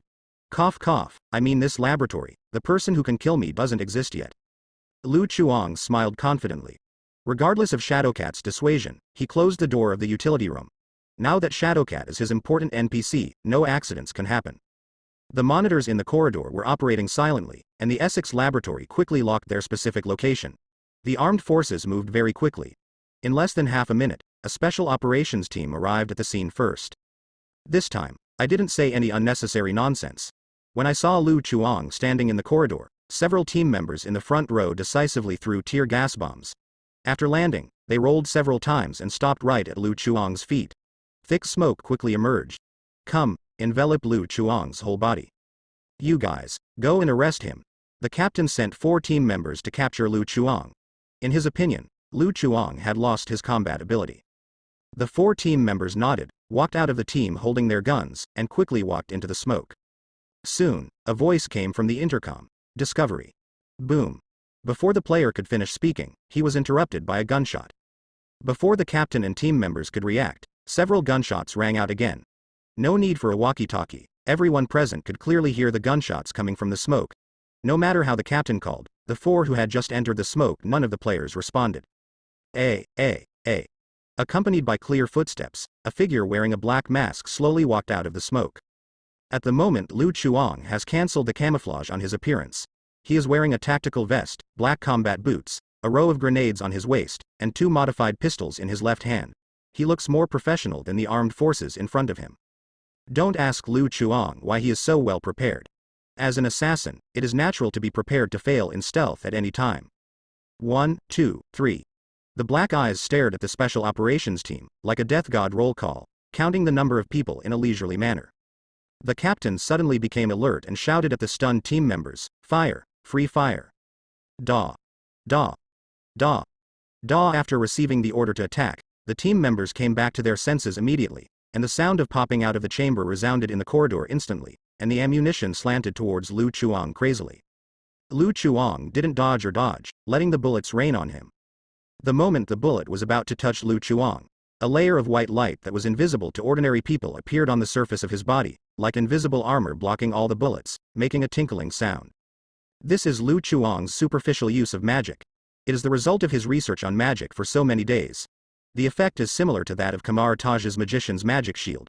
It can block most attacks, although it is not as perfect as white magic. But it is easy to resist thermal weapons such as assault rifles. Soon the ground was full of shell casings, and the assault rifles in the hands of the special operations team made click sounds one after another. The whole corridor was covered with a layer of light blue gunpowder smoke, and the pungent sulfur smell made people wrinkle their noses. Don't look at me like that, I really didn't cheat. Looking at the stunned special operations team, Lu Chuang patted the unnecessary dust on his body, saying that it was not his fault that he was too strong. Now that you're done playing, it's my turn. Boom. Boom. Boom. 3 gunshots were fired, and the bullets flew across an arc, hitting 6 heads with precision. The captain's eyes widened. Heck, he seemed to see the bullet turning the corner. Take cover. Fight back. The special operations team was well trained, and immediately found a bunker to defend. Taking advantage of the gap between teammates changing magazines, several team members took out grenades from their bodies, pulled out the safety and threw them at Lu Chuang. Lu Chuang is not on their arrest list, and he will not be punished by his superiors if he is killed. It was a good idea, but as soon as their grenade was thrown into the air, they were shot and exploded by Lu Chuang, who had quick eyesight and quick hands. The orange fireball expanded violently, and they didn't even have time to scream, and several people were engulfed by the blast wave. Because the distance was too close, other members of the special warfare team were also affected by the explosion, and fell to the ground covered in blood, screaming in pain. The kind-hearted Lu Chuang can't see this kind of scene. So he raised his gun and directly ended the suffering of these people.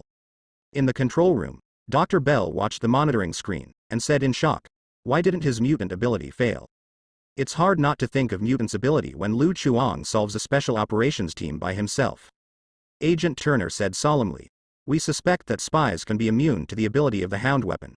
The ability of the hound weapon has failed once before. Ignoring the mutant detection system, immune pulse interference ability. Dr. Bell, as a researcher, anger will not affect his reason and IQ, he made a more reasonable inference based on the clues. Is there a possibility, that this guy isn't a mutant?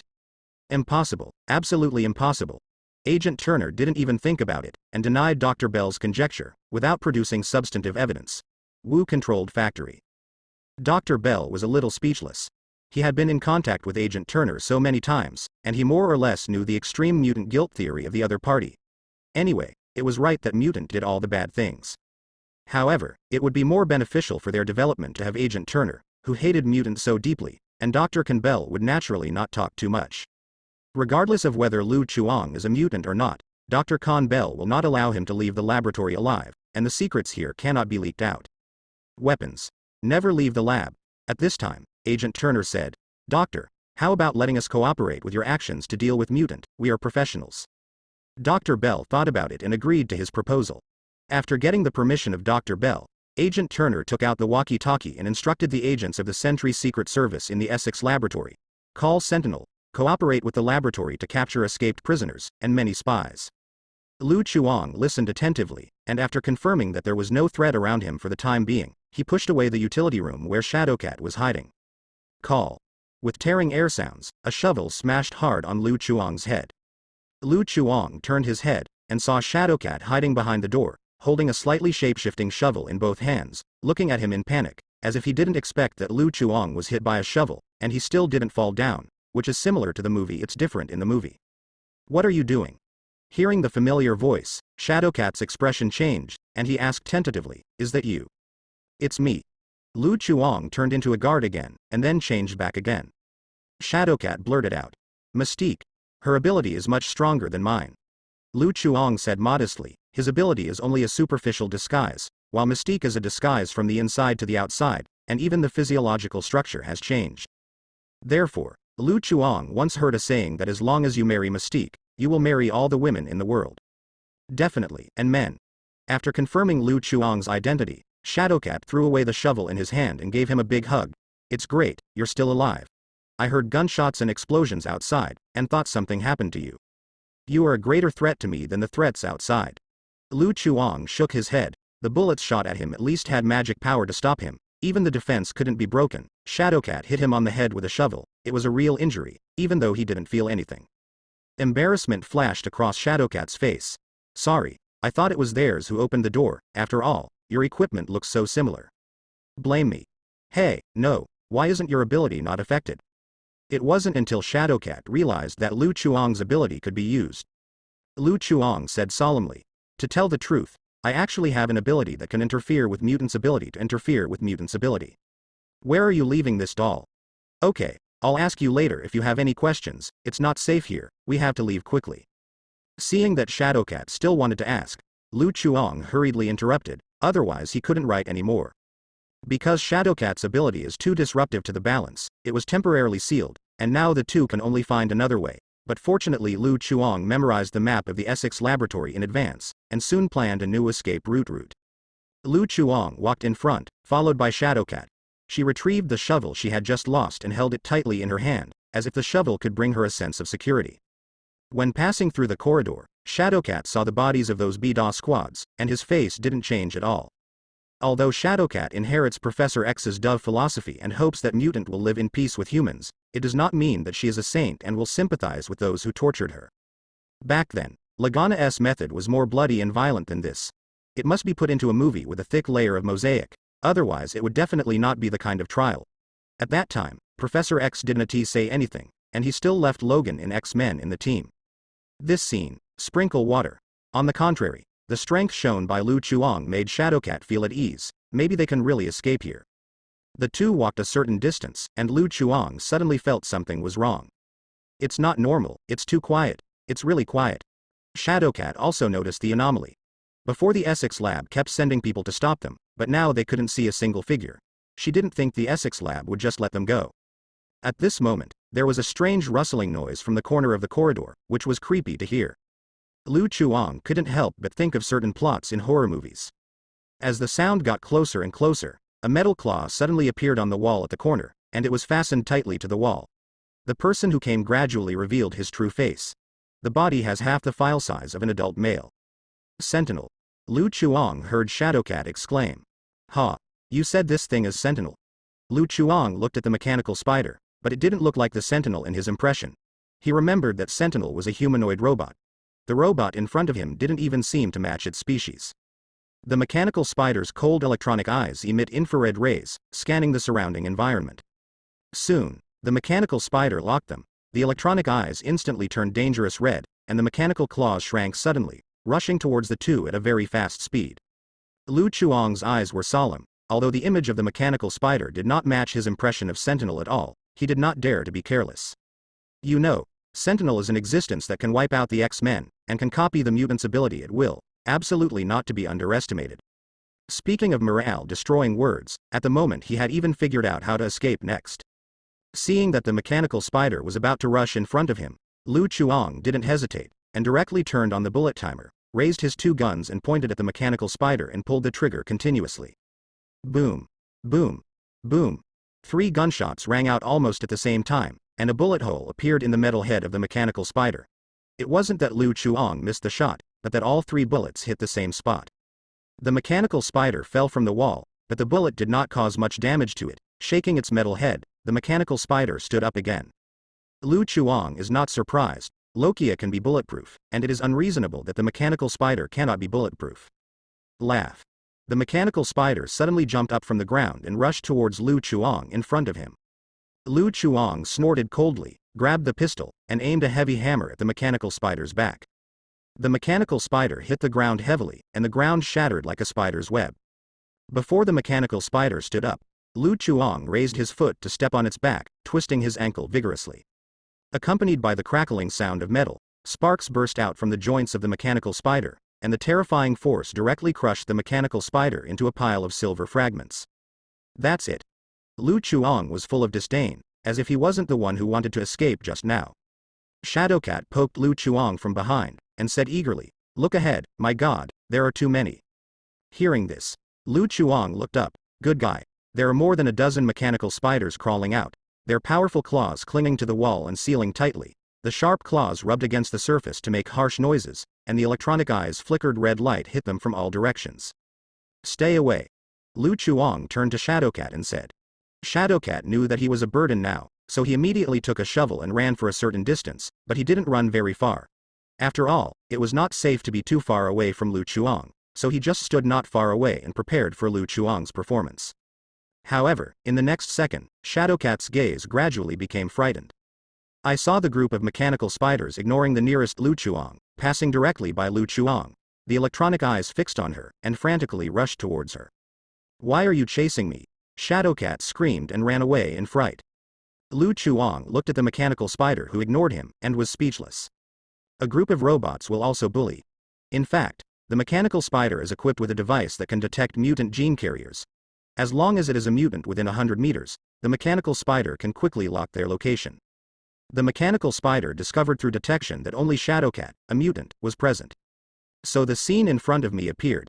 As for the mechanical spider that just attacked Lu Chuang, Shadowcat just happened to be standing behind it.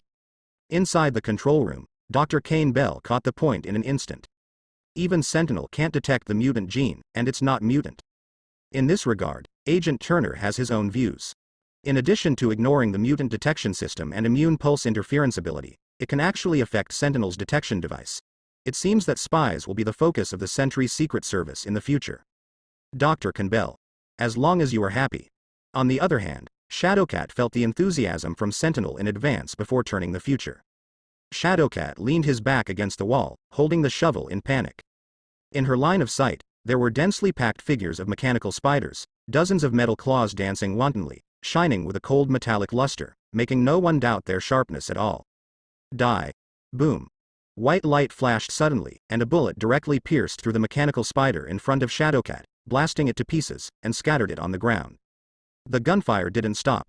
Accompanied by constant gunshots, every mechanical spider trying to pounce on Shadowcat exploded one by one, and Shadowcat's vision gradually widened.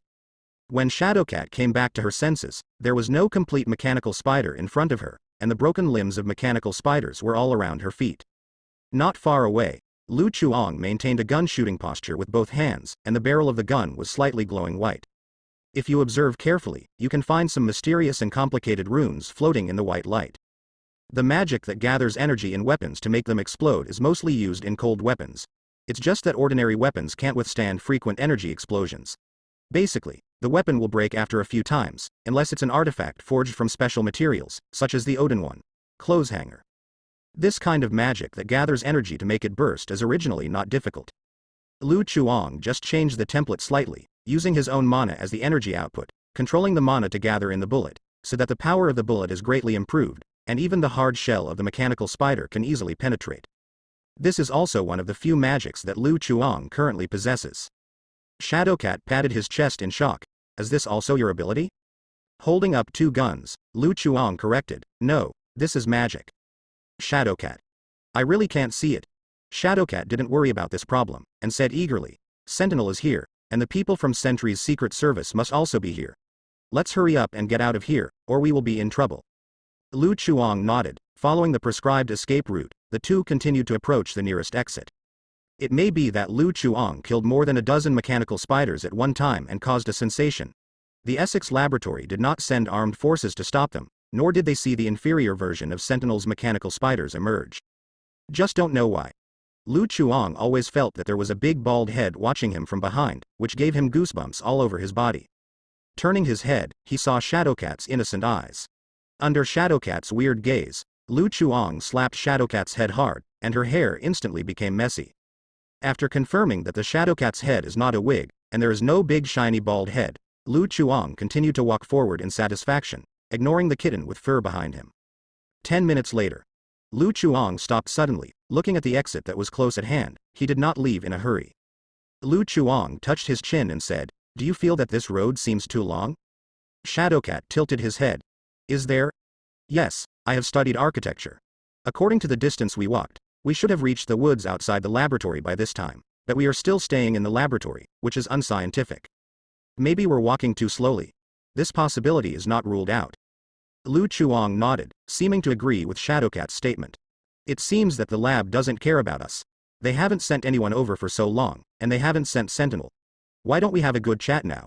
I just have a question I want to ask you. What is the problem? I heard that you used to have a boyfriend who was also a mutant, codenamed Burning Man, and ability is to control flames, right? Shadowcat. Brother, we are running for our lives, is it really appropriate to gossip at this time? Lu Chuang said seriously. This question is very important to me. A friend of mine asked me to ask it. If you answer my question, as a reward, you can also ask me any question. Hearing the last sentence, Shadowcat had a strange look in his eyes, and said helplessly, well, you were right, Pyro is indeed my ex-boyfriend. I see. Lu Chuang grinned. Thank you for answering my doubts for many years, and I don't know how my friend Iceman will feel when he hears this. The next moment, Lu Chuang reached out and grabbed Shadowcat's neck, lifting him into the air.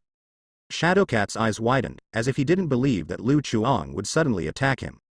Strong and powerful hands pinched Shadowcat's neck like iron pliers, oxygen could only come out but not in, and Shadowcat's face gradually turned livid. Out of the instinct to survive, Shadowcat swayed wildly, trying to break Lu Chuang's palm with both hands, but with her strength, she was no match for Lu Chuang at all. As time passed, Shadowcat's pupils began to dilate, and his struggles became less and less intense. Lu Chuang's eyes glowed white, he looked at Shadowcat calmly, and said in a low voice, it's common sense, the appearance of a person can change, but the soul does not. After the words fell, the surrounding scenery suddenly became blurred. When Lu Chuang saw clearly again, there was no exit in front of him. At this moment, he is still in the laboratory, and around him, there are already guards from the Essex laboratory, as well as agents in the uniforms of the Sentry Secret Service. They are all looking at him in shock. Lu Chuang felt a hot gaze, and looked behind him as if aware of it. He saw a big bald head staring at him. It was Agent Turner, whom he had seen a few times. Maiden, you were the one who was staring at me just now, right? Sure enough, it's all an illusion. Lu Chuang glanced around and saw Shadowcat lying on the ground with his eyes closed, probably controlled by the same means. As for the Shadowcat in his hand, at the moment has turned into a sickly man. It's very similar to the mutant that Lu Chuang saw in the prison cell, except that the man's neck doesn't have a flea collar, otherwise he wouldn't be able to pinch it so easily. This is the hound weapon. It's really powerful, and even I was almost fooled by it. Lu Chuang let go of the poor man, and the man fell powerlessly to the ground, not knowing whether it was death or vitality. Not good. The ability of the hound weapon is invalid. The leading agent Turner's expression changed suddenly, and he shouted, fire, fire all. The surrounding agents and guards reacted one after another. Without saying a word, they raised their guns and pulled the trigger on Lu Chuang. Da. Da. Da. Da. Flames spewed out in an instant, muzzles roared dully, and more than 20 firearms fired concentrated LY, instantly forming an impenetrable metal barrage that enveloped Lu Chuang's position. Lu Chuang reacted quickly, surging mana spewed out of his body, and immediately covered his whole body to form an invisible protective film. The dense bullets hit him and splashed bursts of sparks, but did not cause the slightest damage, even the hem of his clothes none were hurt. How did a good sneak become like this? Lu Chuang couldn't figure it out, he could only blame bad luck, it definitely wasn't a problem with his stealth method. Boom. Boom. Boom. Boom. Lu Chuang stood in the hail of bullets, took out his 2 guns and fired continuously, and the 4 of them fell to the ground in response, with bloody holes in their foreheads at the same time. Seeing this scene, everyone turned pale, and hurriedly found a cover to hide. But Lu Chuang's bullets seem to be on automatic navigation. No matter how well they hide, the bullets can always come out from a strange angle, quickly harvesting the lives of teammates around them. Strange, monster. God, who will save us? Of course, no matter how good the psychological quality of the guards and agents is, it is difficult to conceal the fear in their hearts at this moment. It's not that they haven't fought against mutant before, but those battles are not completely crushed like they are now. Their attacks have no effect on Lu Chuang at all, but Lu Chuang can easily kill them. This is not a battle, it is clearly a unilateral massacre. Seeing the number of people on his side decrease one by one, Agent Turner yelled, "Release Sentinel." Yes, how much do you want to release? A detective asked stupidly. All. Hearing Agent Turner's hoarse roar, the agent hurriedly took out a tablet and started to operate it. It didn't take long before I heard a creepy sound of insects crawling, and densely packed mechanical spiders appeared in front of everyone. There were about 30 of them, and the intensive phobia patients felt their scalps go numb. The electronic eyes of the mechanical spider flickered red, quickly scanning the surrounding environment. The next moment, they locked onto their target and rushed like mad dogs towards Lu Chuang. The Shadowcat at his side. Agent Turner. Lu Chuang. It just so happened that Shadowcat woke up from a coma. As soon as he opened his eyes, he saw a large group of mechanical spiders rushing towards him, and his mental state collapsed. Why me again? Do it right. Fortunately, the agent responded in a timely manner and manually changed the locking target of the mechanical spiders through the tablet. The mechanical spiders running towards Shadowcat immediately turned around and rushed towards Lu Chuang collectively, waving their metal claws. Boom. Boom. Boom. Boom. Boom. Boom. In just an instant, 6 magic bullets with mysterious runes escaped from their chambers, and their super destructive power directly pierced through the mechanical spider that rushed in front of them. But the rest of the mechanical spiders still managed to rush in front of Lu Chuang, jumped up and flew towards Lu Chuang. Their sharp metal claws shone coldly under the light. Bullet time. Lu Chuang's pupils shrank suddenly, and the movements of all the mechanical spiders instantly became extremely slow in his eyes. He easily avoided the swarm of mechanical spiders, and then raised his pistol to shoot quickly. Boom. Boom. Boom. Boom. In the laboratory, the sound of firing the modified pistol kept ringing. Lu Chuang walked among the mechanical spiders, his arms seemed to swing randomly, and every time the gun was fired, a mechanical spider fell down. After all, it wasn't the future reversing sentinel. No matter how many such mechanical spiders there were, it would be difficult to pose a threat to Lu Chuang. At most, it would be troublesome to solve. Under Lu Chuang's non-stop attack, the mechanical spiders are continuously decreasing at a speed visible to the naked eye. In less than 2 minutes, there were only a few scattered mechanical spiders still fighting. At this moment, Dr. Ken Bell appeared on the edge of the battlefield, and there were several strange figures standing beside him. These people's eyes are dull, with thick dark circles under their eyes, and their state is very similar to the man just now. They are obviously the hound weapons of the Essex laboratory. One of them had a golden light in his eyes, which made Shadowcat feel very uncomfortable. His instinctive ability seemed to have completely disappeared, and he couldn't use it no matter what. Be careful, he is interfering with my ability. Shadowcat hurriedly reminded Lu Chuang. Lu Chuang glanced at it from the corner of his eye, and immediately recognized that the other party was John's good friend Impulse, the phantom god of civil war among mutants. All mutant abilities within the range of Impulse abilities will be contained, and almost all mutants are invincible. Definitely, as Lu Chuang is a human being, the Pulse ability has no effect on him at all. Lu Chuang shouted, "Pulse, it's still too late to clean up. The door of the organization is always open for you." The Pulse did not respond, and Dr. Bell sneered, "It's useless, now he will only obey my orders, but you don't need to worry, because you will soon become the most loyal and obedient hound just like him." For this kind of standard villain's remarks, Lu Chuang was too lazy to force him, and just raised his hand to shoot. Crack. An accident happened, and there was a jamming sound from the gun. Naturally, Lu Chuang would not make such a low-level mistake as counting the wrong bullets. He seemed to be aware of it and looked over. A strange-looking hound weapon stretched out its hands towards this side. Without thinking, he knew that the other party must be playing tricks. Dr. Bell was taken aback by Lu Chuang's action, and then laughed. "I admit that your marksmanship is really good, but unfortunately, in front of my hound weapon, all conventional thermal weapons will be useless. I advise you to still give up resistance as soon as possible, at least this way you can suffer less torture." At this moment, Dr. Bell had a look of complete control on his face. In Dr. Bell's view, Lu Chuang is just a sharpshooter with sharp marksmanship. As long as Lu Chuang can't use guns, he can't pose any threat. Facing Dr. Bell's complacency, Lu Chuang put away his misfired pistol and made an international gesture towards him. "Fool. Very good, I hope you can still be so arrogant later." Dr. Bell's eyes turned cold, and he patted a fat black man beside him. "King Kong, catch him here." Roar. The fat black man nodded, and then let out a beast-like growl. The hair on his body began to grow densely, sharp teeth and claws emerged, blood vessels and veins surged crazily under the skin, and his muscles swelled up like balloons. In the blink of an eye, he became 2 tall muscular chimpanzee. Not to mention, apart from the different body shape, the appearance is indeed very similar to the King Kong who was flying in the Empire State Building. Sure enough, there were only wrong names, not wrong nicknames. Boom boom boom. The fat black man who transformed into a low-profile version of King Kong lowered his head and flew forward. His huge body was like a small tank, leaving footprints on the ground, and suddenly spanned a distance of several meters. The black and hard iron fist brought a fierce howling airflow, falling asleep on the face of the unarmed Lu Chuang. Silence and a soldier sticking to the face, replaced by an ordinary shooter. After this set, you can go back to the spring and wait for resurrection. But Lu Chuang is not an ordinary shooter. Seeing that the fat black man's fist was about to smash down, Lu Chuang snorted coldly, and made a fist with his left hand to meet him directly. Boom. The two fists collided, and huge amounts of childlike voices erupted between the two.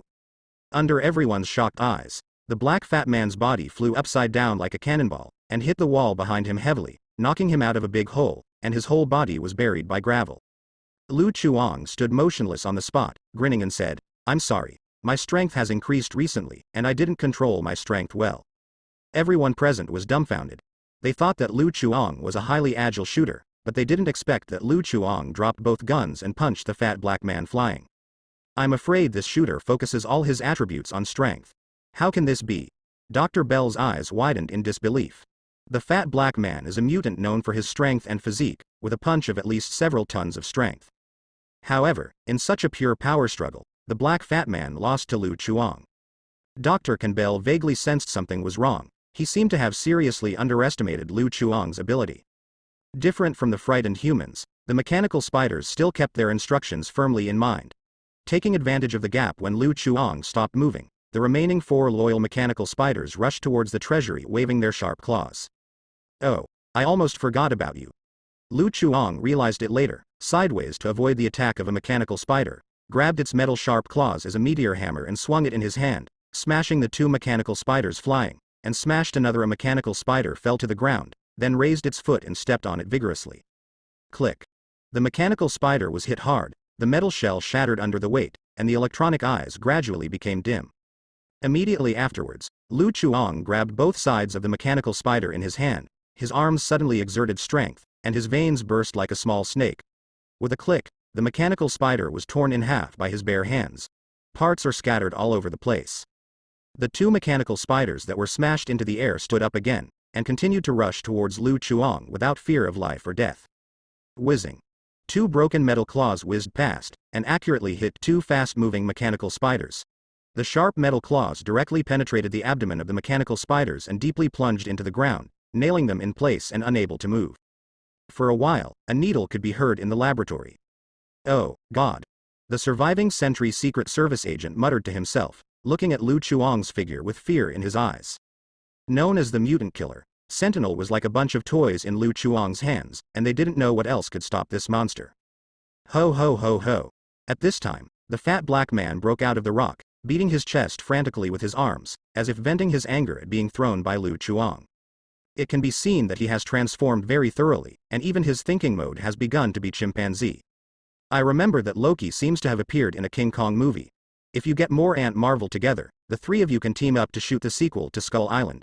It will definitely sell well at the box office.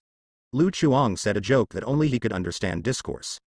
The fat black man glared at Lu Chuang viciously, kicked the ground with his feet, and rushed towards Lu Chuang like a mountaintop, raising his casserole-sized fists high up, as if to smash Lu Chuang into a pulp with one blow. Boom. Lu Chuang didn't dodge, and stretched out his hands to directly support the thick arms of the black fat man. The powerful impact and huge weight of the black fat man's falling from the sky seemed nothing to him, and his expression was extremely relaxed. Seeing that his attack was actually blocked, the fat black man roared angrily, wanting to withdraw his arm.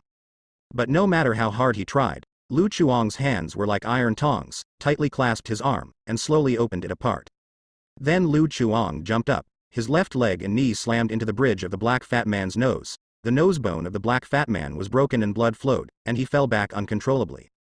Lu Chuang was so powerful that he swung his palm in midair, pressed it on the distorted face of the fat black man, and slammed it to the ground following the inertia. Boom. The huge head slammed on the ground, cracks spread like spider webs, and everyone could feel the ground vibrate visibly. It is conceivable how powerful Lu Chuang is. But this is not over yet. In order to prevent the fat black man from standing up again, Lu Chuang is like a piledriver, pressing the fat black man's face and smashing it down to the ground again. Boom. Boom. Boom. Boom. A series of terrifying loud noises came out continuously, and as Lu Chuang pressed down on the fat black man's head and bombarded it like piling, the ground trembled endlessly and gravel flew. The people on the field couldn't help holding their breath, for fear of disturbing the fierce god in front of them. They would also hit them a few times. In the end, Shadowcat couldn't help but say, "That. He seems to have changed back." Hearing this, Lu Chuang stood up. Under his feet, a shallow pit of more than half a meter had been smashed into the ground. The fat black man who had turned back into a human form was lying in the pit like a dead dog, covered in blood, and his life and death were unknown. Lu Chuang spread his hands. Sorry, I didn't notice that you have transformed back. After all, you look the same as you have not transformed. The black people who heard this were hesitant to speak. If they couldn't beat Lu Chuang, they would rap Lu Chuang a few times. Suddenly I understand Hulk's happiness a little bit. The feeling of being crushed by such power is really cool. Lu Chuang sighed, turned his head to look at Dr. Bell, whose expression gradually became stiff, grinned, and strode over. Sensing the strong malice emanating from Lu Chuang, Dr. Bell swallowed. He didn't expect that things would develop like this, which was completely beyond his control. Stop him. A thin man stood up, staring at Lu Chuang with both eyes. Lu Chuang, who was walking, suddenly felt a strong dizziness in his head, accompanied by nausea and headache. Nausea and other negative symptoms emerged one after another.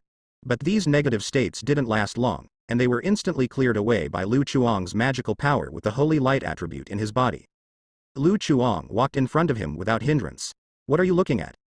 Skinny man. Lu Chuang grabbed the emaciated man, and flew out together with the mutant that disabled the thermal weapon. The two were not fat black men, and their bodies who had been taking drugs for a long time were not even as good as ordinary people, so they passed out neatly. Seeing the hound weapons he brought fall down one after another, Dr. Campbell finally couldn't suppress the fear in his heart, backed away again and again, and shouted at the only Pulse that didn't fall down. Stop him. Pulse nodded, carrying out the order with a blank face, even though he knew that he was no match for Lu Chuang at all. The next moment, Pulse rushed towards Lu Chuang without fear, clenching his fists with both hands in a fighting posture. Then, swung the bastard fist, Dr. Campbell. Lu Chuang. Before joining the Mutant Underground organization, Impulse was an ordinary citizen, and it was a bit embarrassing for him to roll up his sleeves and fight with others. Snapped. Lu Chuang directly slapped Impulse Fan unconscious. He was afraid that he would not be able to help laughing out loud after watching it. Tell me, how do you want to die? When Lu Chuang came to Dr. Campbell, his eyes flickered, and his whole body exuded a terrifying sense of oppression. He looked more like a villain boss than Dr. Campbell. Help me. Dr. Bell shouted for help regardless of his image, but the others seemed to be unable to hear them, hiding in the corner silently. Even the guards in the laboratory did not respond, and bowed their heads to count the bullet casings on the ground. Wages or lives, which one is more important? They can't tell the difference. You guys. Dr. Bell was completely desperate, and looked at Lu Chuang and shouted, don't come here. Lu Chuang didn't talk nonsense, stepped forward and punched him unconscious, and stacked him and Pulse on his shoulders. Then yelled at Shadowcat. Go. Without the impact of the Pulse, Shadowcat's ability finally recovered. She looked at the scene of incomparable tragedy, and now she seems to be unnecessary. Shadowcat immediately followed Lu Chuang's footsteps, and whispered. The situation here should have been spread long ago. If we go out like this, it will be easy to be tracked. Shadowcat has a lot of experience, and she is very aware of the modes of operation of these organizations. Even if they escape from here, the matter is not over, because they still have to get rid of the reinforcements who heard the news. Maybe those people will arrange helicopters to track and lock at high altitude, and then they want to escape completely. It is not an easy task. In this regard, Lu Chuang said not to worry. Relax, I have an absolutely safe escape route.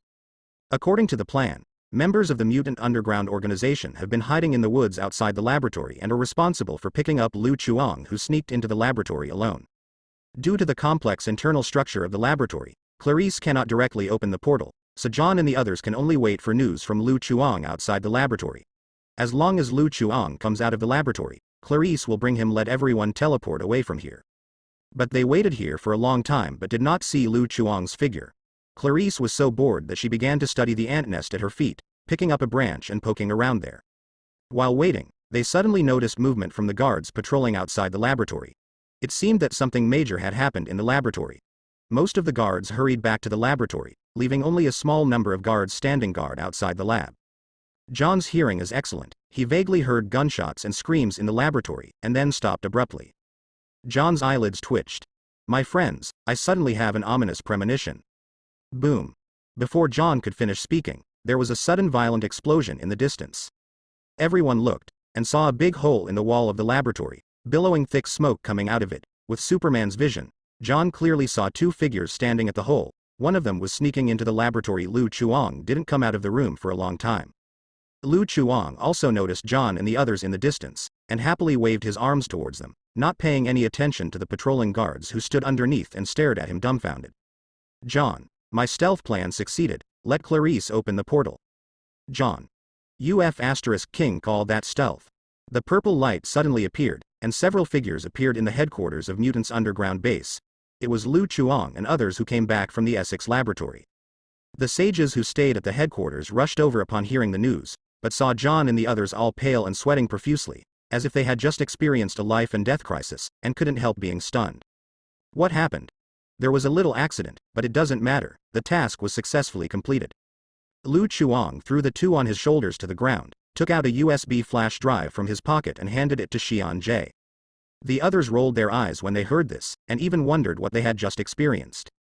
Horrified by what Lu Chuang was doing inside the Essex lab, Sentry Secret Service sent a large number of reinforcements to the lab to capture Lu Chuang along with Essex Lab's armed forces. When John and the others saw Lu Chuang carrying two people on his shoulders, followed by one person, and hundreds of people chasing after him, they almost didn't die of fright on the spot. Obediently, what did this guy do in the lab? Do you want to be so exaggerated?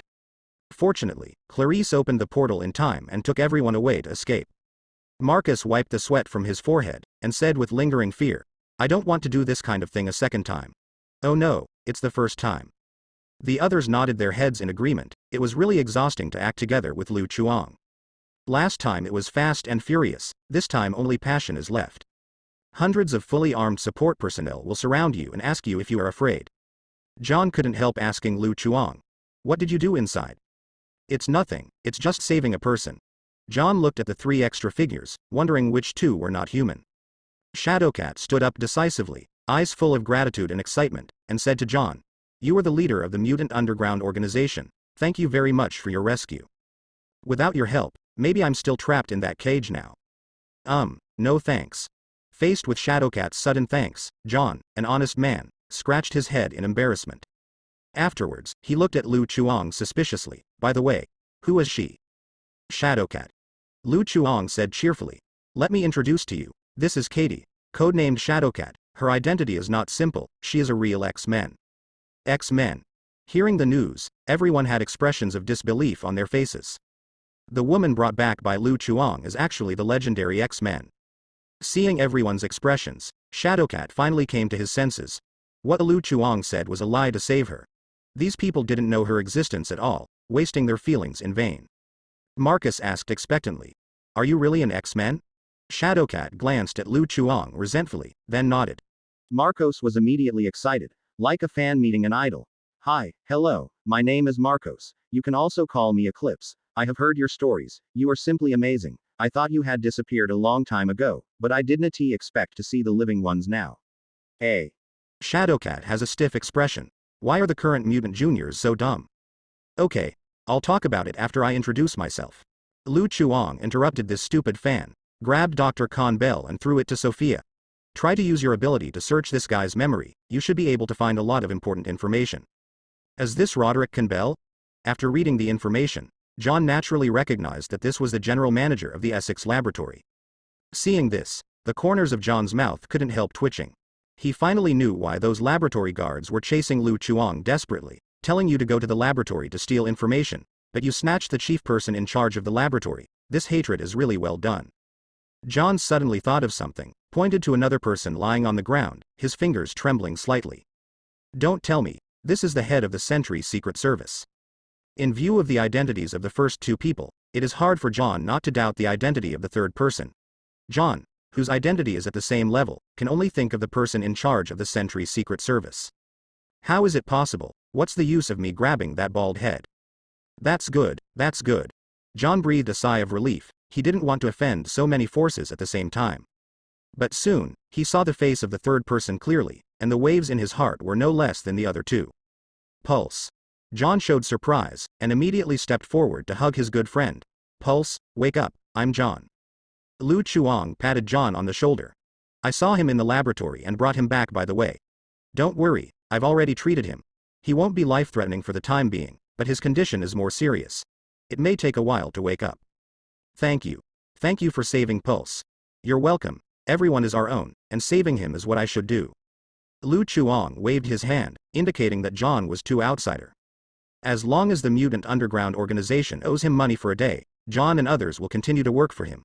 Impulse will return to the Mutant Underground organization, and eventually he will definitely become a wage earner under him, saying that Impulse is completely his own. Nothing wrong. How did John know what this black-hearted capitalist was really thinking? Thanked him again and again, and then sent Pulse to the infirmary. By the way, Lu Chuang asked Marcus to transport the medical equipment from the headquarters of the Mutant Underground Organization from the X-Men base.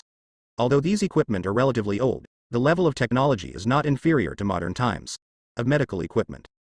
In addition, there are many instruments and equipment from the X-Men base, such as the black technology supercomputer in the control room, the holographic projection technology in the training room for simulated combat, the ubiquitous monitors, and the toilet in the bathroom. Shadowcat looked at the headquarters of the Mutant Underground Organization, and couldn't help feeling. Maybe I've been locked up in that place for too long. Coming here is like returning home. There is always an inexplicable sense of familiarity. Look at this mural, and the mural in the hallway of our old base is so similar. Crowd, there is no doubt that this is the mural. Ahem. Lu Chuang coughed and tried to change the subject. Speaking of which, how did you get caught by them? With your ability, it should be very difficult for them to catch you. Shadowcat paused and asked, do you know Essex Company? Lu Chuang nodded. To tell you the truth, we have actually been to your former underground base and retrieved the surveillance video from 10 years ago. While speaking, Xieng took out his laptop in cooperation and played the surveillance clip of the Essex Company's appearance. Seeing the picture on the screen of the Essex Company taking away the mutant child, Shadowcat clenched his fists angrily. These children are all students of our school. After the accident, the Essex Company broke into our school and took away the students who were hiding in the school.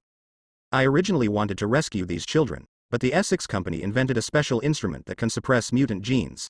They used the children as bait and set up a trap in advance to lure me there, which made my ability unusable. That's why I was caught by them and locked up in the laboratory. Lu Chuang caught the point in an instant, and immediately asked, what accident are you talking about? Speaking of this, Shadowcat fell silent all of a sudden, and his expression became extremely complicated. After a moment of hesitation, she slowly opened her mouth and said, it's the professor. His ability. Out of control. Lu Chuang raised his eyebrows, uncertain. You mean Professor X? In terms of ability, Professor X is definitely one of the top mutants. It has the most powerful telepathy ability in the world. It can manipulate other people's thinking at will. The mental power in old age has reached its peak. It can be connected to the thinking of creatures all over the world as the ultimate boss with full spiritual value. According to the information provided by Ivan, the Professor X in this world should be at its peak state, and it stands to reason that it is impossible for ability to lose control. Shadowcat nodded heavily. 10 years ago, Professor X got a disease, which caused his mental state to become more and more unstable. Later, his ability gradually became uncontrollable. What disease? Alzheimer's disease. How can it be? Hearing what Shadowcat said, Marcus was the first to jump out and retort. Professor X has the strongest brain in the world. How could he suffer from Alzheimer's disease? Alzheimer's disease, commonly known as senile dementia.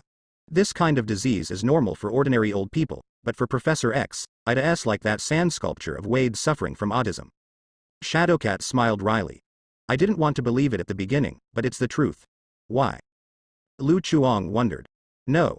Ivan said that she had seen Professor X with her own eyes, and it was Professor X who asked her to create the Mutant Underground Organization. It sounds quite sober. Because the professor's symptoms were not serious at that time, they could be controlled with drugs. Shadowcat explained this, saying, when the professor found out that he had Alzheimer's disease, he began to arrange follow-up work, which was to create the Mutant Underground Organization.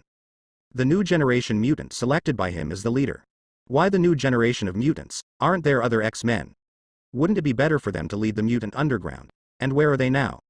Lu Chuang turned into a curious baby, asking Shadowcat all kinds of questions. Shadowcat had no intention of hiding it, and sighed lightly. It all started 10 years ago. In fact, we didn't disappear voluntarily back then, but were forced to do so because we found some changes in ourselves. What change? Our ability is degrading without any signs. Shadowcat said with a bitter tone, not only us X-Men, but also Brotherhood people, all of us have begun to show degeneration of ability, and our bodies have also appeared in different degrees of disease. The most serious one is the professor. Through examination, we found that his brain has undergone physiological atrophy, which is also the reason for his Alzheimer's disease. There is also Wolverine Logan, whose self-healing factor is getting worse and worse. Rare, the body is not as strong as before. Later, the professor and Magneto, the leader of the Brotherhood, jointly investigated the truth, and finally found the source of all this. What is it? Lu Chuang was acting as a supporter. It's the Essex Company. They have developed a genetically modified grain that inhibits gene X, and they are doing a large and silent promotion. adding that genetically modified grain to everything from drinks to breakfast cereals, as a way to cure the disease. Weigh our bodies. Everyone frowned. What a vicious move. You must know that people live to eat, drink, and sleep, and eating and drinking account for almost half of them. This is a physiological need that mutant cannot avoid. Of chronic toxicity. Why are they again? Clarice gritted her teeth. She was almost sent to the Essex laboratory by the Sentry Secret Service before, and she hated the Essex company. Marcus opened his palm, and it shone like a flashlight. Strange. I never felt that there was any problem with my ability, and others didn't seem to have this kind of problem either. Shadowcat said. That's because you have antibodies in your body. The human body is adaptable. The new generation mutant body has adapted to the genetically modified grain, so it will not be affected by this genetically modified grain, or your body has long been affected by the genetically modified grain. Affected. If you observe carefully, you will find that the number of mutant newborns is decreasing every year, and the ability of the new generation of mutants is also getting weaker and weaker. Most of the reason is because of genetically modified grains. Lu Chuang suddenly realized. It's no wonder that the mutants are now so rare, and each one is weaker than the other. This is the reason. Members of the mutant underground, thanks, have been offended. And after. Intuition told Lu Chuang that he was close to the truth. Later, we gathered a team and prepared to deal with the Essex Corporation with Brotherhood, but the professor's illness suddenly broke out, and his ability was completely out of control. The professor's spiritual ability is too powerful. We have no ability to block us. Everyone is controlled by the professor. At that time, only Logan could barely move around.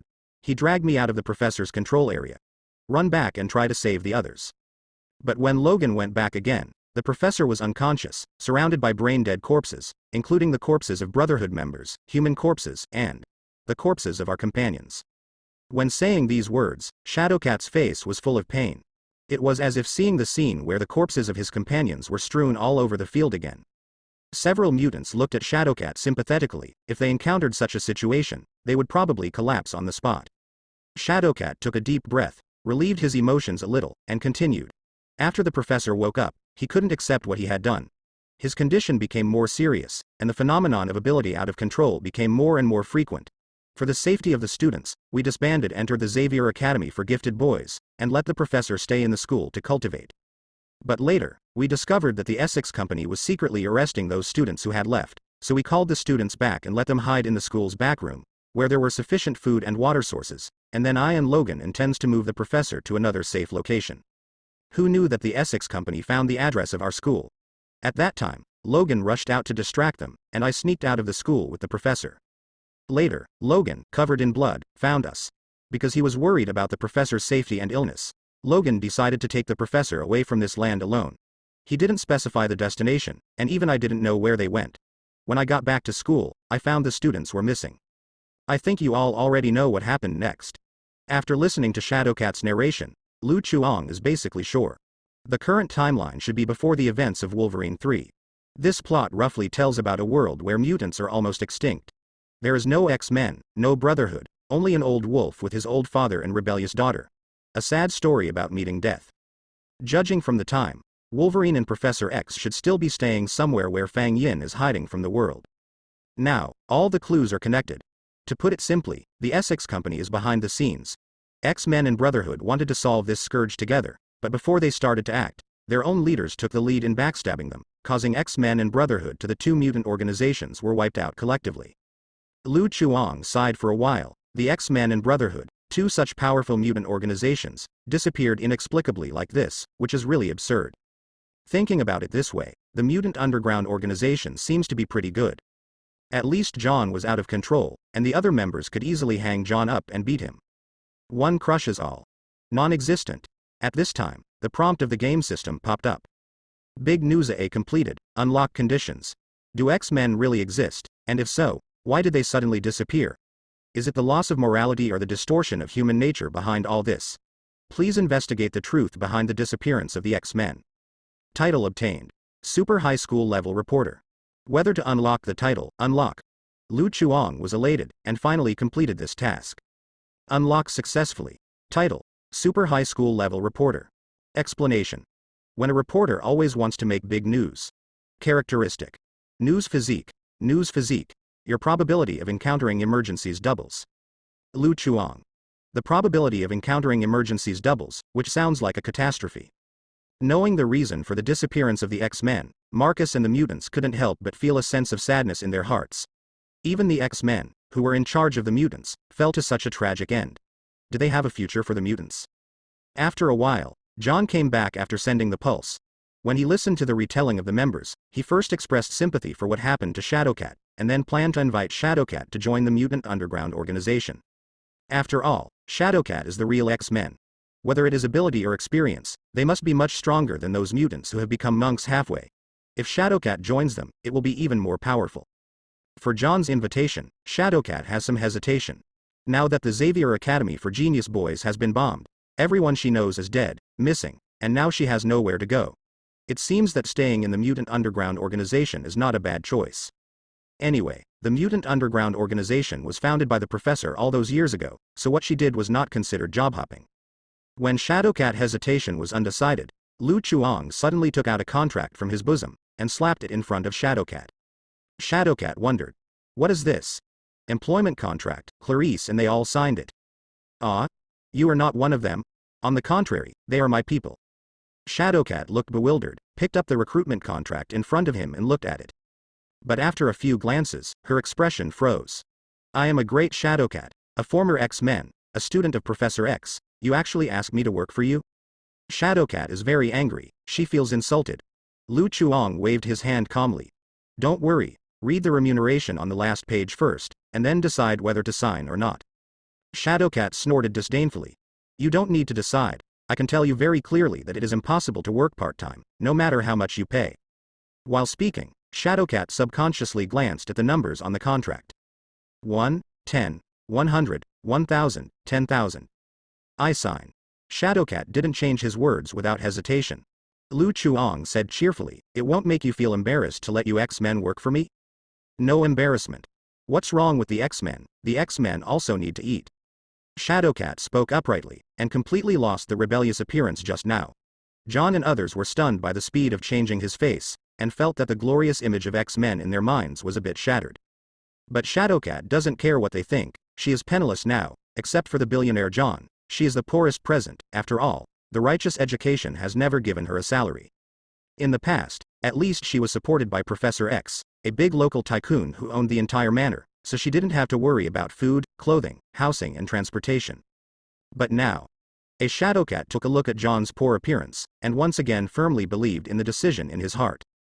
There is definitely no future for mixing with John, it is better to help Lu Chuang work to support himself. After the contract was signed, Lu Chuang smiled with satisfaction. Very well, you and Clarice will be colleagues from now on, you two should get along well. Clarice and the others warmly welcomed Shadowcat, a new colleague, saying that they are all wage earners under Lu Chuang, and they will work together to let the boss live the life he wants. Lu Chuang was very satisfied with what he heard, and decided on the spot to raise the salaries of Clarice's old employees, which attracted cheers from several people, and all kinds of flattery came out as if they didn't want money. I'm new here, and I don't have the professional skills of these old employees, so I can only envy them. Only John stood there blankly, as if the happiness belonged to others and had nothing to do with him. Seeing this, Shadowcat wondered, didn't John sign the contract? What's the point of signing him? If you have a lot of strength like this, you can catch a lot of them on the construction site. Why waste money? Yeah, makes sense. John. The joys and sorrows of human beings are not interlinked, I just think they are noisy. In fact, Shadowcat was also affected by genetically modified grains back then. Although his body was fine, his ability also suffered irreversible degeneration. Originally, Shadowcat had the ability to travel through all substances, including the invisible concept of time. She could control other people's thinking to travel to the past and change the future. The span of time travel is determined by the physical fitness of the traveler. But now, no matter how strong the traverser's physique is, Shadowcat can only allow the traverser to travel to a minute ago at most. But the problem is, Shadowcat also needs a 1-minute casting time to use this ability. In other words, when Shadowcat's ability is successfully cast, the traverser will find himself traveling to the time period when Shadowcat just cast the ability, and then travels again, to the time period when Shadowcat just cast the ability, and travels again. In the end, it fell into an infinite loop. Good guy, Dr. Strange called an expert when he saw the operation.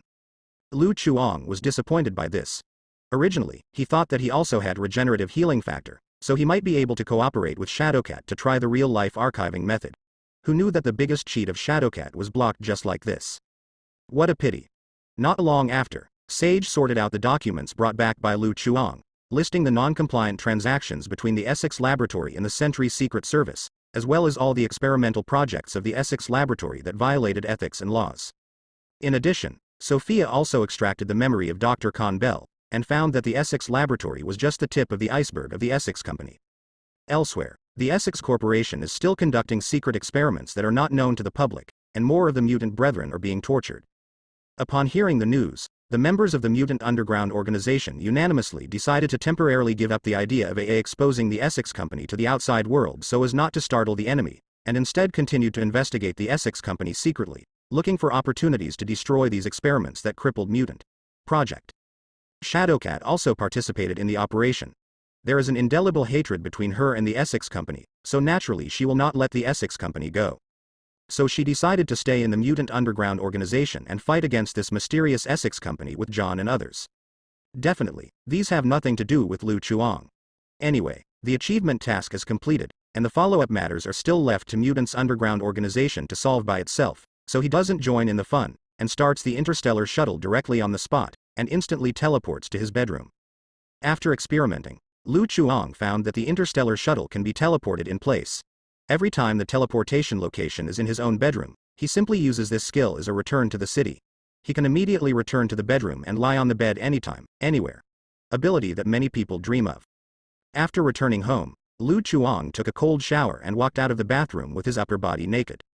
Lu Chuang's muscles are not very large, and his body fat content is not as low as that of athletes, but he is superior in that his overall lines are smooth, his chest muscles and abdominal muscles are clearly outlined, and his arms and legs are firm.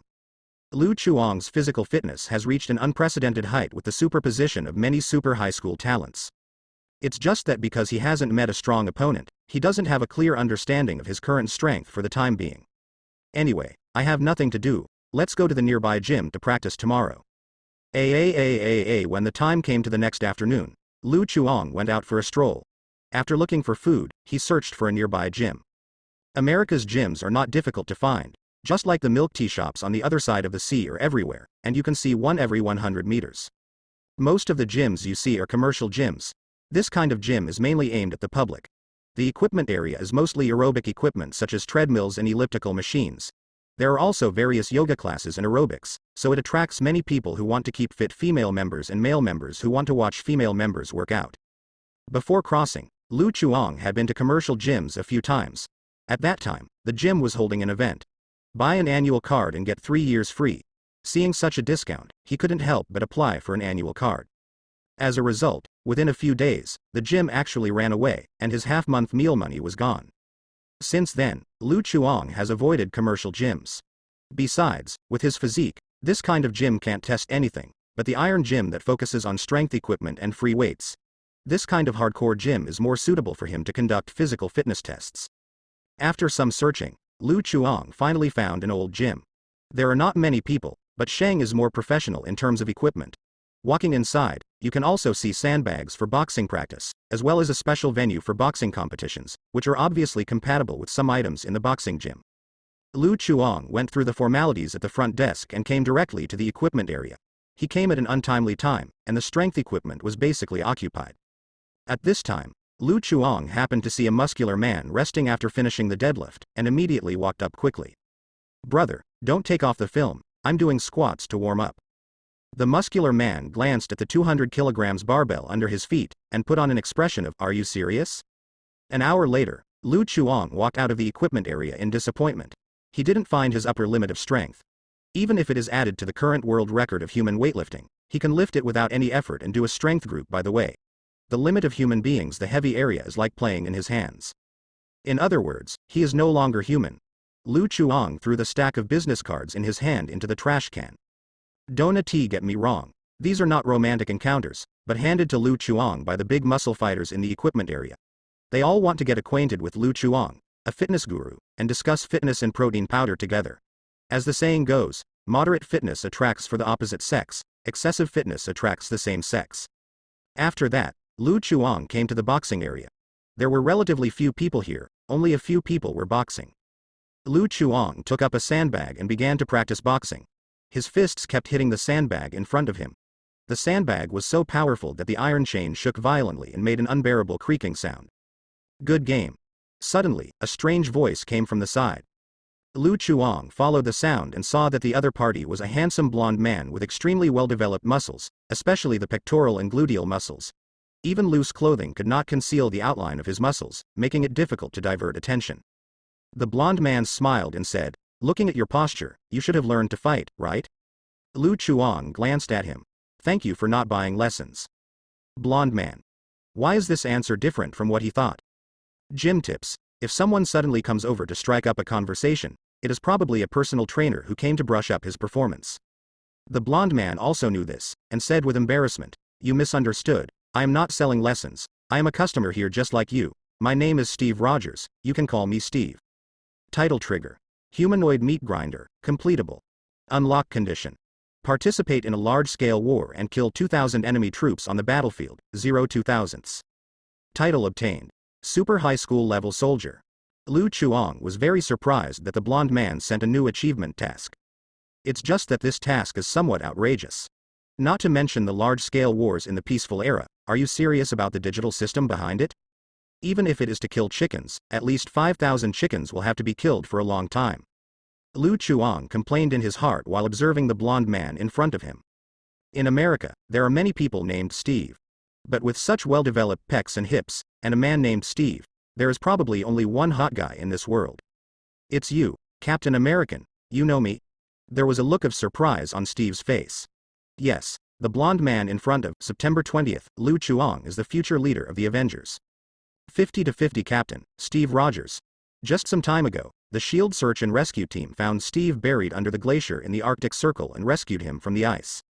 When Steve woke up, he was suddenly told by a one-eyed brine egg who didn't look like a good person. In his opinion, he just fell asleep. In fact, 70 years have passed, and the outside world has already happened. There have been earth-shaking changes. And that's not a big deal. The most difficult thing for Steve to accept was that while he was sleeping, the goddess he was going to catch married another man and had a baby, and even had a grandson in her arms. On her 90th birthday, she almost blew out her dentures while blowing out the candles. Hearing this news, Steve was deeply shocked. After leaving SHIELD, he chose to return to the neighborhood where he used to live, trying to adapt to the new life, and occasionally came to the nearby iron hall to fight with iron to vent his depression. Steve thought that after so many years, no one knew him as Captain America, but he didn't expect that Lu Chuang could recognize his identity at a glance. Lu Chuang said cheerfully, "How can I not know you? You are the idol of great America, the symbol of spirit. I have visited your memorial museum before. You really don't want to say, you took off your tights, I almost missed your ass recognized." Steve. When did my butt become my signature feature? You don't seem surprised by my presence. Steve was keenly aware that something was wrong. He, a person who was declared a sacrifice decades ago, suddenly appeared in front of him, and there was no change in his appearance. Not only was the person in front of him not shocked when he saw this, but he acted very calmly. That doesn't seem like a normal human reaction at all. Lu Chuang said definitely. Please, this is New York. I haven't seen any weird things, compared to the steel mecha battle, the 3-story titan fighting naked, and those messy vampires, mutant aliens, your little things are nothing. Steve was speechless for a moment. Are New Yorkers living in such dire straits now? You may not have adapted to this world when you were just unearthed, it doesn't matter, you will get used to it soon, maybe you will have a chance to see aliens invade the Earth in the future. How could such a thing happen? Times have changed, Steve. Lu Chuang patted Steve's shoulder, felt the tight muscles under the clothes, narrowed his eyes slightly, and looked Steve up and down. You have a good figure, very strong. How are you? Are you interested in practicing with me on stage? Lu Chuang is looking for a strong opponent to test his strength, and the Steve in front of him is very suitable for this condition. In terms of strength, Steve is definitely the top existence of human beings. After all, the captain of the 50-50 split is not just blown out. Even Thanos of the Infinity Gauntlet can pass a trick or two, so it is perfect as a test object. Steve froze slightly. Are you sure? Definitely, punching a sandbag is not as fun as beating someone. After thinking about it, Steve agreed to Lu Chuang's invitation, since he had nothing to do anyway. The two walked into the boxing ring, and Steve reminded him friendly, "At present, my body is in the recovery stage, and I may not be able to control my strength well. If I hurt you, I apologize in advance." Lu Chuang grinned. "It's okay, actually I can't control my strength well, so don't blame me if I hurt you later." Steve also laughed. I am a dignified captain of the United States, can I be injured by a young man like you? Come on, don't hold back. I can rest assured that. Lu Chuang nodded, without saying a word. Raising his hand was a punch. Steve's eyes widened. He obviously didn't expect this young man to be so ignorant of martial arts, and came to sneak attack on his 100-year-old comrade, subconsciously raised his arms to parry. However, in the next second, a huge force came down the arm. Steve's face changed slightly, and he took a few steps back and forth before barely standing still. Taking advantage of this opportunity, Lu Chuang strode forward, whipped his leg in the air and lashed towards Steve hard. With the lesson just now, Steve cheered up this time. At the moment when Lu Chuang threw out the whip leg, Steve stepped forward with his left leg, quickly stretched out his arms to block the whip leg, and clamped the shin of Lu Chuang's calf at his waist like a clamp, making Lu Chuang lose his center of gravity. While balancing, he punched out without fancy. Lu Chuang quickly crossed his arms in front of him to block Steve's fist, then jumped up with his left leg and kicked Steve's developed chest, breaking away from Steve's control. The two fought back and forth for several rounds like this. After some testing, Steve was surprised to find that Lu Chuang's physical fitness was not inferior to himself at all. You know, he has been injected with super soldier serum, and his physical skills have reached the peak of human beings, but Lu Chuang can keep up with his movements, no matter in terms of strength or speed, he is on par with him. The man in front of him is absolutely not ordinary people. Aware of this, Steve immediately decided not to hold back, and the offensive suddenly became violent. Straight punch, elbow, knee, lock technique. All kinds of fighting skills came one after another, leaving no time for Lu Chuang to breathe at all. In addition to the peak physical fitness of human beings, Steve is originally also a master of fighting, mastering a variety of fighting skills, such as boxing, Brazilian Jiu-Jitsu, wrestling, grappling, etc. A variety of martial arts in one. All kinds of tricks come at your fingertips, like flowing clouds and flowing water, which are unpredictable, but also extremely simple and efficient. Even Lu Chuang couldn't resist Master Shi's attack for a while, so he could only defend passively. Although Lu Chuang can display the top fighting skills endowed by the two talents of Super High School Level Spy and Super High School Level Wrestler, these fighting skills are more of an instinct, and he cannot do it like Steve. A variety of fighting skills are integrated. Seeing Steve's fist strike again, the pupils of Lu Chuang's eyes suddenly dilated. The originally extremely fast fist speed became extremely slow in his eyes, and Steve's movement trajectory became clearly visible. Bullet time. In an instant, Lu Chuang's stamina soared. He easily dodged the punch, grabbed Steve's wrist with his backhand, and pulled him in front of him, then kicked him to the edge of the ring with 10 left kicks. Steve clutched his aching chest, shocked. Why did this guy suddenly become faster? Lu Chuang asked concerned. Steve, can you continue? Continue. Steve braced himself into a fighting stance and uttered the classic quote, I could fight like this all day long. It's a pity that Steve is wearing white short sleeves today, and the big black footprints of size 43 on his chest are clearly visible, otherwise the scene should be more handsome. Hearing what Steve said, Lu Chuang immediately felt relieved, and directly drove the bullet time to attack Steve. A moment ago, Steve was still in the upper hand, but now the situation has reversed, and it is Lu Chuang's turn to press Steve under him and beat him up. The physical fitness of the two people was not the same before, and Steve can still take advantage of his superb fighting skills. But now, with the blessing of bullet time, Lu Chuang's physical fitness has soared, and his dynamic vision can be described as abnormal. Steve's proud fighting skills can't be displayed at all. It's like masked RBT*N. Hand speed and brain speed are slower than the opponent. No matter how good the consciousness is, there is no way to operate it. At this moment, Steve is miserable, unable to use all his martial arts, so he can only support himself under the hands of Lu Chuang. But Lu Chuang thought more and more vigorously, and even thought maliciously, if the fight was over within a minute, could Steve's lines be changed to, I can fight like this for a minute in the future. It feels good to think about it. Lu Chuang kicked hard with his left foot, and was about to jump up and give Steve a fatal blow. Boom. With a loud bang, the ring collapsed, and smoke and dust billowed up. The two couldn't help but stop and looked at each other. No one expected that the arena would collapse at this time. There was no way. Lu Chuang and Steve were serious until the end of the fight. They couldn't hold back their own strength at all. With their two superhuman physiques, it was not easy for this old boxing ring to last until now. Seeing the curious and shocked gazes from the people around him, and the iron shop owner who looked like he was going to eat people in the distance, Steve couldn't help showing an embarrassed smile. It seems we can't continue. Lu Chuang turned off the bullet time and stared at Steve with complicated eyes. He seriously suspected that it wasn't the quality of the ring, but that Steve's strongest buff had worked. It's actually 50-50. Just outrageous. The battle with Steve was forced to be suspended, and finally ended in a double fang ping hand. Lu Chuang felt a little regretful, but at least his test goal was achieved. Without cheating, Lu Chuang and Steve had a 50-50 split, and both of them had reached the peak of human physical fitness. Even though Steve's fighting skills are far better than Lu Chuang's, Steve can't do one-sided crushing. Lu Chuang can completely rely on the regenerative healing factor to fight hard, and in the end no one can do anything to anyone. But when Lu Chuang turned on the bullet time, all the values AA of his body soared instantly, and he could easily suppress Steve. The probability has suddenly increased from 50-50 to, well, it's still 50-50. Definitely, this is not Lu Chuang's full strength. He has not used the mask blessing and mana. If he bursts out with all his strength, Lu Chuang estimates that he can fight 10 Steves, and it is still based on the premise of close combat. If you switch to a thermal weapon to fight, this number will have to be increased several times. Lu Chuang is very satisfied with this, saying that now he has a history of being Steve. Converted into probability, he can open 50-50 against his opponent. Lu Chuang was in a good mood, and invited Steve. I'm hungry. Do you want to have dinner together? I treat you. What a shame. That's it, then you treat me.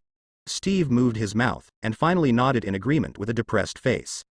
At this time, Steve was still an honest man, unlike the Hydra captain a few years later who was full of bad things. After leaving the iron building, the two found a nearby Western restaurant and sat down. Lu Chuang flipped through the menu and said to the waiter who was taking notes, I want 2 steaks, 2 extra large Cokes, 2 plates of fried chicken legs, and 2 chocolate mousse. Waiter. Are these the only ones? Lu Chuang looked at Steve who was drinking water, and asked doubtfully, Steve, don't you want to eat? Did you eat so many things together? No, I'm not hungry yet. Steve was very distressed. He had just woken up from the ice, and he didn't have any money on him. The expenses these days were all paid by the black stewed egg. After applying for the fitness card, there was not much left. This meal it is estimated that he will become a pauper. After the waiter walked away, Steve took the initiative to open the topic. You are very strong, stronger than any opponent I have ever met before. Lu Chuang said modestly. No, you are not bad, I almost sweated just now. Steve is choking, there's no way to make up the day. In order not to keep his heart stuck, Steve skipped this topic and started chatting with Lu Chuang. Due to the rapid development of these years, Steve no longer knows this era at all, so he has many questions to ask Lu Chuang, and Lu Chuang is also very patient to help Steve use the mobile phone to open the search engine, so that the omnipotent internet solve its confusion. Steve was very curious about the internet, so he borrowed a mobile phone from Lu Chuang to study it by himself, and he comprehended one-finger Zen and started to surf the internet. Afterwards, the meals ordered by Lu Chuang were delivered one after another. Lu Chuang was not too polite, picked up the knife and fork and opened Zon Zon directly, gnawed on the steak and chicken legs, grabbed the Coke on hand and poured it into his mouth, and then burped beautifully. Ever since more and more super high school level talents were unlocked, Lu Chuang's appetite has been increasing day by day. Even though the food on this table is not as delicious as Asgard's food, Lu Chuang still eats very deliciously. Just like the eating and broadcasting on the live broadcast, the eating scenes made Steve hungry. Steve, do you want to try it? Lu Chuang picked and forked the smallest chicken leg on the plate. No, thanks. With strong willpower, Steve looked away, and said politely, if you are not full, you can order some more, don't be polite to me. I'm relieved to hear you say that. Ah? Waiter, order. After picking up the menu and ordering frantically again, Lu Chuang scratched his head in shame. The high-intensity exercise just now consumed too much, and I wasn't very full, so I ordered 2 more, you won't blame me, Steve. Steve took a deep breath. Definitely won't. Soon the table was full of plates again. Lu Chuang continued to eat and drink, and Steve continued to drink plain water with a sad face. 10 minutes later, Lu Chuang wiped his mouth with unsatisfied feeling. Barely 70% full. I think I can have another serving. Steve almost spit out a mouthful of water. Are you a pig? Eat like this. Seeing that Steve's expression was not quite right, Lu Chuang asked in a low voice, Steve, are you out of money? You finally see it. Steve nodded helplessly. To be honest, my money is almost gone. Lu Chuang frowned. It shouldn't be, you used to be a national idol, you performed several singing and dancing performances every month, how could you be so poor that you have no money to eat? This is the black history that Steve is least willing to mention. After being injected with the super soldier serum, Steve became a trooper. He wears a shield and tights every day, and performs with a group of girls in cool clothes to sell national debt. So far those videos it's still circulating online. Those are public performances, and there is no performance fee. Steve smiled wryly.